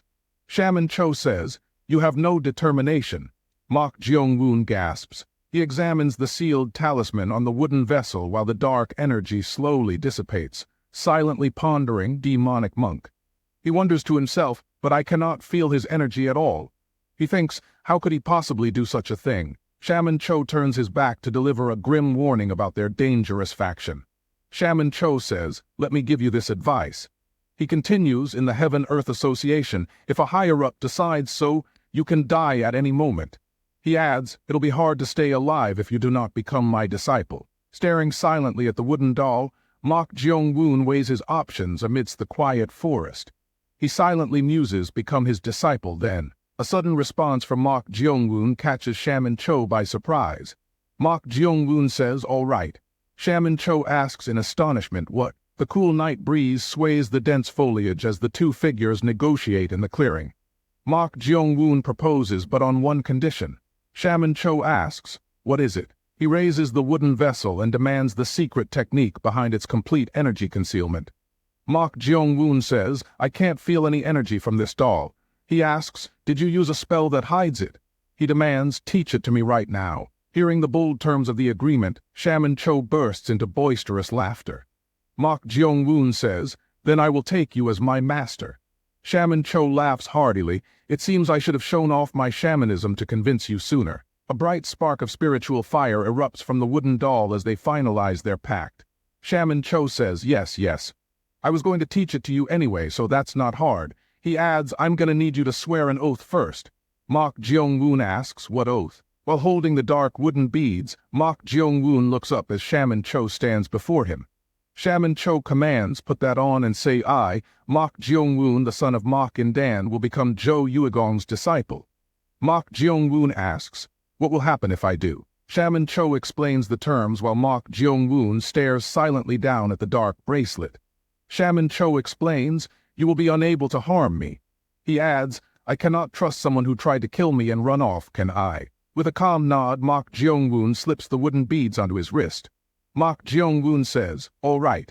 He recites I, Mok Jeong-woon, the son of Mok and Dan. Mok Jeong-woon clasps his hands together to complete the formal oath under the purple-hued sky.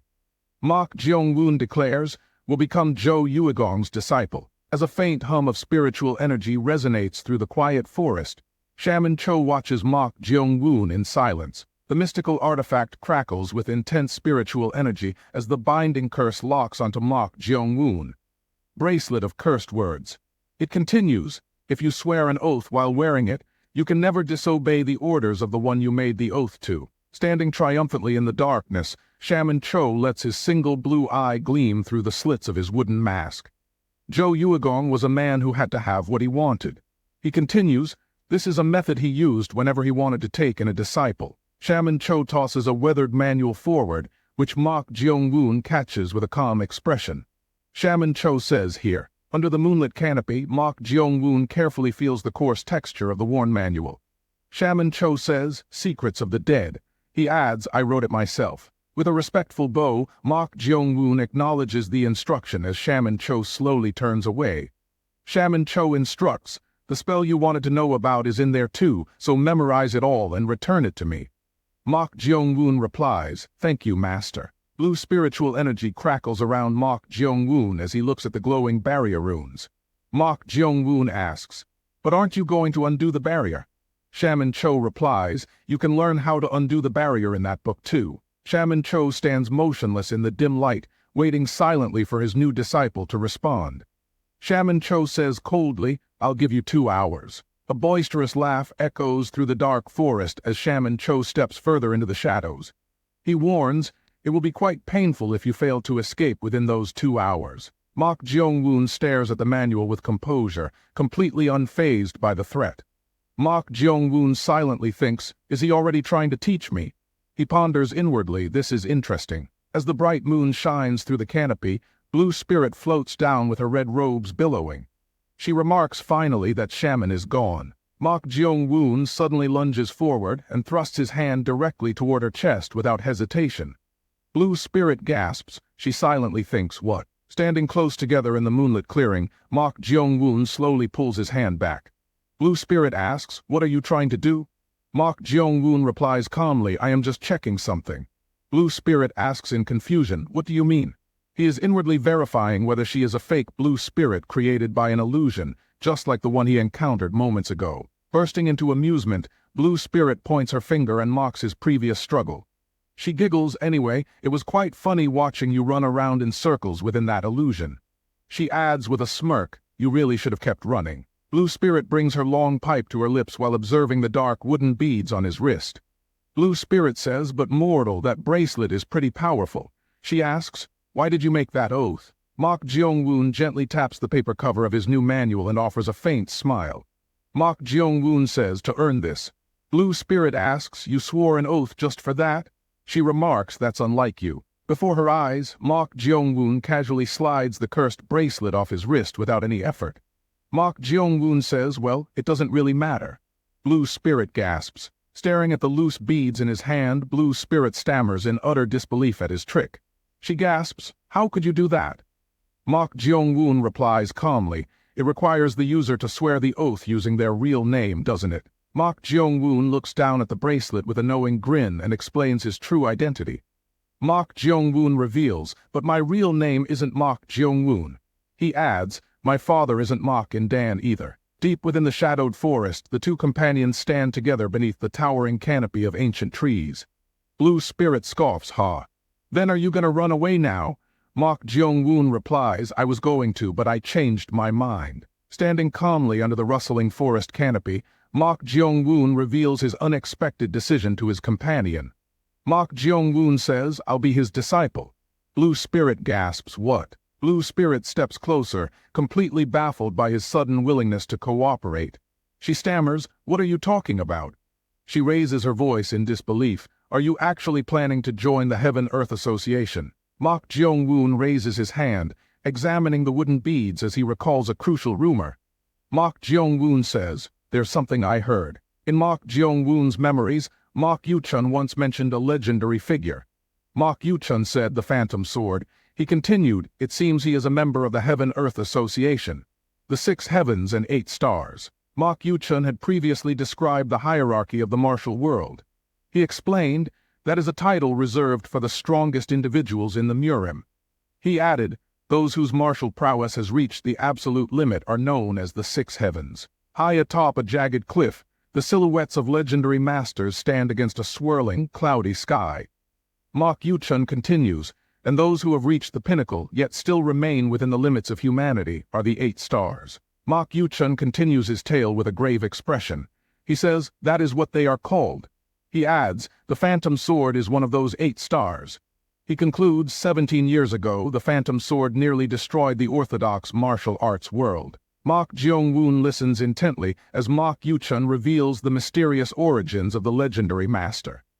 Mok Yu-chun explains, he slaughtered countless orthodox martial artists, leading people to speculate that the Phantom Sword must either be an agent of the royal palace, he pauses, or a member of the Heaven-Earth Association. Mok Jeong-woon smiles faintly as he contemplates his chances of locating the legendary master. He silently ponders, so I might be able to meet him if I go to the Heaven-Earth Association. He reflects on the perfect opportunity that had presented itself during his confrontation with Shaman Cho. Mok Jeong-woon silently thinks, so when that shaman told me to become his disciple, I thought that I should infiltrate the Heaven-Earth Association by becoming his disciple. Blue Spirit exhales a breath of smoke and turns her gaze toward her quiet companion. Blue Spirit says, phew, what a coincidence. Mok Jeong-woon blinks in surprise. He asks, huh? She narrows her glowing red eyes while watching the smoke drift slowly toward the bright moon. Blue Spirit murmurs, I guess fate makes itself seem like coincidence. She adds, perhaps you were fated to go to the Heaven-Earth Association. Mok Jeong-woon tilts his head slightly, completely unable to comprehend her cryptic words. Blue Spirit says, with me ever since we met. Mok Jeong-woon asks, what are you talking about?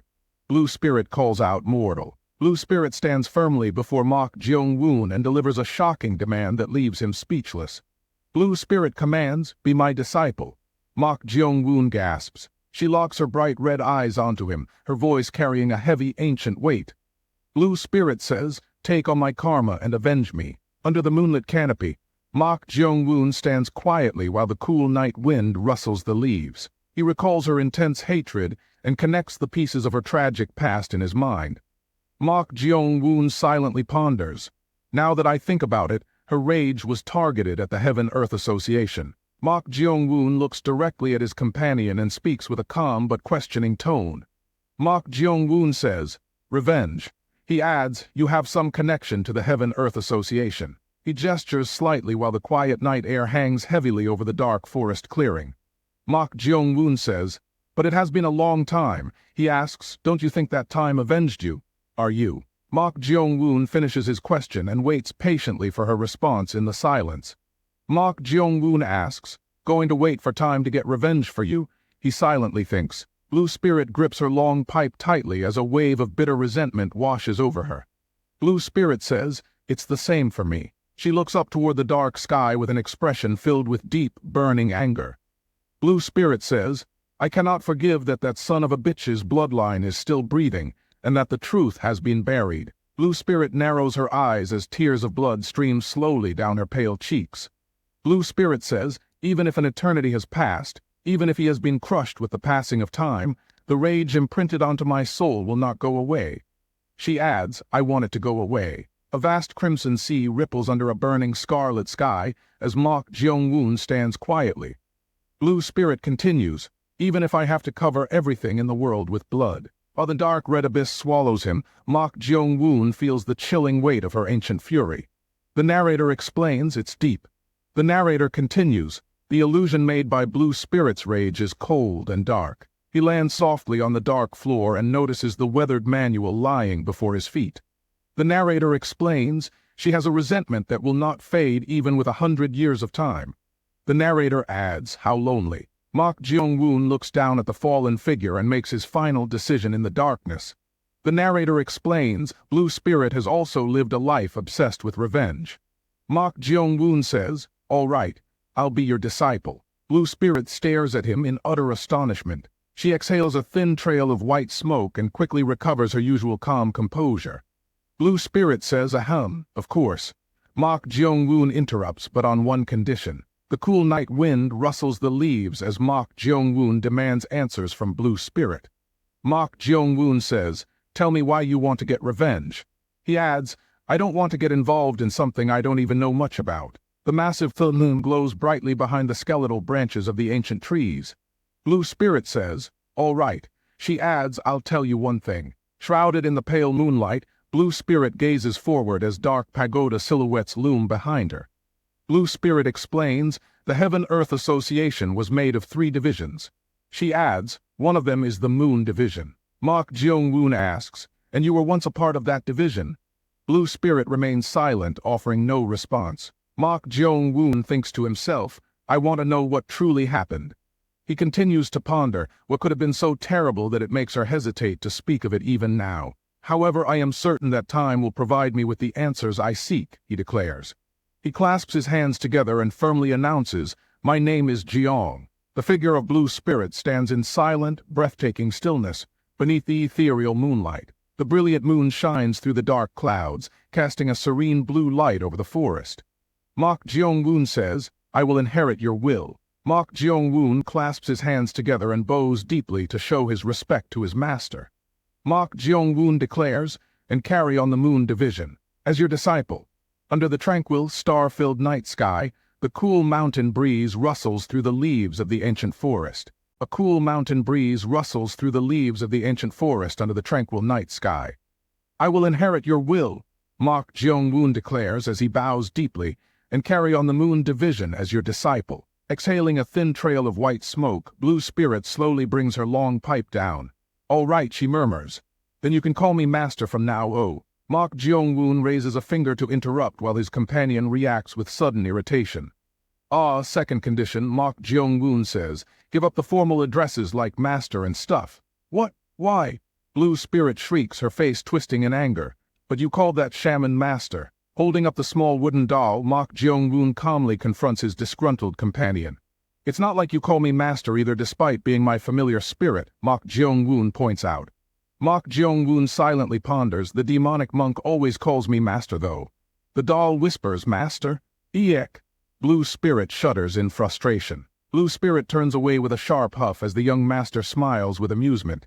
"TCH, whatever," Blue Spirit snaps, Arrogant bastard, she mutters. Well done, demonic monk, Mok Jeong-woon whispers, chuckling softly. The doll whispers, master. Glaring back over her shoulder, Blue Spirit questions his sudden change in attitude. What? Why are you smiling? She demands. No, it's nothing, Mok Jeong-woon replies. Mok Jeong-woon clasps his hands together as vibrant purple energy crackles around his arms. Now then, Mok Jeong-woon says, shall we get out of here? Under the starry night sky, a cool wind sweeps over the dark carriage parked along the dirt road.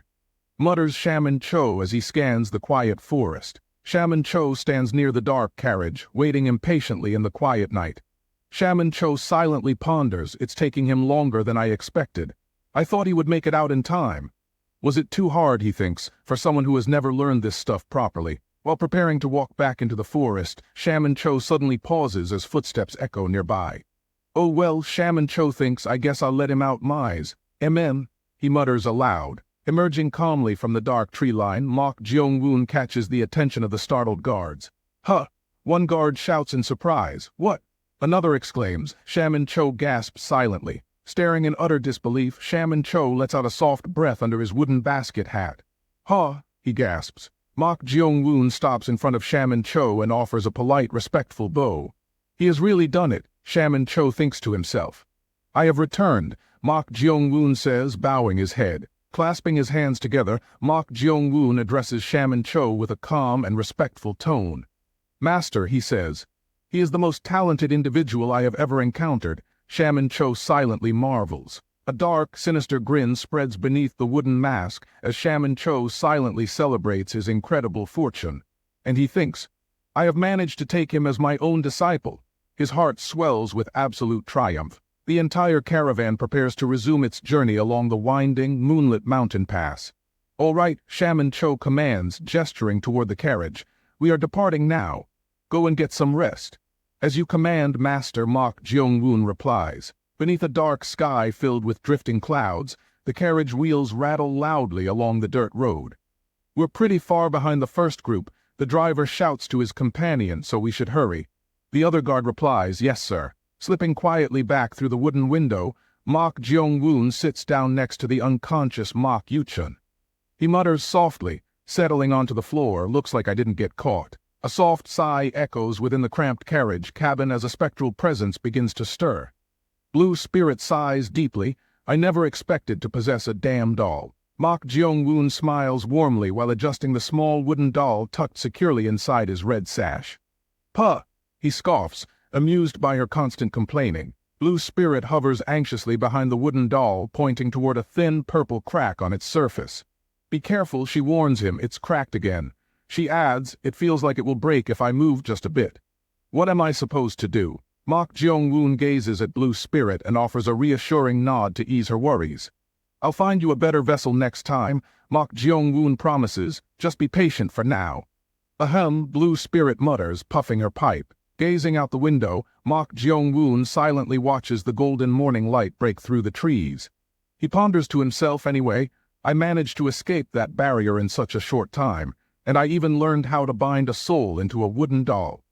If Shaman Cho finds out about this, he will surely be shocked out of his wits. With a confident grin, Mok Jeong-woon slides the wooden shutter open to greet the cool morning air. Then shall we get going? He asks, looking out at the road ahead. Golden morning light spills over the mountain peaks as the wooden carriage rattles along the path. Winding through the deep rocky canyons, the massive caravan continues its long journey toward its final destination. To the Heaven-Earth Association. The heavy carriage jolts continuously over the uneven dirt roads as the long journey stretches on. 2 weeks later, lush green trees line the narrow canyon path, while the horses pull the wooden carriages forward. From high atop the towering, jagged cliffs, a lone figure silently observes the passing caravan. Crouching behind a large boulder, Go Chan watches the caravan with a deeply frustrated expression. He silently ponders, damn it. He clings tightly to the rough stone wall while complaining about his current exhausting assignment. Why do I have to do all this damn work? He grumbles. Go Chan stares down at the glowing red thread of energy that binds his soul to his master. Is it because of this weird thread connecting me to him? He wonders, after I became his familiar spirit. Crouching high above the rocky canyon, Go-chan watches the dark caravan wind through the narrow pass. I become anxious when I'm far from him. Go-chan silently ponders.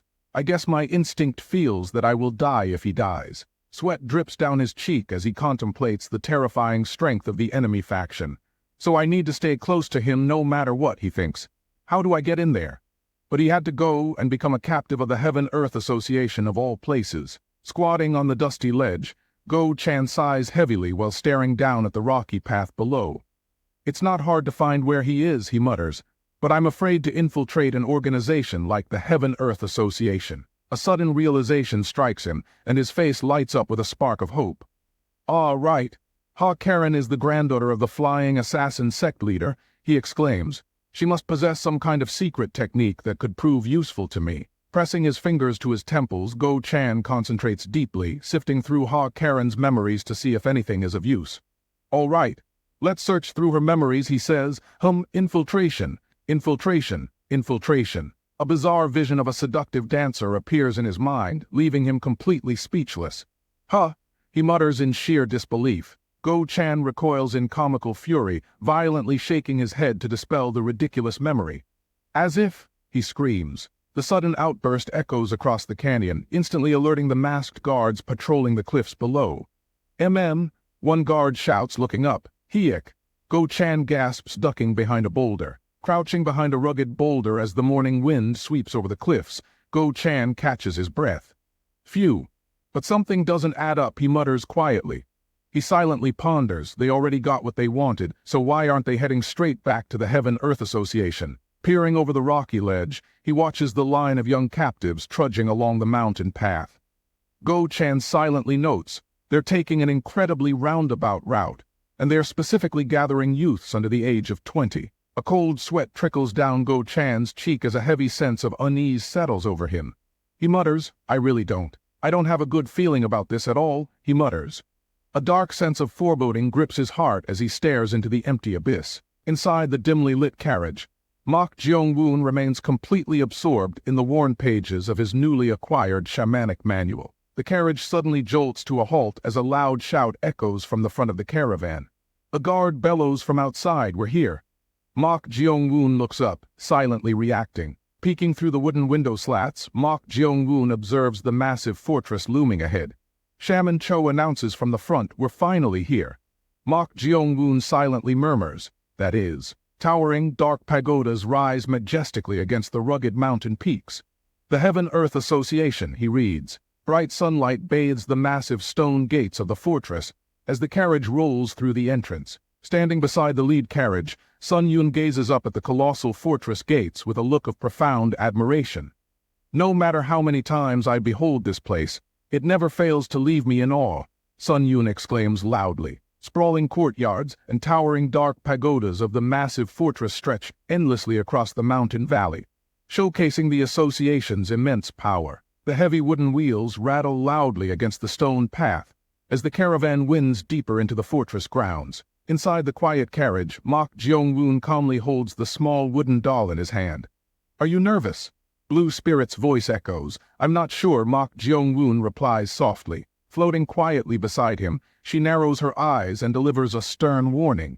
You better be nervous, Blue Spirit advises. Sunlight glints off the tiled roofs of the towering pagodas rising high into the sky.